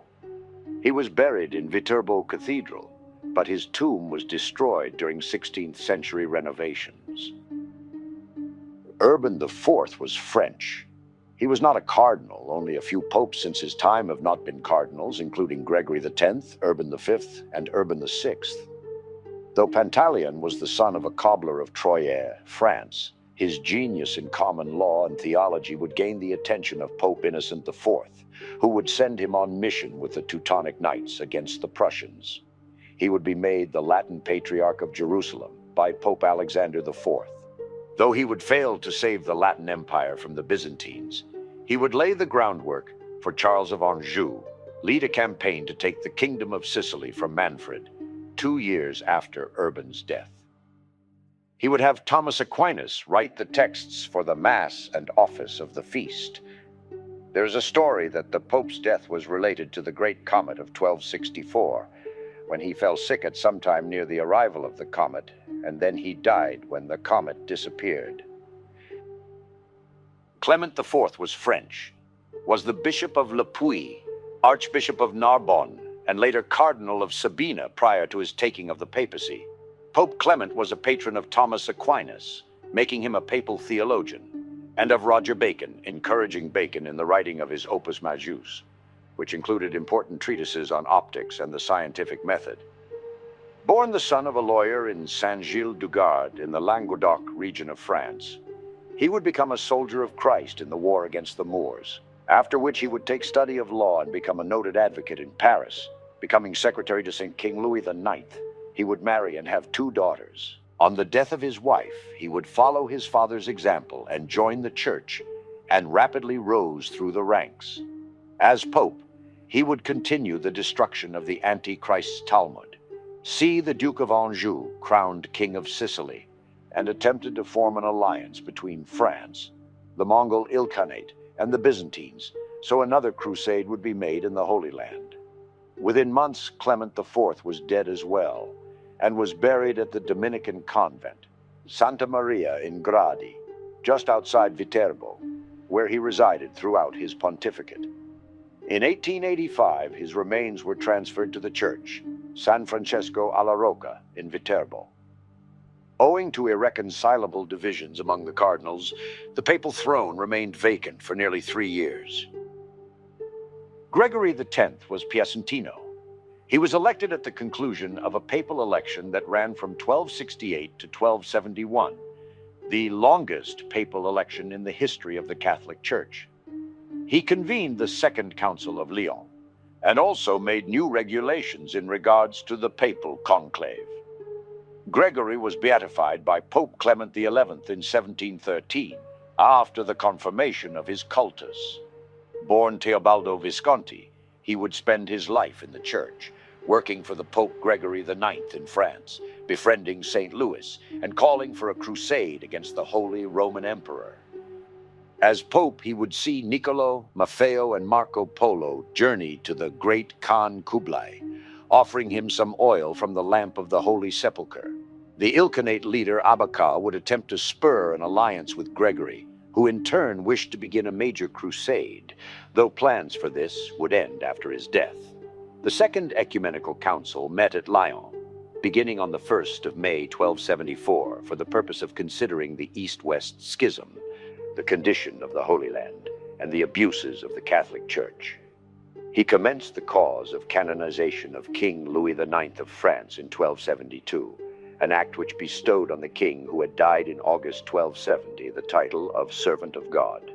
He beatified Lucretius Modestini in 1274 with the confirmation of his cultus. Innocent V was Burgundian. A member of the Order of Preachers, he acquired a reputation as an effective preacher.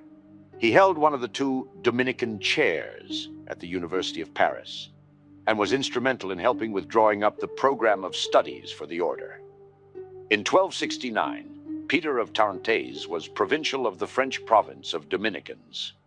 He was a close collaborator of Pope Gregory X, who named him Bishop of Ostia and raised him to cardinal in 1273.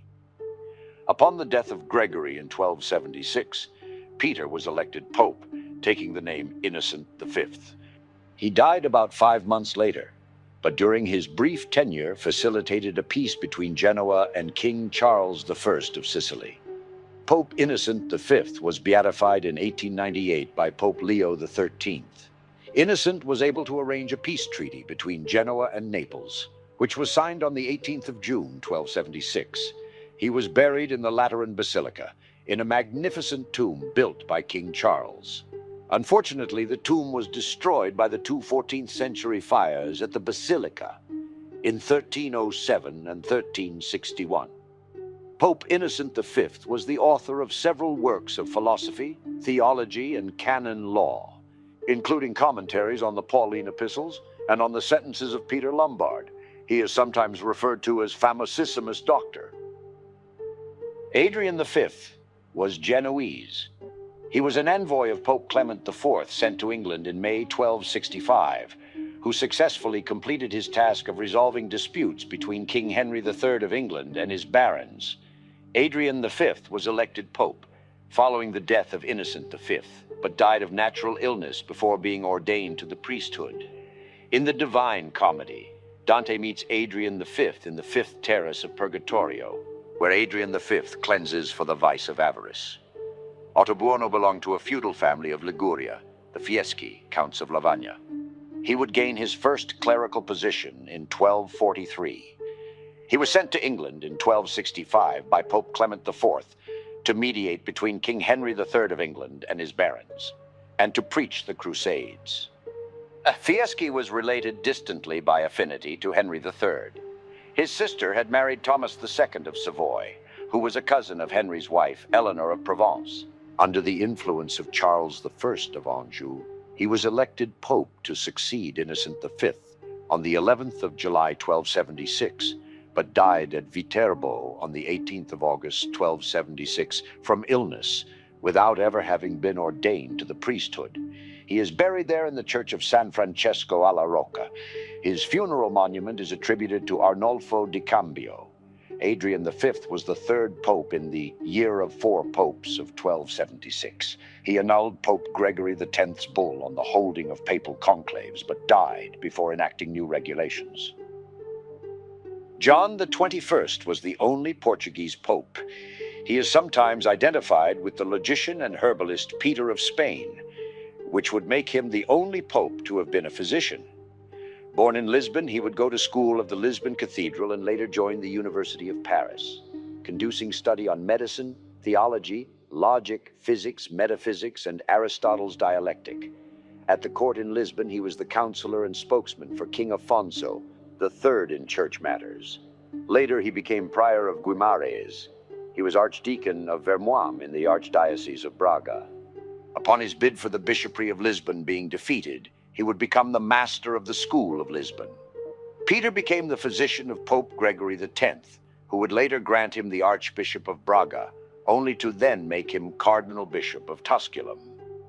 As Pope, he attempted to issue crusade for the Holy Land, mend the East-West schism, convert the Tatars, and maintain peace among the Christian nations.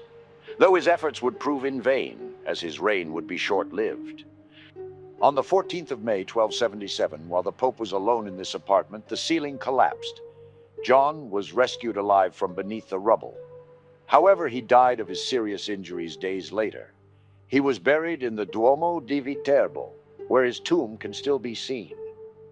The original porphyry sarcophagus was destroyed during the cathedral's 16th century refurbishment, and was replaced with a more modest one in stone, with the Pope's effigy.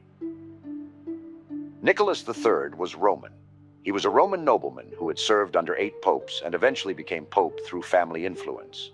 Born Giovanni Gaetano Orsini, of the powerful Italian Orsini family, and son of Roman nobleman Matteo Rosso Orsini by his first wife, Perna Caetani.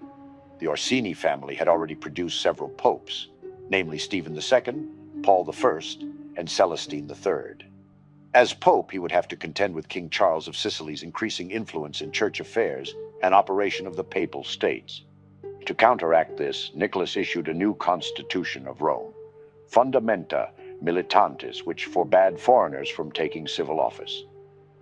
It depends for its justification not only on the biblical phrase, tu es Petrus, et super Hans Petram edificabo ecclesiam meam, but also on the forged donations of Constantine. He would be accused by his detractors as being nepotistic and corrupt. Pope Nicholas III was stricken ill quite unexpectedly. According to the Chronicon Parmense, he was suddenly deprived of consciousness and movement. Bartholomeus of Lucca says, suddenly stricken with apoplexy, he died without speaking. Nicholas was unable to make his confession and died at his palace at Castro Soriano in the diocese of Viterbo. His remains were taken to Rome, where he was buried in the Vatican Basilica in the chapel of St. Nicholas, though it has been rumored he had been poisoned. Martin IV was French. He was the last French pope to have held court in Rome. All subsequent French popes held court in Avignon. Simon de Brion, son of Jean Sieur de Brion, was born at the chateau of Mainpincien, Ile-de-France, France, in the decade following 1210. He would eventually become Archdeacon of Rouen, and in 1259 he would become Chancellor of St. Louis IX of France. During Nicholas III's papacy, he would be encouraged to have France build an alliance with the King of Leon and Castile in opposing the Angevin dynasty that was scattered around Europe. After a Roman mob had broke into the episcopal palace and abducted the cardinals Matteo Rosso Orsini and Giordano Orsini, Simon de Brion was unanimously elected to the papacy and took the name Martin IV. He would never visit Rome during his papacy and would soon hand over his Roman senatorial power to King Charles of Anjou. Martin would aid Charles by excommunicating both the Byzantine Emperor Michael VIII Palaeologus, firmly cementing the East-West Schism, and Peter III of Aragon, whom he would seek to declare a crusade against. Though Martin would die, stricken by a sudden illness on Easter Wednesday, he was buried in the Cathedral of San Lorenzo in Perugia. Honorius IV was Roman. During his pontificate, he largely continued to pursue the pro-French political policy of his predecessor, Martin IV. Giacomo Savelli was born in Rome into the rich and influential family of the Savelli, with his maternal family belonging to the Aldobrandeschi family. He was the last pope to be married before ordination. Honorius IV was already advanced in age, and so severely affected with gout, or arthritis, that he could neither stand nor walk. When saying Mass, he was obliged to sit in a specially constructed chair, and at the elevation of the host his hands had to be raised by a mechanical contrivance. His reign would mark hostilities between the papacy and Charles of Anjou. After the Aragonese takeover of Sicily by King James II of Sicily would be excommunicated and declared his line of successors as being invalid to the Sicilian throne. Though it is important to note that papal relations with Aragon itself would become notably less hostile. Through the efforts of King Edward I of England, negotiations for peace were begun by Honorius IV and King Alfonso III. The Pope, however, did not live long enough to complete these negotiations, which finally resulted in a peaceful settlement of the Aragonese as well as the Sicilian question in 1302 under Pope Boniface VIII. He would be well liked in not only Rome, but also throughout the empire. Honorius IV's tomb is located at Santa Maria in Aracoeli. Nicholas IV was Ascolani. He was the first Franciscan to be elected pope. Jerome Maschi was a pious, peace-loving man whose goals as a Franciscan friar were to protect the church, promote the Crusades, and root out heresy. He would be among the groups sent by Gregory X to meet with Byzantine Emperor Michael VIII, Palaiologos, in Constantinople. He would be made cardinal priest by Nicholas III in 1278 and promoted to cardinal bishop of Palestrina by Martin IV in 1281. As pope, he would grant independence of the College of Cardinals, which, in the following century, was to be of detriment to the papacy. In 1288, Nicholas met with the Nestorian Christian Rabban Bar Sauma to form a Franco-Mongol alliance. In May 1289, he crowned Charles II as King of Sicily, after the latter had expressly recognized papal suzerainty, and in February 1291 concluded a treaty with Kings Alfonso III of Aragon and Philip IV of France, looking toward the expulsion of James II of Aragon from Sicily. The loss of Acre in 1291 stirred Nicholas IV to renewed enthusiasm for a crusade. He sent missionaries, among them the Franciscan John of Montecorvino, to labor among the Bulgarians, Ethiopians, Mongols, Tatars, and Chinese. Nicholas IV died in Rome on the 4th of April 1292, in the palace which he had built next to the Liberian Basilica. He was buried in the Basilica di Santa Maria Maggiore. Saint Celestine V was Isernini. He was also a monk and hermit who founded the Order of the Celestines as a branch of the Benedictine order. He was elected pope in the Catholic Church's last non-conclave papal election, ending a 2-year impasse. Among the few edicts of his to remain in force was the confirmation of the right of the Pope to resign. Nearly all of his other official acts were annulled by his successor, Boniface VIII. On the 13th of December 1294, a week after issuing the decree, Celestine resigned, stating his desire to return to his humble pre-papal life. He was subsequently imprisoned by Boniface in the castle of Fumone in the Lazio region, in order to prevent his potential installation as antipope. He died in prison on the 19th of May, 1296, at the age of 81. Celestine was canonized on the 5th of May, 1313, by Pope Clement V, by the request of Philip IV of France due to his opposition to Boniface. No subsequent pope has taken the name Celestine. The next pope to resign of his own accord was Gregory XII in 1415 to help end the Western Schism, followed by Benedict XVI in 2013, 719 years later. Boniface VIII was Anagnani. The Caetani family was of baronial origin, with connections to the papacy. He spent his early career abroad in diplomatic roles. Boniface VIII put forward some of the strongest claims of any pope to temporal as well as spiritual power. He involved himself often with foreign affairs, including in France, Sicily, Italy, and the First War of Scottish Independence. Boniface's continual conflicts with Philip IV of France ultimately culminating when in 1302 Boniface issued the bull Unum Sanctam, which declares all kings are subordinate to the power of the Roman pontiff. The Pope would demand in 1303 that the French king personally come to the papal court and explain his behavior. Marching with an army, King Philip and his minister Nogaret would be excommunicated on their meeting with the Pope. In turn, they branded the Pope's abdication, to which the Pope responded he would sooner die, causing him to be slapped. The king sent his troops to attack the Pope's residence in Anagni on the 7th of September 1303 and capture him. Boniface was held for 3 days and beaten. He died of a violent fever on the 11th of October, in full possession of his senses and in the presence of 8 cardinals and the chief members of the papal household, after receiving the sacraments and making the usual profession of faith. The body of Boniface VIII was buried in 1303 in a special chapel that also housed the remains of Pope Boniface IV, which had been moved by Boniface VIII from a tomb outside the Vatican Basilica in the portico.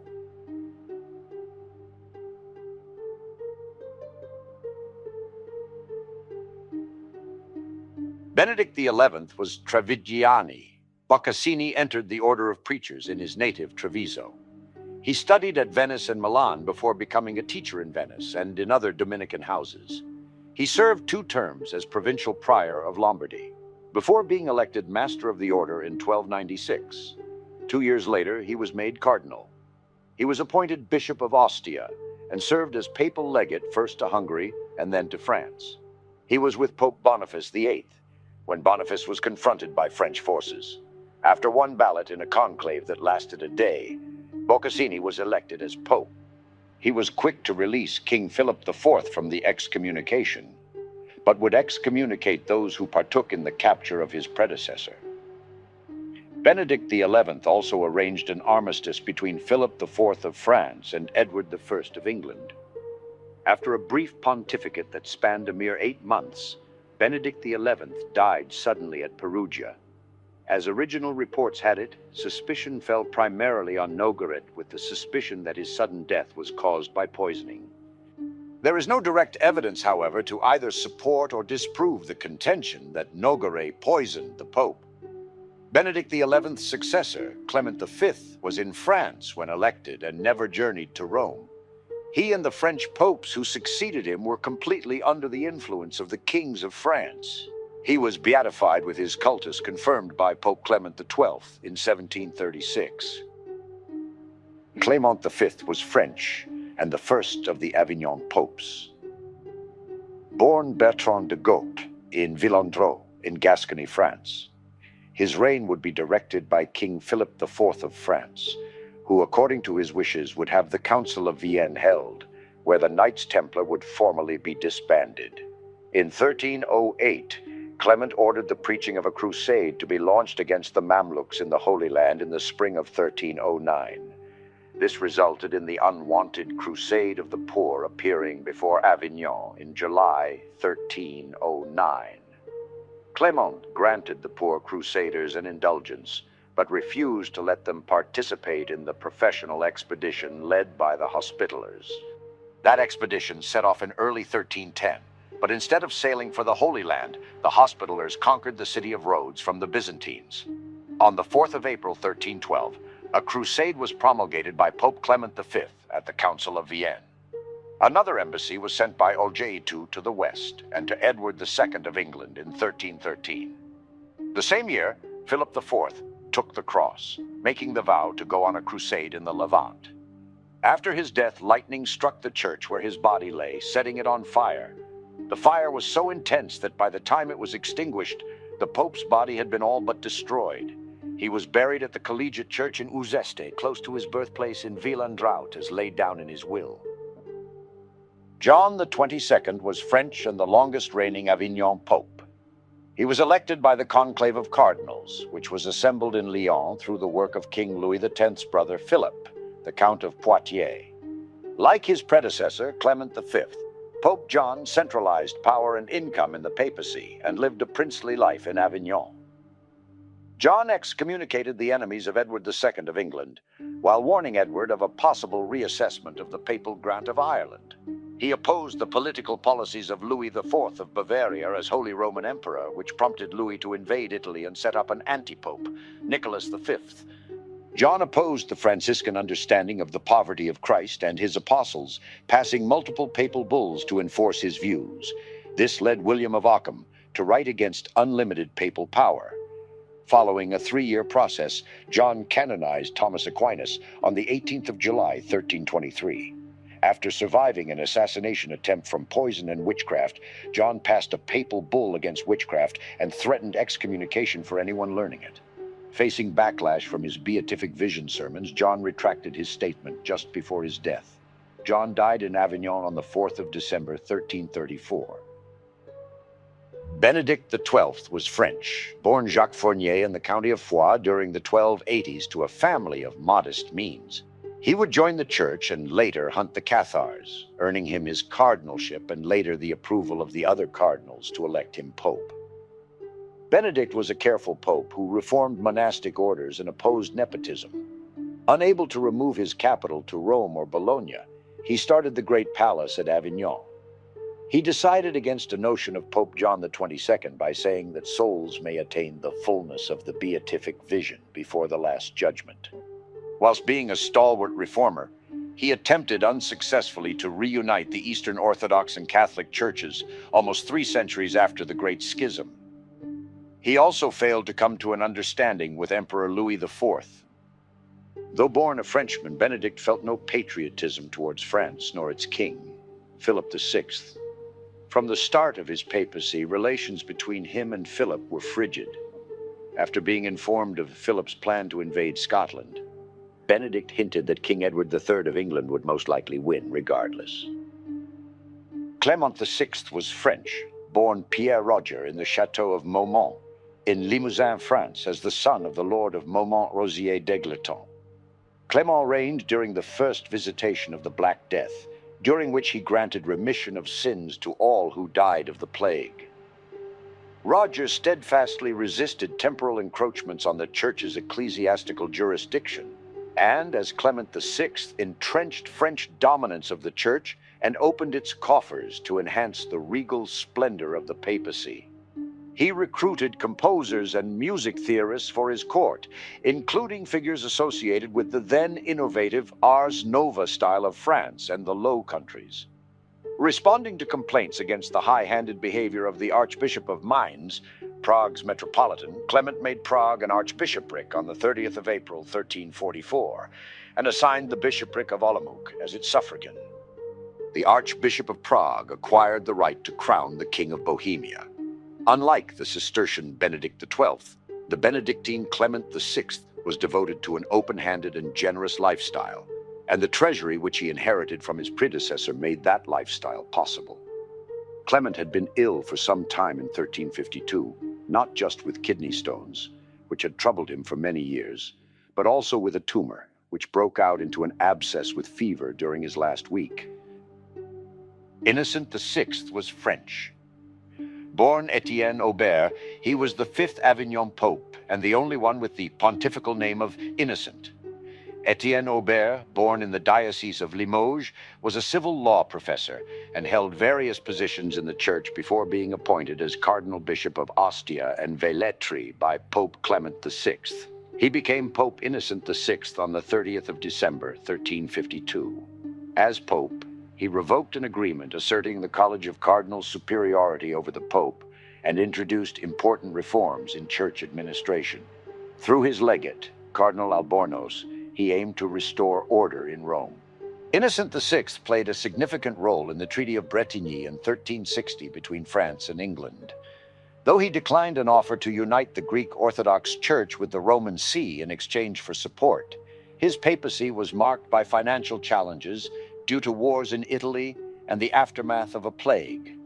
To address these challenges, he reduced the chapel staff and sold works of art.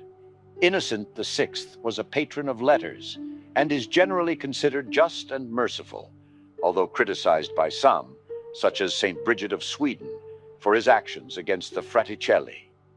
He passed away on the 12th of September 1362 and was succeeded by Urban V. His tomb is located in the Chartreuse du Val de Benediction in Villeneuve-les-Avignon.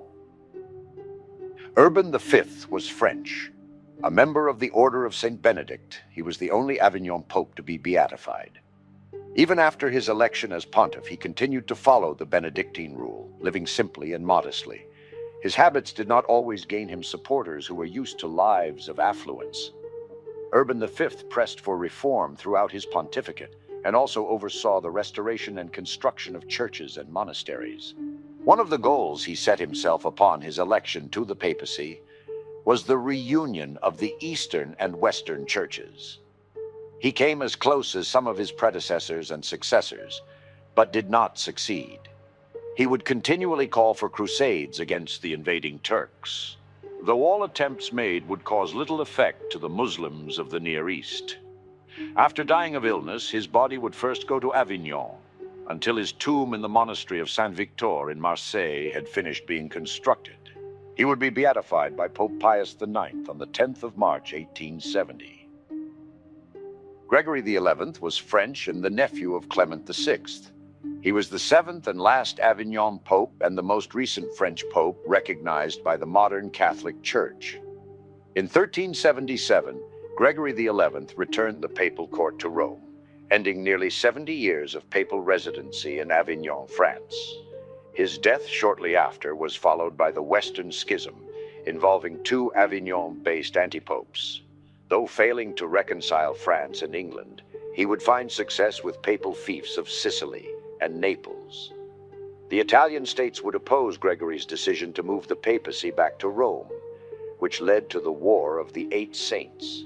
He would die shortly before the war had ended.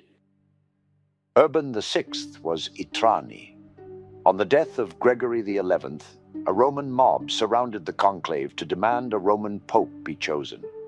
With the cardinals being under some haste and great pressure to avoid the return of the papal seat to Avignon, Prignano was unanimously chosen pope on the 8th of April, 1378, as acceptable to the disunited majority of French cardinals, taking the name Urban VI. Not being a cardinal, he was not well known. Immediately following the conclave, most of the cardinals fled Rome before the mob could learn that not a Roman, but a subject of Queen Joan I of Naples had been chosen. The cardinals were mortally offended. 5 months after his election, the French cardinals met at Anagni, inviting Urban, who would in turn refuse. In his absence, they issued a manifesto of grievances on the 9th of August, which declared his election invalid, since they had been coerced by the mob into electing an Italian. Letters to the missing Italian cardinals followed on the 20th of August declaring the papal throne vacant. Clement VII would be elected and excommunicated Urban, naming him the Antichrist. Urban's unpleasant and cruel nature would be demonstrated with his condoning of torture and killing of critical cardinals. As time went on, he would lose the support of the Italian states, Portugal, England, and Emperor Charles IV. Marching with thousands of troops, he would fall from his mule and die soon after. Boniface IX was Neapolitan. During this time, the Avignon claimants, Clement VII and Benedict XIII, maintained the Roman Curia in Avignon under the protection of the French monarchy.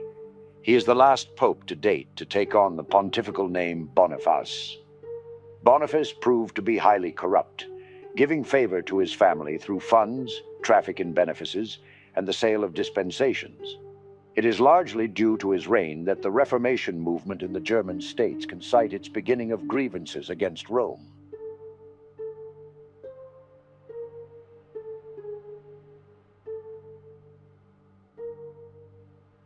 Innocent VII was Sulmonese.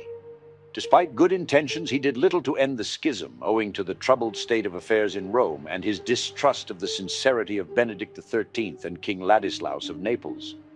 Chosen only by 8 cardinals, Innocent would be supported by King Ladislaus in putting down riots from the Ghibelline party in Rome. Using his nephew, Ludovico Migliorati, he would murder opposition in their homes, which in turn would cause an uproar in Rome so fierce that he had to flee to Viterbo. After returning to Rome with Ladislaus' aid, Ladislaus would be excommunicated until he accepted the Pope's demands. Disbelieving Benedict XIII offered to renounce the papacy if Innocent VII followed in suit, the Western Schism would remain. Gregory XII was Venetian. Reigning during the Western Schism, he was opposed by the Avignon claimant Benedict XIII and the Pisan claimants Alexander V and John XXIII. Gregory XII wanted to unify the church and voluntarily resigned in 1415 to end the schism with the Council of Constance. The rest of the life of the former pope was spent in peaceful obscurity in Ancona. He was the last pope to resign until Benedict XVI did so on the 28th of February 2013, almost 600 years later. Martin V was Roman. His election effectively ended the Western Schism of 1378 to 1417. He is the last pope to date to take on the pontifical name Martin. His reign would see a war against the Hussites in Bohemia and the authorization of crusades against Africa's enslavement of Christians in 1418 and against the Turks in 1420. Eugene IV was Venetian and the nephew of Pope Gregory XII. His tenure was marked by conflict first with the Coloni, relatives of his predecessor Martin V, and later with the Conciliar movement. He excommunicated anyone who enslaved newly converted Christians, the penalty to stand until the captives were restored to their liberty and possessions. In 1443, Eugene decided to take a neutral position on territorial disputes between Portugal and Castile regarding rights claimed along the coast of Africa. He is the last pope to date to take on the pontifical name Eugene. Eugene IV's victory over the Council of Basel and his efforts on behalf of church unity contributed to the breakdown of the conciliar movement and restored the papacy to a semblance of the dominant position it had held before the Western Schism. Eugene was dignified in demeanor, but inexperienced and vacillating in action and excitable in temper. Bitter in his hatred of heresy, he nevertheless displayed great kindness to the poor. He labored to reform the monastic orders, especially the Franciscans, and was never guilty of nepotism. Although austere in his private life, he was a sincere friend of art and learning, and in 1431 he re-established the university at Rome. Eugene died in Rome and was buried at St. Peter's by the tomb of Pope Eugene III. Later, his tomb was transferred to San Salvatore in Lauro, a parish church on the other bank of the Tiber River. Nicholas V was Sarzanesi. Pope Eugene made him a cardinal in 1446 after successful trips to Italy and Germany. And when Eugene died the next year, Parentucelli was elected in his place. He took his name Nicholas in memory of his obligations to Niccolo Albergati. The pontificate of Nicholas saw the fall of Constantinople to the Ottoman Turks and the end of the 100 Years' War. He responded by calling a crusade against the Ottomans, which never materialized. By the Concordat of Vienna, he secured the recognition of papal rights over bishoprics and benefices. He also brought about the submission of the last of the anti-popes, Felix V, and the dissolution of the Synod of Basel. A key figure in the Roman Renaissance, Nicholas sought to make Rome the home of literature and art. He strengthened fortifications, restored aqueducts, and rebuilt many churches. He ordered design plans for what would eventually be the Basilica of St. Peter. He would promote the conversion of sub-Saharans by the Portuguese. Calixtus III was Valencian and first pope to come from what is today Spain. Alfonso de Borgia spent his early career as a professor of law at the University of Lleida. He later served as a diplomat for the kings of Aragon. He became a tutor for King Alfonso V's illegitimate son, Ferdinand. After arranging a reconciliation between Alfonso and Pope Martin V, Borgia was made Bishop of Valencia. In 1444, Pope Eugene IV named him a cardinal, and Borgia became a member of the Roman Curia. During the Siege of Belgrade in 1456, Calixtus initiated the custom that bells be rung at midday to remind the faithful to pray for the Crusaders. He was also responsible for the retrial of Joan of Arc that saw her vindicated. He appointed 2 nephews as cardinals, one of whom became Pope Alexander VI. He is the last pope to date to take on the pontifical name Calixtus. The Roman Catholic historian Ludwig Pastor, who would write The History of the Popes, wrote, "Except for his nepotism, Calixtus III deserves high praise, more especially for the energy, constancy, and purpose which he displayed in dealing with the burning question of the day, the protection of Western civilization from the Turkish power.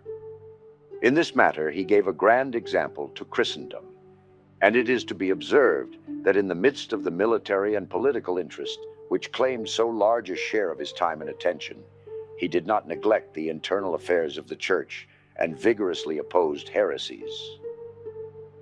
Pius II was Senese. He was a Renaissance humanist, famous as an author in Latin before he became pope. His longest and most enduring work is the story of his life, the Commentaries, which is the only revealed autobiography ever to have been written by a reigning pope. As pope, he would be a supporter of Vlad III Dracula in the Wallachian War against the Turks. His reign would largely consisted of an inability to convince the various kings and rulers of Europe to cease their hostilities with one another and go on crusade against the Ottomans. His sole successes would be seen with a reconciliation of the Holy Roman Emperor and the King of Hungary, as well as the Venetians answering his call to crusade against the Ottomans. Pius would make an attempt of converting the Ottoman Sultan Mehmet II through a letter. If this letter was ever received by the Sultan is unknown, but it is clear that Mehmet did not become a Catholic. Only 2 days after seeing the Venetian fleet off to crusade would Pius succumb to his fever at Ancona. His final resting place is located at St. Andrea della Valle. Paul II was Venetian. When his maternal uncle Eugene IV became pope, Barbo switched from training to be a merchant to religious studies. His rise in the church was relatively rapid. He built the Palazzo San Marco, now called the Palazzo Venezia, and lived there even as pope, amassing a great collection of art and antiquities. In his final years, Paul would reject George of Podebrady, the king of Bohemia, because he upheld the conventions of the Council of Basel in favor of the Utraquists. In August 1465, Paul II summoned George before the Roman tribunal. When the king failed to come, Paul allied himself with the insurgents in Bohemia and released the king's subjects from their oath of allegiance. In December 1466, he pronounced the ban of excommunication and sentence of deposition against George. George's apologist, Gregory of Heimburg, subsequently accused Paul of immorality, a move that resulted in Gregory's own excommunication. Just when the king's goodwill disposed the Pope in favor of reconciliation, Paul died suddenly of a heart attack on the 26th of July, 1471. Reports of the death varied. Some claimed he had collapsed from severe indigestion after eating melon in excess, while others said that he had died whilst being sodomized by a page boy. Nevertheless, his death resulted in the creation of a power vacuum in Central Europe, and leading to the Jagiellonian dynasty to dominate much of it. Sixtus IV was Celesi. His accomplishments as pope included the construction of the Sistine Chapel and the creation of the Vatican archives. A patron of the arts, he brought together the group of artists who ushered the early Renaissance into Rome with the first masterpieces of the city's new artistic age. Sixtus founded the Spanish Inquisition and annulled the decrees of the Council of Constance. He was noted for his nepotism and was personally involved in the infamous Pazzi conspiracy. Before his papal election, Cardinal della Rovere was renowned for his unworldliness and had written learned treatises including On the Blood of Christ and On the Power of God. Some fruitless attempts were made towards unification with the Greek Church. In ecclesiastical affairs, Sixtus promoted the dogma of the Immaculate Conception, which had been confirmed at the Council of Basel in 1439. Sixtus continued a dispute with King Louis XI of France, who upheld the Pragmatic Sanction of Bourges, which held that papal decrees needed royal assent before they could be promulgated in France. Having fallen ill and unable to sleep for 3 days, Sixtus would die and later be re-entombed in St. Peter's Basilica with his nephew Pope Julius II in front of the monument of Pope Clement X. Innocent VIII was Genoese. Son of the Viceroy of Naples, Battista spent his early years at the Neapolitan court. He became a priest in the retinue of Cardinal Calandrini, half-brother to Pope Nicholas V, Bishop of Savona under Pope Paul II, and with the support of Cardinal Giuliano della Rovere. After intense politicking by della Rovere, Cibo was elected pope in 1484. King Ferdinand I of Naples had supported Cibo's competitor, Rodrigo Borgia. The following year, Pope Innocent supported the barons in their failed revolt. In March 1489, Tem, the captive brother of Bayezid II, the Sultan of the Ottoman Empire, came into Innocent's custody. Viewing his brother as a rival, the Sultan paid Pope Innocent not to set him free.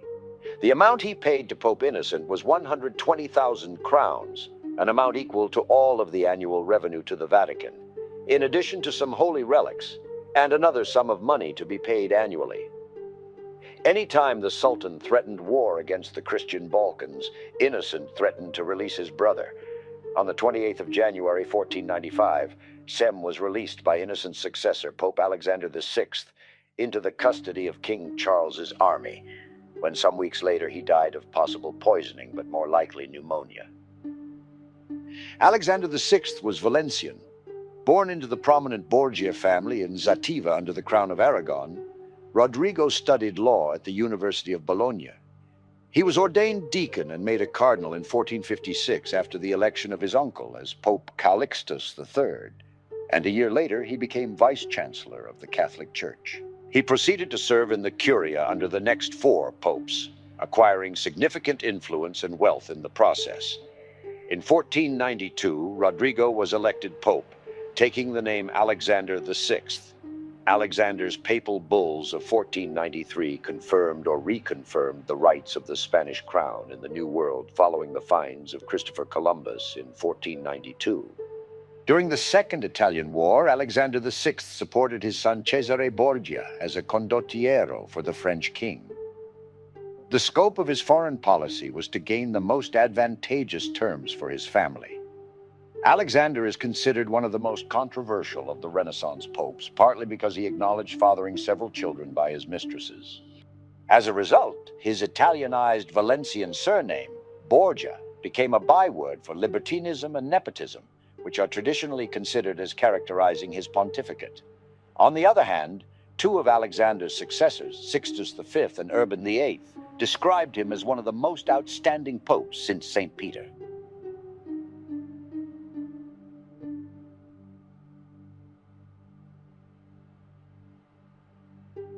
Pius III was Senese. At just 26 days, he had one of the shortest pontificates in papal history. Francesco was the nephew of Pope Pius II, who granted him the use of the family name Piccolomini and appointed the 21-year-old Francesco as Archbishop of Siena. He served as papal legate in a number of places. In 1503, The now frail Cardinal Piccolomini was elected pope as a compromise candidate between the Borgia and Della Rovere factions. Although he announced plans for reforms, he died less than a month later. Some have alleged that Pope Pius died of poison, administered at the instigation of Pandolfo Petrucci, the ruler of Siena. He was buried in the chapel of San Andrea in St. Peter's Basilica, next to his uncle Pius II, his brothers Giacomo and Andrea serving as his executors. He had already chosen his burial place when he wrote his will of 1493. When the basilica was being rebuilt, the monument was transferred below to the grottos and the remains of Pius III and his uncle to the church of San Andrea della Valle in Rome, put in a mausoleum created by Cardinal Alessandro Damasceni Peretti in 1614. Julius II was Albiso Lazi and the nephew of Sixtus IV. Nicknamed the Warrior Pope or the Fearsome Pope, he chose his papal name not in honor of Pope Julius I, but in emulation of Julius Caesar.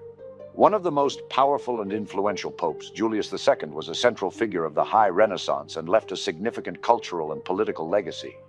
As a result of his policies during the Italian Wars, the Papal States remained independent and centralized, and the office of the papacy continued to be crucial, diplomatically and politically, during the entirety of the 16th century in Italy and Europe.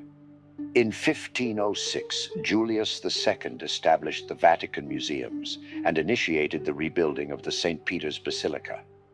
The same year, he organized the famous Swiss Guards for his personal protection and commanded a successful campaign in Romagna against local lords.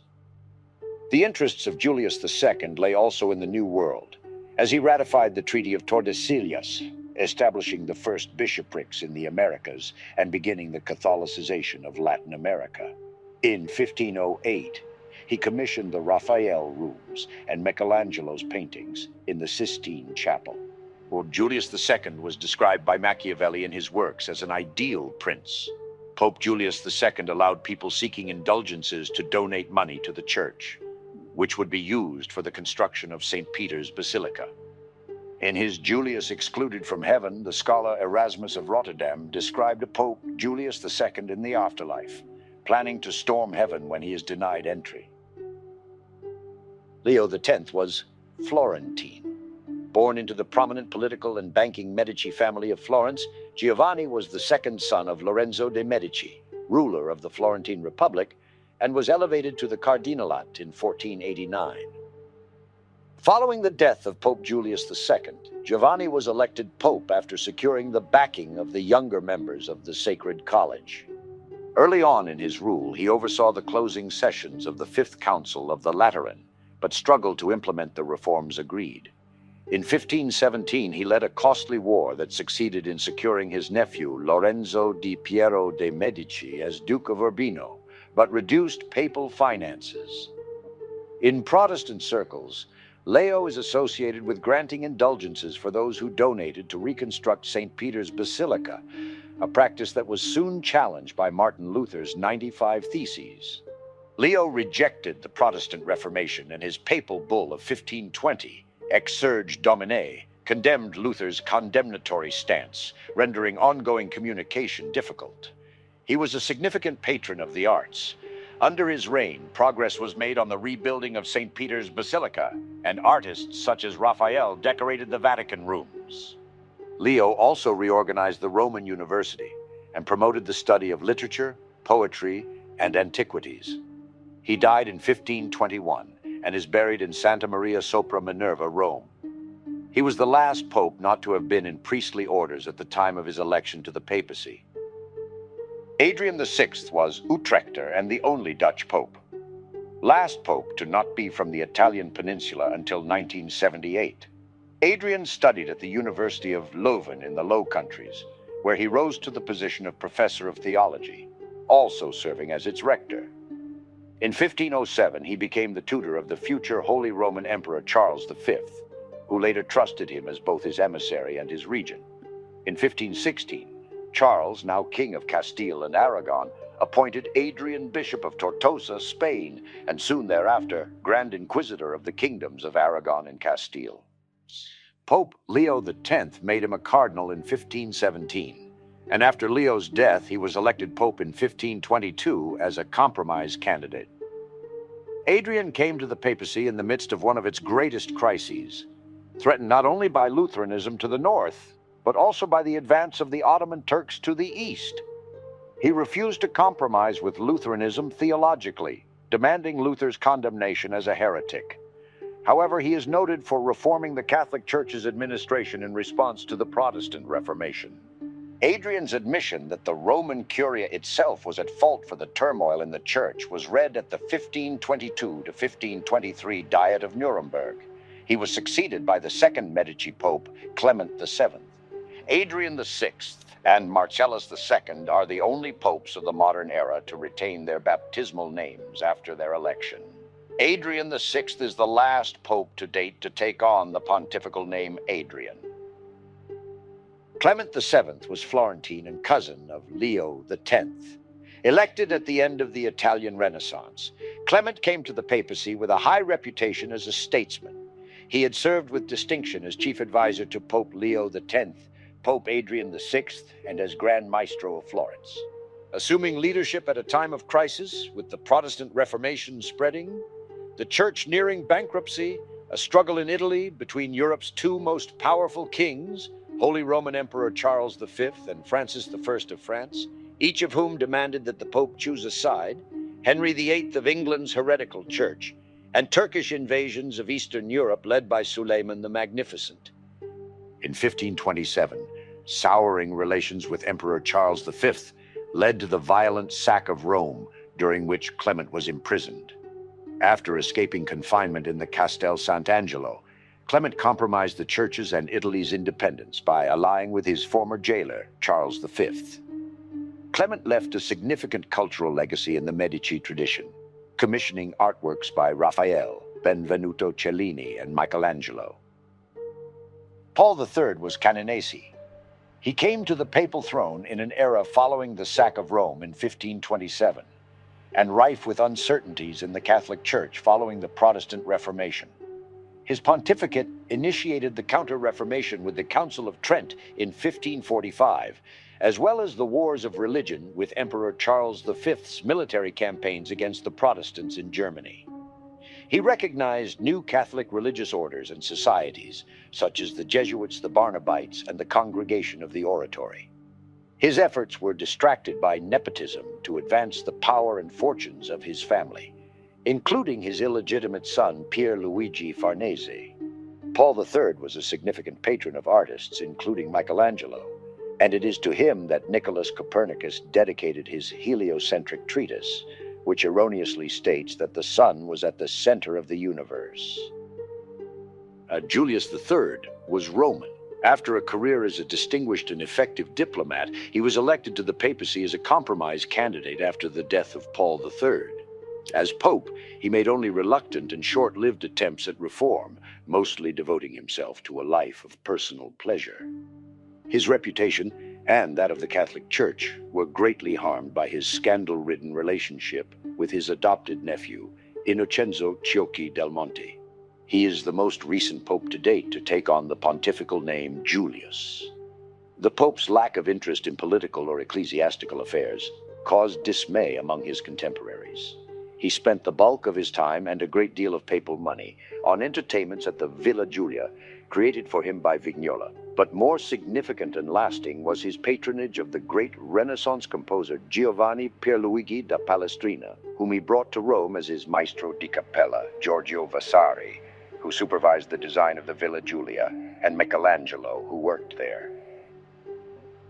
Marcellus II was Montefanesi.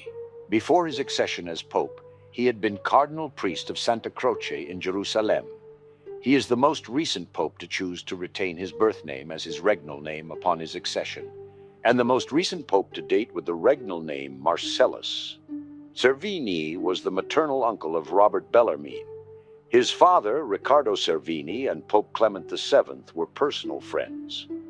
Cervini served in the household of Cardinal Alessandro Farnese. When Farnese became pope, Cervini served as his secretary and was employed on a number of diplomatic missions.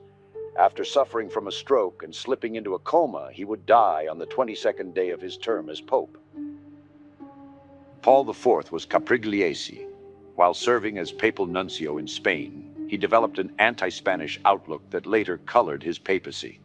In response to an invasion of part of the Papal States by Spain during his papacy, he called for a French military intervention. After a defeat of the French and with Spanish troops at the edge of Rome, the papacy and Spain reached a compromise. French and Spanish forces left the Papal States, and the Pope thereafter adopted a neutral stance between France and Spain. His papacy was characterized by strong nationalism in reaction to the influence of Philip II of Spain and the Habsburgs. He curbed some clerical abuses in Rome, but his methods were seen as harsh. He would introduce the first modern Index Librorum Prohibitorum, and banned works were in error. In spite of his advanced age, he was a tireless worker and issued new decrees and regulations daily, unrelenting in his determination to keep Protestants and recently immigrated Jews pretending to believe in Christ from gaining influence in the Papal States. Paul IV issued the papal bull Cum Nimis Absurdum, which confined Jews in Rome to the neighborhood Claustro degli Ebrei. Pius IV was Milanese. Born in Milan, his family considered itself a branch of the House of Medici and used the same coat of arms. Although modern historians have found no proof of this connection, the Medici of Florence recognized the claims of the Medici of Milan in the early 16th century.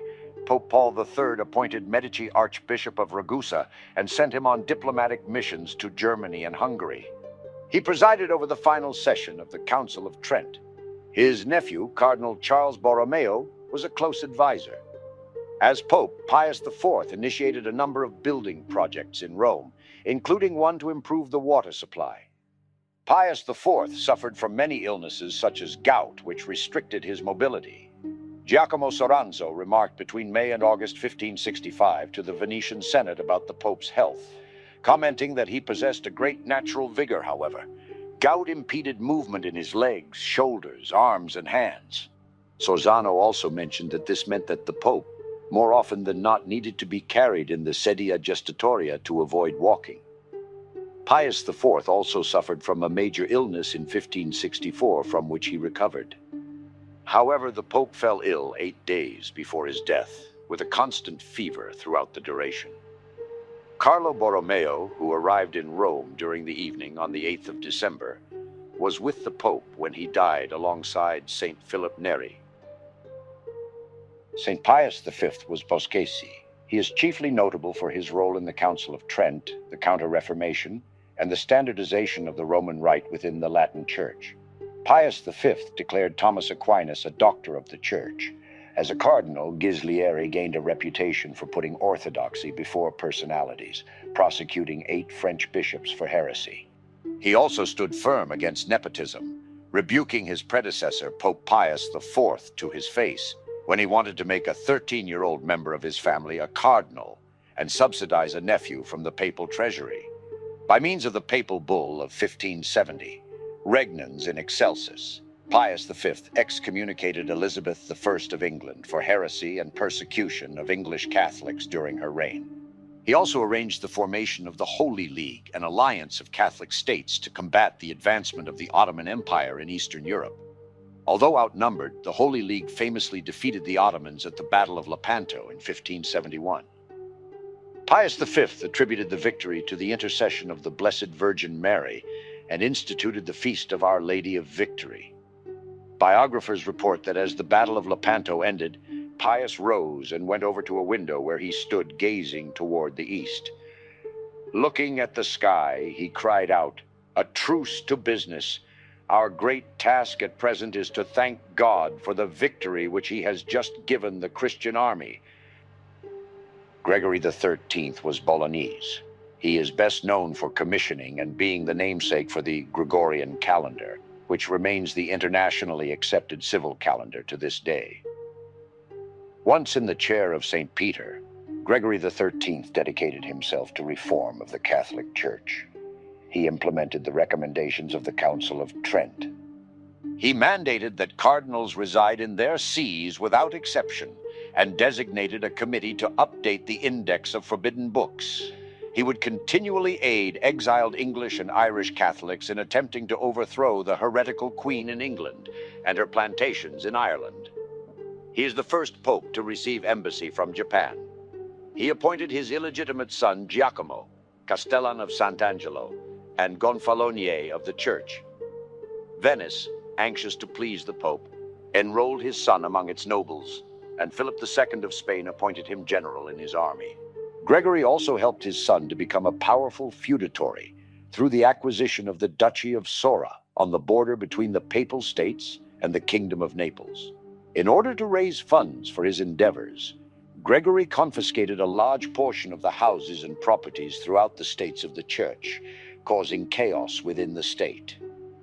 In Rome, Gregory XIII built the Gregorian chapel in the Basilica of St. Peter and extended the Quirinal Palace in 1580. He also turned the baths of Diocletian into a granary in 1575. Sixtus V was Grottamaresi. As a youth, he joined the Franciscan order, where he displayed talents as a scholar and preacher and enjoyed the patronage of Pius V, who made him a cardinal. As a cardinal, he was known as Cardinal Montalto. As pope, he energetically rooted out corruption and lawlessness across Rome and launched a far-sighted rebuilding program that continues to provoke controversy as it involved the destruction of antiquities. The cost of these works was met by heavy taxation that caused much suffering.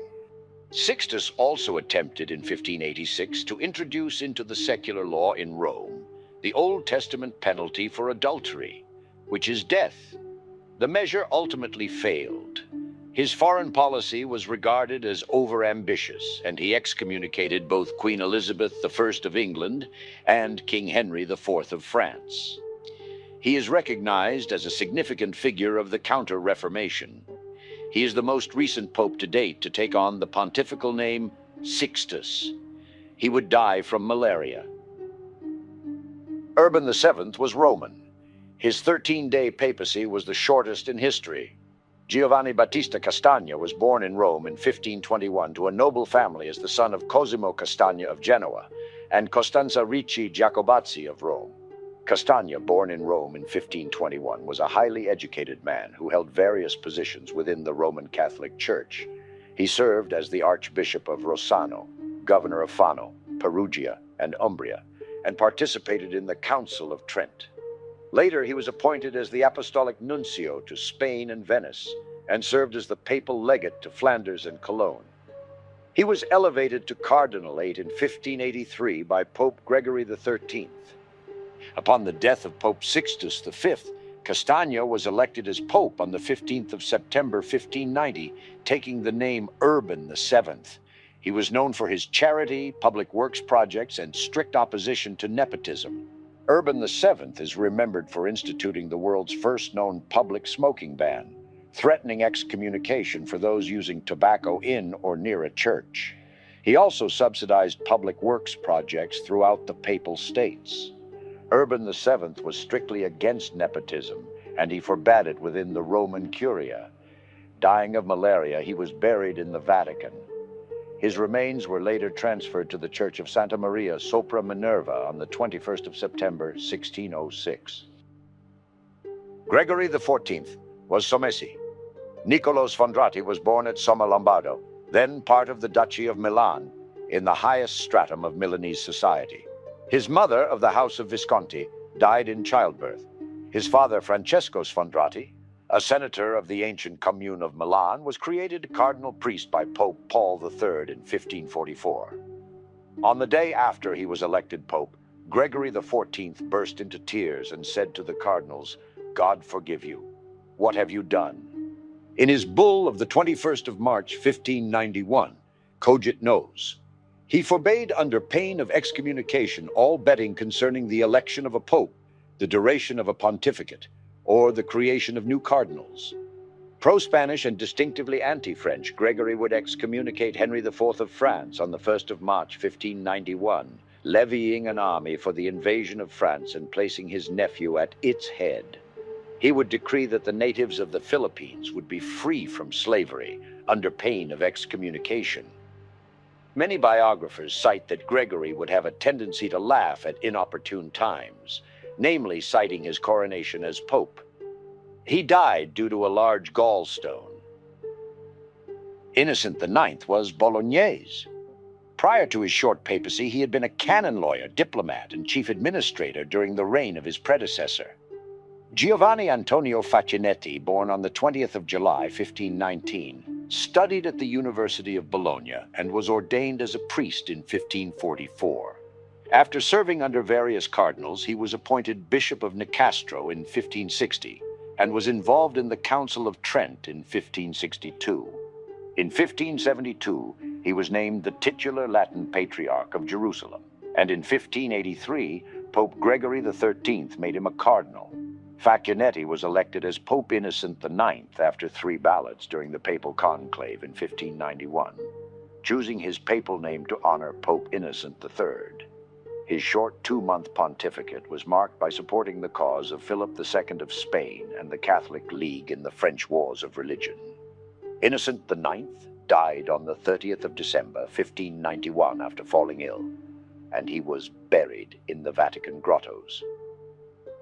Clement VIII was Florentine.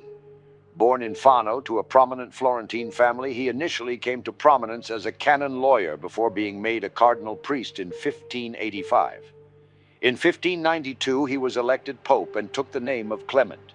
During his papacy, he effected the reconciliation of Henri IV of France to the Catholic faith and was instrumental in setting up an alliance of Christian nations to oppose the Ottoman Empire in the so-called Long War. He also successfully adjudicated in a bitter dispute between the Dominicans and the Jesuits on the issue of efficacious grace and free will. In 1600, he presided over a jubilee which saw many pilgrimages to Rome.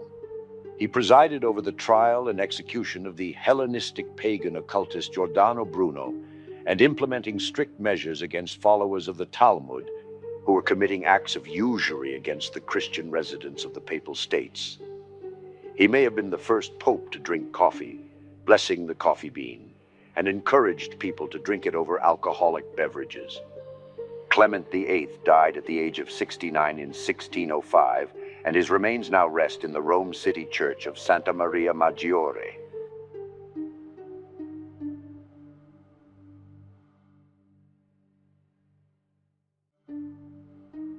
Leo XI was Florentine and the great-nephew of Leo X.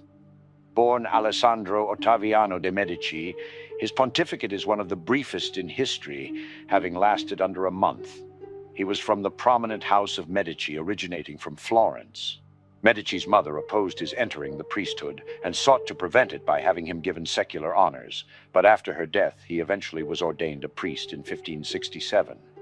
In his career, he served as Florence's ambassador to the Pope, Bishop of Pistoia, Archbishop of Florence, papal legate to France, and as the cardinal prefect for the Congregation of the Bishops and Religious. He was elected to the papacy in the March 1605 papal conclave and served as pope for 27 days. The Italian and French parties among the cardinals would go against King Philip III of Spain's demands of not electing Alessandro, who was supported by King Henri IV of France. He chose to be called Leo XI in honor of his uncle, Pope Leo X. He was crowned on the 10th of April 1605 by the protodeacon, Cardinal Francesco Sforza, and he took possession of the Basilica of St. John Lateran on the 17th of April, 1605. When he was elected, Leo XI was almost 70 years of age. His death came as a result of fatigue and cold in the ceremony of taking possession of the Basilica of St. John Lateran on the 17th of April. He started suffering from a fever the following day. Paul V was Roman. Born Camillo Borghese, he was trained in jurisprudence, was made cardinal priest of San Eusebio, and the cardinal vicar of Rome by Pope Clement VIII. He was elected as pope in 1605, following the death of Pope Leo XI.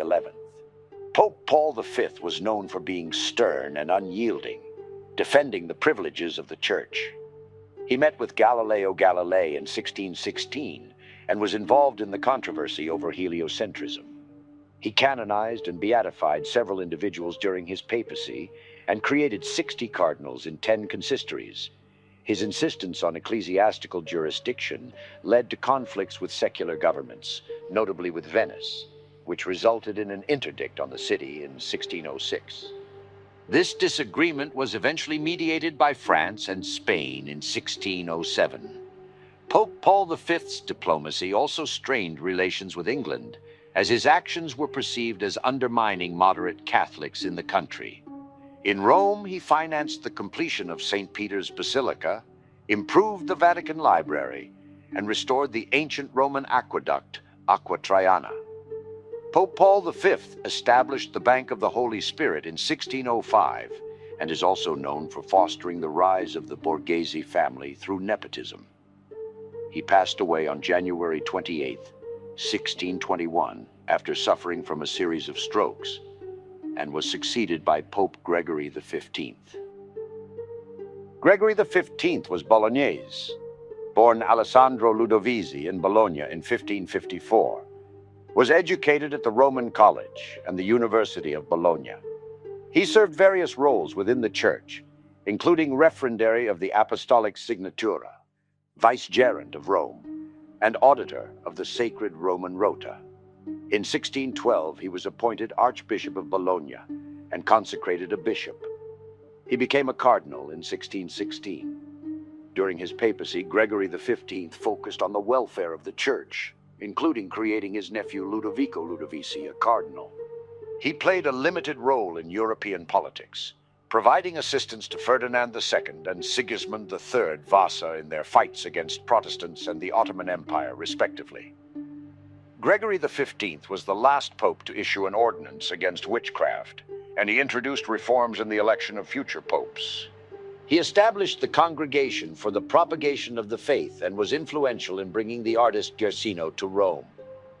Gregory XV created 11 cardinals and canonized several saints, including Francis Xavier and Ignatius of Loyola. Pope Gregory XV suffered from kidney stones and other ailments, ultimately dying in 1623. He was buried in the church of Sant'Ignazio. Urban VIII was Florentine. Born Maffeo Vincenzo Barberini, he expanded the papal territory by force of arms and advantageous politicking, and was also a prominent patron of the arts and a reformer of church missions. His nepotism would find great success on the battlefield against the Italian city-states, where his family members successfully won him the Wars of Castro, making him the last pope to have extended the territory of the papal state. His love of grandeur and wealth was so well known that he and his family would be lampooned with the statement, "What the barbarians did not do, the Barberini did." After a failed coup by the Spanish faction of cardinals, the papal debt would reach 35 million scudi and consume over 80% of the annual income of the state.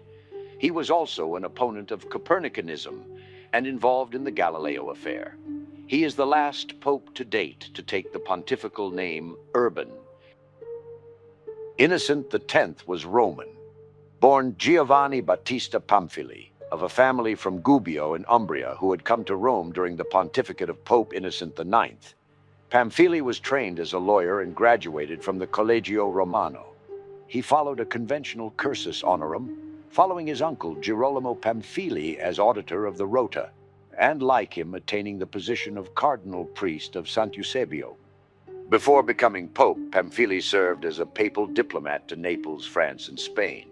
Pamphili succeeded Pope Urban VIII on the 15th of September 1644 as Pope Innocent X, after a contentious papal conclave that featured a rivalry between French and Spanish factions. Innocent X was one of the most politically shrewd pontiffs of the era, greatly increasing the temporal power of the Holy See. Major political events in which he was involved included the English Civil War, conflicts with French church officials over financial fraud issues, and hostilities with the Duchy of Parma related to the First War of Castro. In theology, Innocent X issued a papal bull condemning the beliefs of Jansenism. Alexander VII was Senese. Born Fabio Chigi, he began his career as a vice-papal legate, and he held various diplomatic positions in the Holy See. He was ordained as a priest in 1634, and he became Bishop of Nardo in 1635. He was later transferred in 1652, and he became Bishop of Imola. Pope Innocent X made him Secretary of State in 1651, and in 1652 he was appointed a cardinal. Early in his papacy, Alexander, who was seen as an anti-nepotist at the time of his election, lived simply. Later, however, he gave jobs to his relatives, who eventually took over his administration. His administration worked to support the Jesuits. However, his administration's relations with France were strained due to his frictions with French diplomats. Alexander was interested in architecture and supported various urban projects in Rome. He also wrote poetry and patronized artists who expanded the decoration of churches. His theological writings included discussions of heliocentrism and the Immaculate Conception. Clement IX was Pistoiese. Giulio Rospigliosi was born into a noble family in 1600 and studied at the Seminario Romano and the University of Pisa. He held various positions in the church, including titular Archbishop of Tarsus and Apostolic Nuncio to Spain. As a man of letters, he wrote poetry, dramas, and libretti, and was a patron of artist Nicolas Poussin. Appointed as a cardinal by Pope Alexander VII, his pontificate was marked by mediation during European wars, and his popularity in Rome stemmed from his charity, humility, and refusal to advance his family's wealth. He beatified Rose of Lima and canonized Magdalena de Pazzi and Peter of Alcantara, while also creating 12 new cardinals. He attempted to strengthen Venetian defenses against the Turks in Crete, but was unsuccessful in gaining wider support. In 1669, after learning about the Venetian fortress of Candia surrendering to the Turks, Clement IX fell ill and passed away. Clement IX died in Rome, allegedly of a broken heart, on the 9th of December, 1669. His successor, Pope Clement X, built him an ornate tomb in the Basilica of Santa Maria Maggiore. During his reign, he would suffer from a hernia, kidney stones, and epileptic seizures, the later of which, according to the canon law in place at the time, would have disqualified him from exercising any ecclesiastical functions. Clement X was Roman. Elected pope at age 79, he has since been ranked as the oldest pope at the time of his election. Emilio Bonaventura Altieri, born in Rome in 1590, belonged to the ancient Roman nobility. He received a doctorate in law and held various positions within the Catholic Church, including Bishop of Camerino and Superintendent of the Papal Exchequer. As pope, he canonized and beatified various saints, promoted good relations between Christian countries, and made efforts to preserve the Altieri family name by adopting the Paluzzi family. He also established a new tax in Rome, which led to conflicts with ambassadors and cardinals. Clement X celebrated the 14th Jubilee of the Holy Year in 1675, despite his old age. During his pontificate, he created 20 cardinals, including Pietro Francesco Orsini, who later became Pope Benedict XIII. He was antagonistic to the French King Louis XIV. Innocent XI was Comaschi. Born Benedetto Odescalchi in Como, he would have constant tensions with Louis XIV of France, though he would find success by supporting Hungary against the Turks. Within the Papal States, he lowered taxes, produced a surplus in the papal budget, and repudiated nepotism within the Church. After a difficult cause for canonization starting in 1791, he was beatified in 1956 by Pope Pius XII.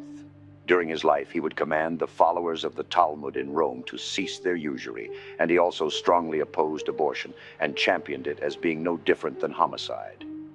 In death, his nephew would commission a sculpture by Pierre-Étienne Monod.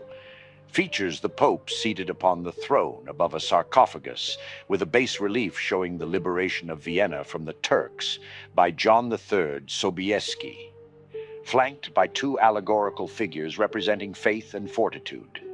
In April 2011, the remains of Innocent XI were moved to make way for remains of the beatified John Paul II. Alexander VIII was Venetian. He is to date the last pope to take the pontifical name of Alexander upon his election to the papacy. Pietro Vito Ottoboni was born in 1610 of a noble Venetian family and was the youngest of 9 children of Vittoria Tornielli and Marco Ottoboni, Grand Chancellor of the Republic of Venice. He is known for having overturned many of the policies of his predecessor, Innocent XI, deciding to indulge in nepotism in order to further enrich his family. Such nepotism exhausted the papal treasury, later forcing his successor, Innocent XII, to implement austere measures to restore the papal coffers. Despite his brief papacy, during which little of importance was undertaken, he is known for having condemned the doctrines of morality independent of God, which was being taught in schools run by the Jesuits. Also, during his papacy, King Louis XIV of France restored Avignon to the Holy See as a territory of the Papal States. Alexander VIII died after possible suffering a minor stroke and a plague from Naples worsening his condition. His grandiose tomb in St. Peter's was commissioned by his grandnephew, Cardinal Pietro Ottoboni, and designed by Count Arrigo di San Martino. The bas-relief at the base and the flanking figures were sculpted by Angelo de Rossi, while the bronze statue of the Pope was cast by Giuseppe Bertozzi. Innocent XII was Spinazzolesi. He took a hard stance against nepotism in the church, continuing the policies of Pope Innocent XI, who started the battle against nepotism, but which did not gain traction under Pope Alexander VIII. To that end, he issued a papal bull strictly forbidding it. The Pope also used this bull to ensure that no revenue or land could be bestowed on relatives. Antonio Pignatelli, born on the 13th of March, 1615, was a prominent figure in the Roman Catholic Church. He was educated at the Collegio Romano in Rome and served in various positions, including as an inquisitor in Malta, governor of Fano and Viterbo, and apostolic nuncio to Poland and Austria. He was made a cardinal in 1681 and later became Archbishop of Naples in 1686. Pignatelli was elected pope in 1691, taking the name Innocent XII. He sought to reform the apostolic chamber and introduced a simpler lifestyle in his court. Innocent XII's pontificate was characterized by his leanings towards France rather than the Habsburg monarchy. He created 30 cardinals during his tenure and canonized and beatified several individuals. Innocent XII was already severely ill with gout in 1699, and he died on the 27th of September, 1700.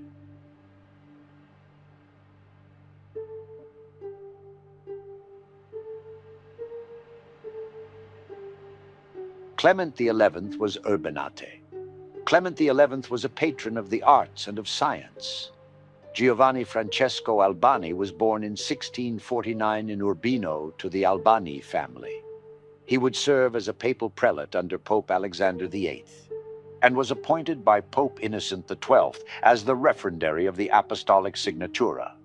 Throughout this time, he also served as the governor of Rieti, Sabina, and Orvieto. Pope Alexander VIII elevated him to the cardinalate in 1690, and later ordained him to priesthood in September 1700. In 1703, he would hold a synod of Catholic bishops in northern Albania, which would ban locals' communion for their public profession of Islam. Despite being neutral in the French-Habsburg rivalry, he would eventually concede to Habsburg threats, and by the war's end, he would lose some of the Papal States' territories. Clement XI supported James Francis Edward Stuart, the exiled Stuart prince, by paying for his residence in Rome. He also performed the baptism of James' son Charles Edward Stuart.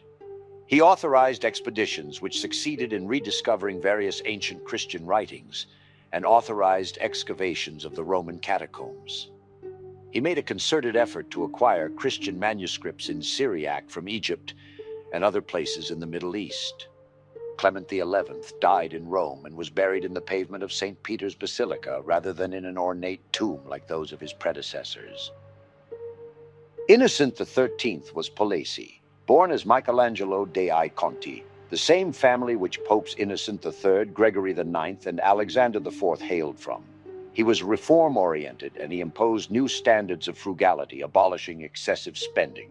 He took steps to end the practice of nepotism by issuing a decree which forbade his successors from granting land, offices, or income to any relatives. He would serve as governor of Ascoli, Campania, Maritima, and Viterbo from 1691 to 1695. Pope Innocent XII would make him Archbishop of Tarso, Osino, and Nuncio of both Switzerland and Portugal. His papal predecessor would make him a cardinal, where he would gain a strong disgust for the Jesuits. He would serve as Camerlengo of the Sacred College of Cardinals from 1716 to 1717, but resigned due to ill health in 1719. As Pope, he would assist the Venetians and Maltese against the Turks. He also supported James Francis Edward Stuart's claim to the English throne. Due to his lifetime of gluttony and laziness, he would suffer a hernia 3 to 4 months after he had been elected Pope. He suffered from kidney stones and lethargy, leading to his death and burial in St. Peter's Basilica. In 2005, upon the occasion of the 350 years since the birth of the late Pontiff, the citizens in the late Pope's village of birth asked the Holy See to introduce the cause of beatification for Innocent XIII. Benedict XIII was Barese. He was born Pietro Francesco Orsini, a member of the Orsini of Rome. He was the third and last member of that family to become Pope. At 18, he would join the Dominican order, and by 22, he would be made priest, and the following year made cardinal priest by Pope Clement X. He remained a close friend of a local Carmelite mystic, the Venerable Serafina di Dio. Initially refusing to be elected as Pope, he was persuaded by Augustine Pippia, master of the Order of Preachers. Not a man of worldly matters, Benedict XIII made an effort to maintain his monastic lifestyle. He endeavored to put a stop to the decadent lifestyles of the Italian priesthood and of the cardinalate. In foreign relations, he struggled with both John V of Portugal and the Jansenists in France. He would suffer death from a catarrh, and at the autopsy, it was revealed that his heart was remarkably large. His process for beatification would first be opened in 1755, but would be stalled and reopened in 2004. In 2017, he would receive the title of Servant of God, which is the first step to possible canonization as a saint. Yet one must question, seeing that Teresa of Calcutta was made a saint in but 19 years after her death, does being made a saint today hold any value? Clement XII was Florentine. Born Lorenzo Corsini, he would presided over the growth of a surplus in the papal finances. He thus became known for the building and art projects. He was A.B. of old Florentine nobility and a distant relative of St. Andrea Corsini. Corsini studied at the Jesuit Collegio Romano in Rome and also at the University of Pisa, where he earned a doctorate in both civil law and canon law.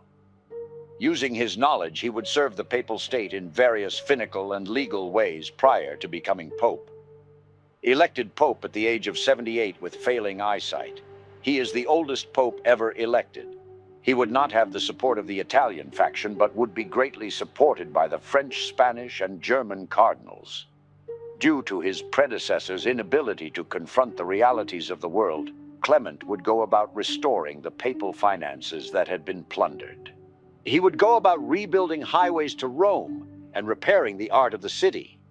In his 1738 bull in Eminenti Apostolatus, he provides the first public papal condemnation of Freemasonry. He would also seek to mend the disagreements between the various rites of the Catholic Church. Though blind and bedridden, he would surround himself with the capable and conduct state affairs and receive envoys himself. He would die from complications from gout and be reburied in the Capella Corsini of the Basilica of St. John Lateran. Benedict XIV was Bolognese. Born Prospero Lorenzo Lambertini, he was one of the best scholars to sit on the papal throne. He promoted scientific learning, the Baroque arts, reinvigoration of Thomism, and the study of the human form. Committed to the decrees of the Council of Trent and authentic Catholic teaching, he countered the growing atheism of the European courts.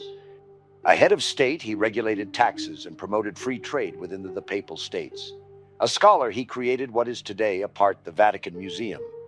A polymath, he gave study to ancient literature, published ecclesiastical books and documents, human anatomy, art, and theology.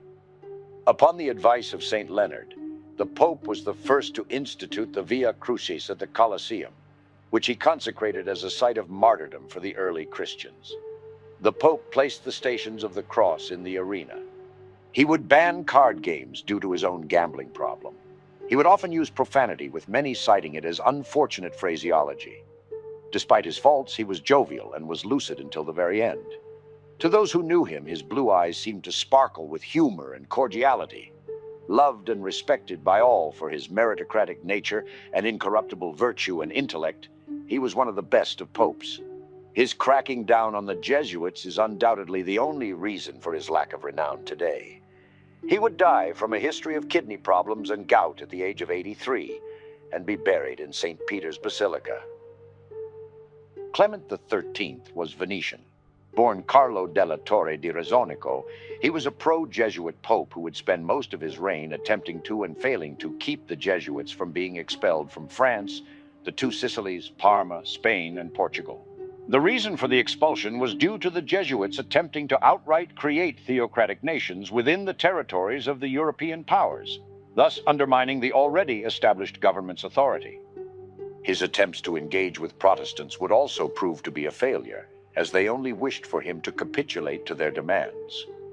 One such demand would enable the Hanoverians to become the kings of Great Britain, despite the long-standing alliance between Rome and the Catholic House of Stuart. When James Francis Edward Stuart died in 1766, Clement would refuse to recognize Charles Edward Stuart as his father's successor. Clement would actively ignore Cardinal Henry Benedict Stuart's objections. Due to Clement being driven into a corner for his unquestioned loyalty to the Jesuits, he would be forced to call a consistory, but on its eve would die in extreme pain and blood gurgling from his mouth. It has been suggested he had died of an aneurysm of a blood vessel located near the heart. He can best be described as an honest but misguided man, not unlike the popes after of the 20th and 21st centuries. Clement XIV was Santa Cangiolesi. At the time of his election, he was the only Franciscan friar in the College of Cardinals, having been a member of OFM Conventual. To date, he is the last pope to take the pontifical name of Clement upon his election. Born Giovanni Vincenzo Antonio Ganganelli, he would be elected to deal with the continued Jesuit problem that plagued the Catholic European monarchs. He would declare, after his friend and predecessor Pope Benedict XIV had appointed him to investigate, that the followers of the Talmud did not require the use of human blood for the baking of unleavened flatbread during Passover. He is suspected to have been poisoned to death. When his body was opened for the autopsy, the doctors ascribed his death to scorbutic and hemorrhoidal dispositions of long standing that were aggravated by excessive labor and the habit of provoking artificial perspiration even in the greatest heat. His neoclassical style tomb was designed and sculpted by Antonio Canova, and it is found in the Church of Santi Apostoli in Rome. He would be widely mourned by his subjects. Pius VI was Cessanate. Born Count Giovanni Angel Braschi, he would condemn the French Revolution and the suppression of the Gallican Church that resulted from it. Due to his moderate stance on the Jesuits, he would be unanimously elected. A consistent struggle Pius faced were the Enlightenment policies seeking to undermine the authority of the Church, particularly in Germany, where their archbishops continually sought greater independence from Rome. He would see the development of the Catholic Church in the United States of America, with the erection of the first American Episcopal See in 1789. Pius VI argued that the main thrust of the revolution was against the Catholic religion and Louis XVI himself. He also wrote that the French revolutionaries abolished the monarchy, the best of all governments. French troops commanded by Napoleon Bonaparte defeated the papal army and occupied the papal states in 1796. In 1798, upon his refusal to renounce his temporal power, Pius was taken prisoner and transported to France. He died 18 months later in Valence. His reign of over 2 decades is the 5th longest in papal history. Pius VI's body was embalmed, but was not buried until the 30th of January, 1800. By decree of Pope Pius XII in 1949, the remains of Pius VI were moved to the Chapel of the Madonna below St. Peter's in the Vatican grottos. His remains were placed in an ancient marble sarcophagus.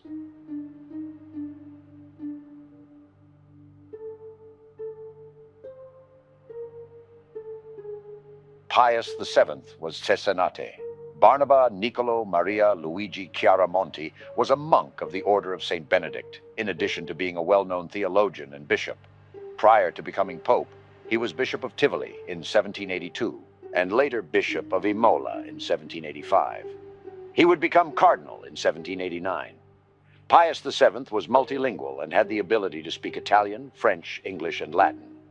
He would excommunicate Napoleon after the latter had invaded the Papal States in 1809. He would be taken prisoner and remain in France until 1814. Pius lived the remainder of his life in relative peace. His papacy saw a significant growth of the Catholic Church in the United States, where Pius established several new dioceses. Pius VII died at age 81. In 2007, Pope Benedict XVI began the process towards canonizing him as a saint, and he was granted the title Servant of God.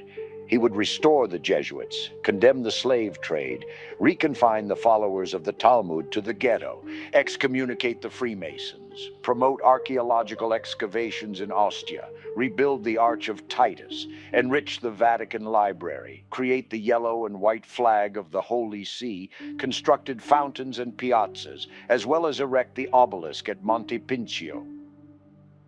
Leo XII was Gengarini.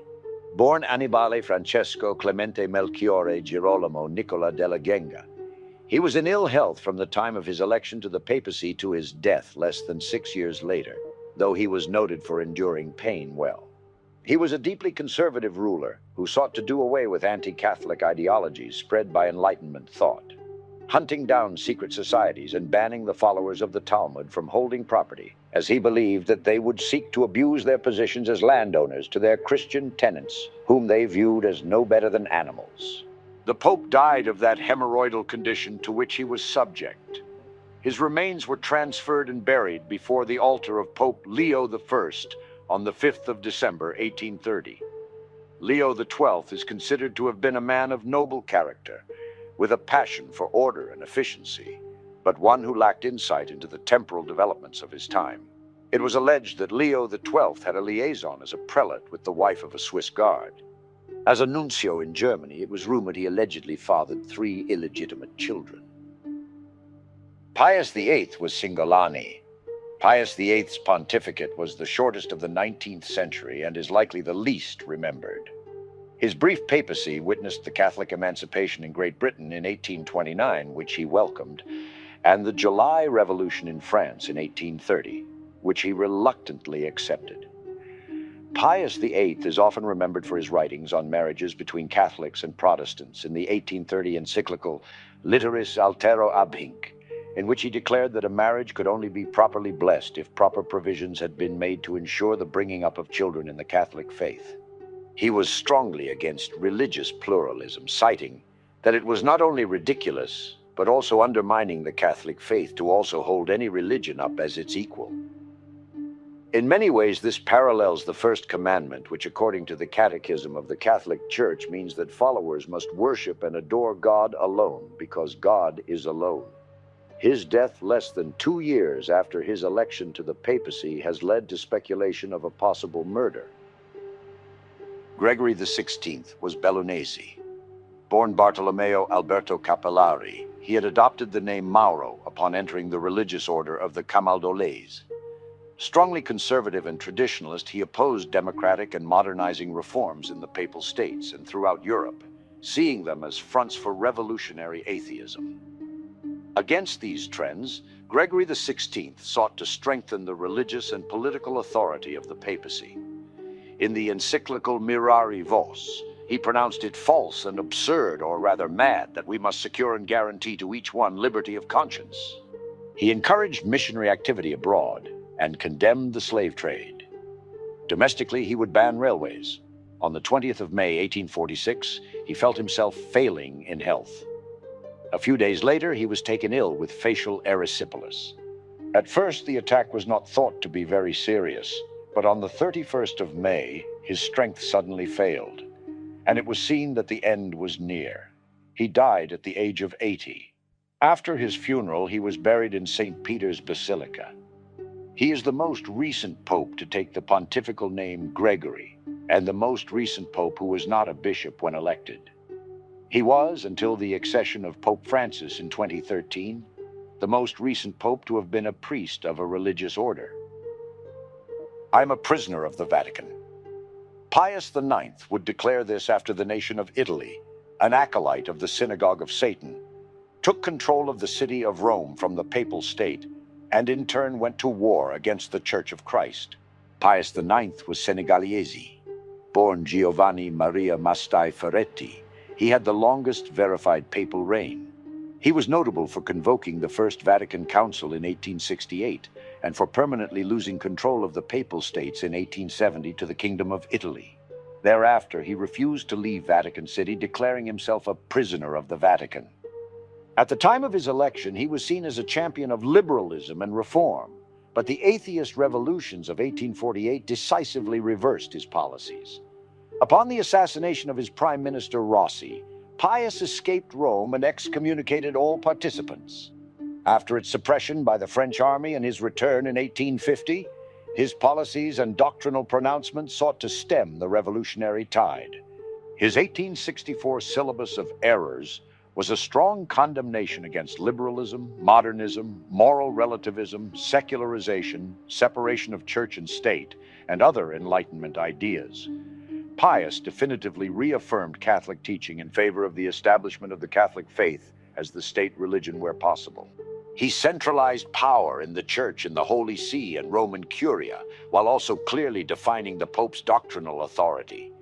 Pope John Paul II beatified him in 2000, causing an outrage from the followers of the Talmud, who cited that their hatred of Christ was a justification for Catholics not venerate a vicar of Christ.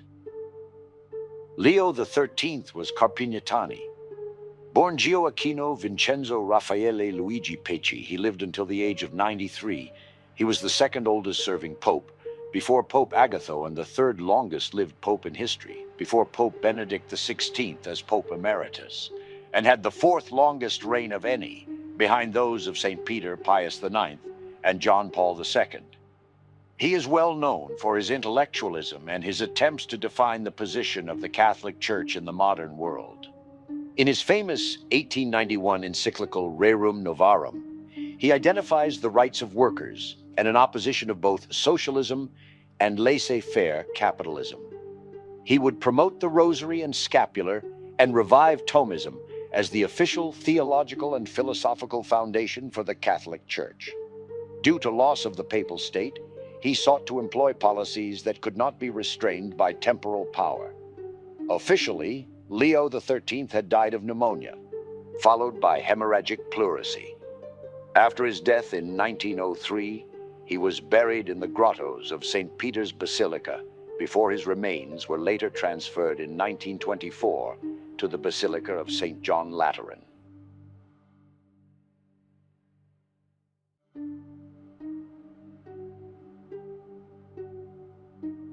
St. Pius X was Ricini. Born Giuseppe Melchiorre Sarto, he is known for vigorously opposing modernist interpretations of Catholic doctrine and for promoting liturgical reforms and scholastic theology. He initiated the preparation of the 1917 Code of Canon Law, the first comprehensive and systemic work of its kind. The Society of St. Pius X, a traditionalist Catholic fraternity, is named after him. He advanced the liturgical movement by formulating the principle of active participation of the faithful. He encouraged Holy Communion, and he lowered the age for First Communion. Like previous popes, he promoted Thomism as the principal philosophical method to be taught in Catholic institutions. He vehemently opposed various 19th century philosophies that he viewed as an intrusion of secular errors incompatible with Catholic dogma. Pius X was known for his firm demeanor and sense of personal poverty, reflected by his membership of the Third Order of St. Francis. He regularly gave sermons from the pulpit. He rejected any kind of favors for his family, and his close relatives chose to remain in poverty, living near Rome. He also undertook a reform of the Roman Curia in 1908. On his deathbed he stated, "Now I begin to think the end is approaching.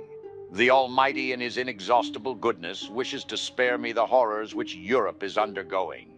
He was beatified in 1951 and canonized in 1954 by Pope Pius XII.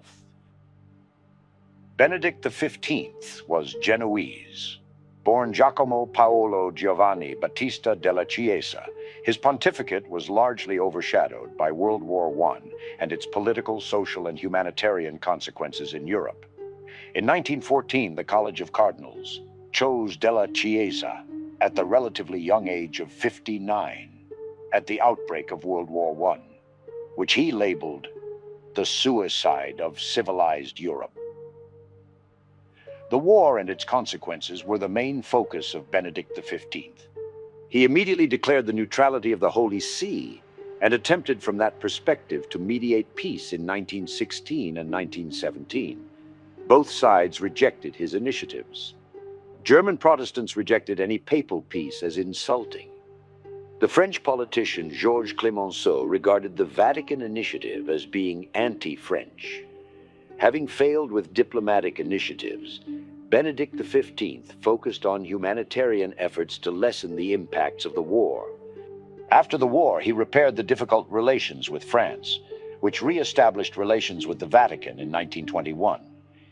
During his pontificate, relations with Italy improved as well, as Benedict XV now permitted Catholic politicians led by Don Luigi Sturzo to participate in national Italian politics. He would die in such agony that he fell into delirium and later a coma whilst he battled pneumonia. His body then lay in state for the people to see before being moved for burial in the Vatican grottos. Pius XI was Deciani. Born Ambrogio Damiano Achille Ratti, he was the first sovereign of Vatican City from its creation as an independent state on the 11th of February 1929.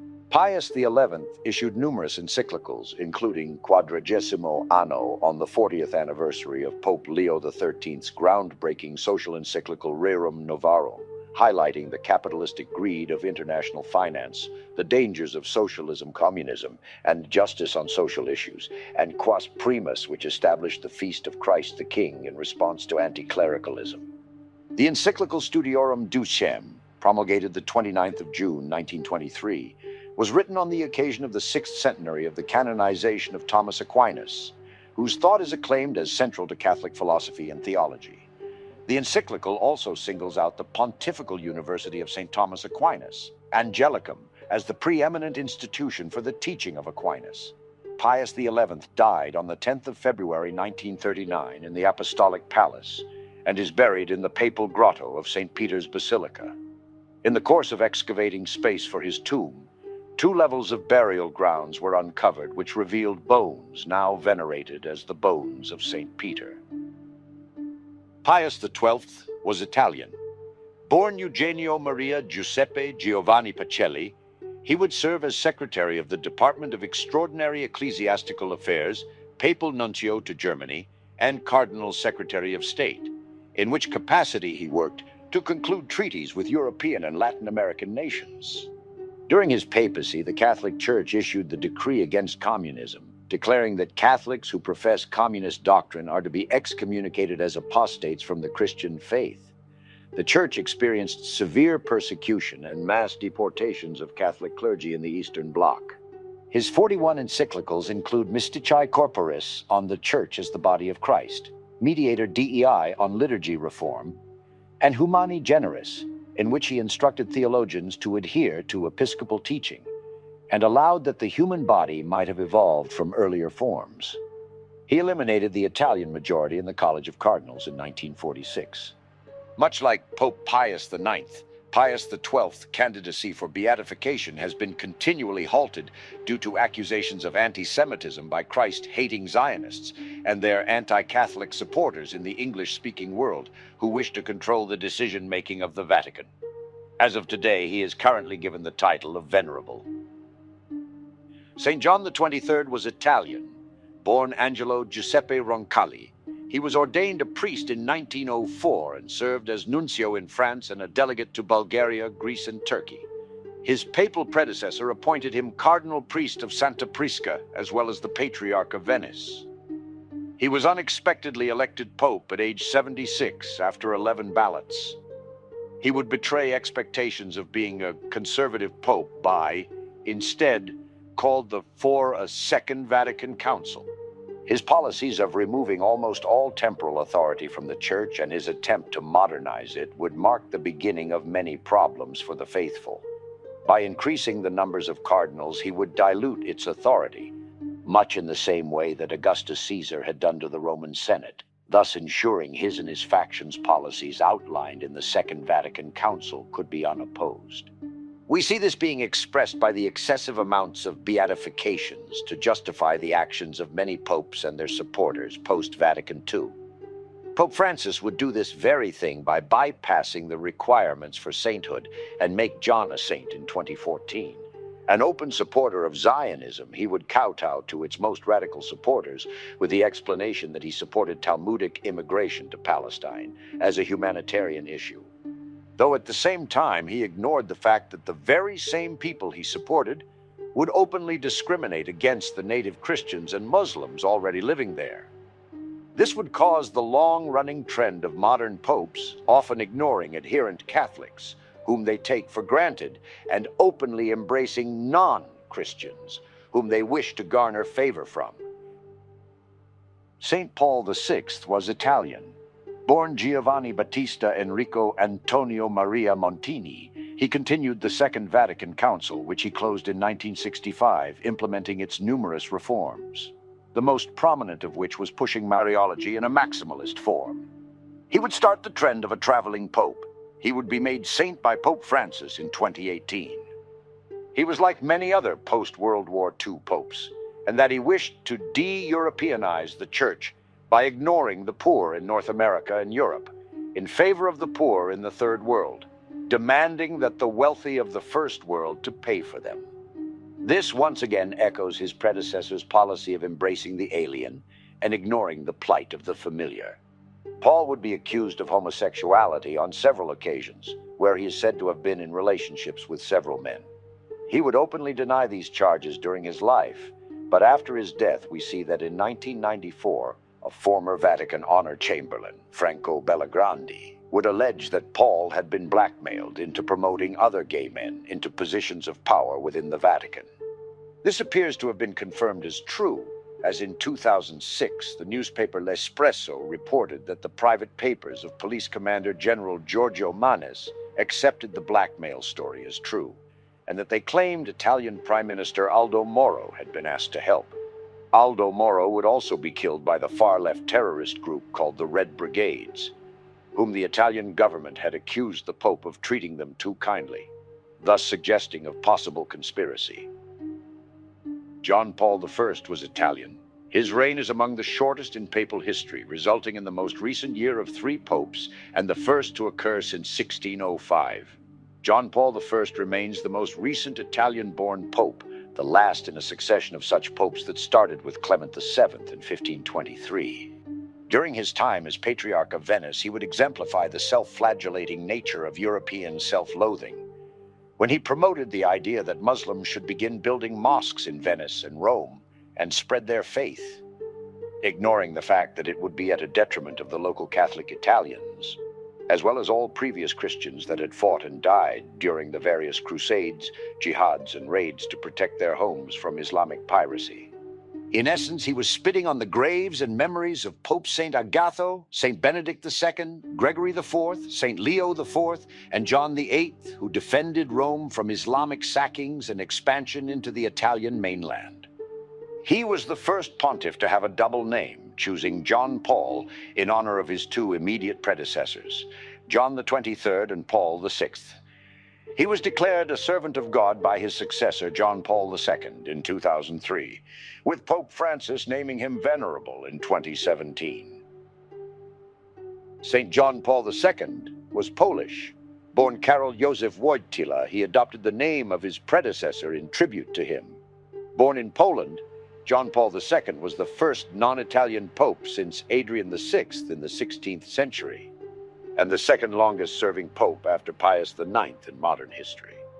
He can be criticized as being naive and blinded by the concept of religious universalism, which proved to be more harmful to the Catholic faith than helpful. Additionally, he was criticized by both pro- and anti-reformers of the Second Vatican Council for his generally conservative interpretation of it. He would travel to 129 countries. He beatified 1,344 people and canonized 483, with critics stating that he diluted sainthood with the number of appointments. He would order the publication of the Catechism of the Catholic Church. His apologies would see him kowtowing to groups drawn from anti-Catholic and anti-European sentiments. This self-flagellations for perceived crimes of the past by long-dead Catholics, prominent and obscure, would further weaken trust between the faithful and the Church.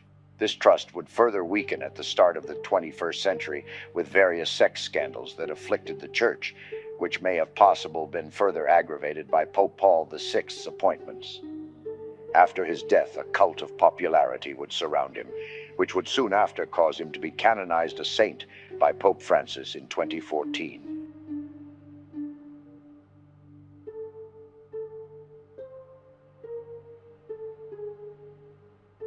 Benedict XVI was German. Born Joseph Aloysius Ratzinger, began his priesthood in 1951, became a theologian professor in 1958, was appointed Archbishop of Munich and Freising until he was made cardinal by Pope Paul in 1977. In 2002, until he was elected pope, he was also Dean of the College of Cardinals. Benedict's writings were prolific and generally defended traditional Catholic doctrine, values, and liturgy. He was originally a liberal theologian, but adopted conservative views after 1968. During his papacy, Benedict advocated a return to fundamental Christian values to counter the increased secularization of many Western countries.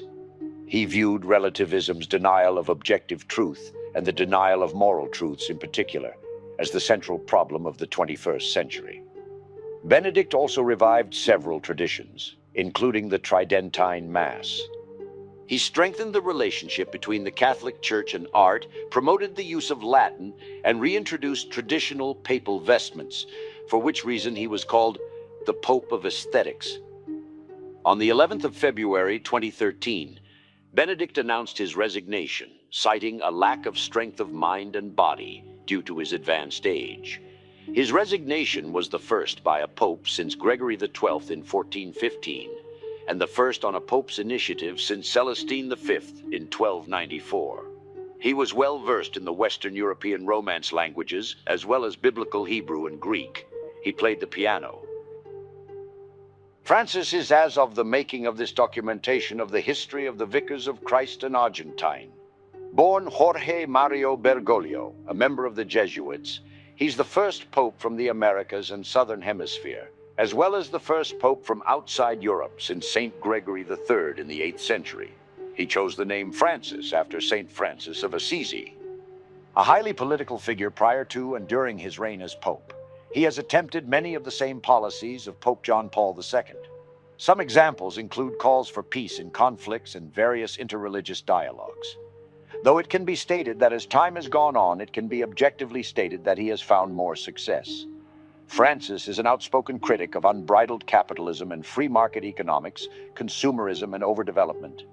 In international diplomacy, he helped to restore full diplomatic relations between the United States and Cuba, supported the cause of refugees during the European and Central American migrant crises, and made a deal with the People's Republic of China to define how much influence the nation has in appointing their Catholic bishops, though he has been criticized for having been silent of the discrimination committed against Catholics by the United States government.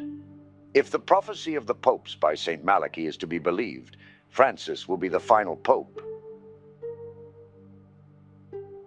In the final persecution of the Holy Roman Church, there will sit Peter the Roman, who will pasture his sheep in many tribulations. And when these things are finished, the city of 7 hills will be destroyed, and the dreadful judge will judge his people. The end.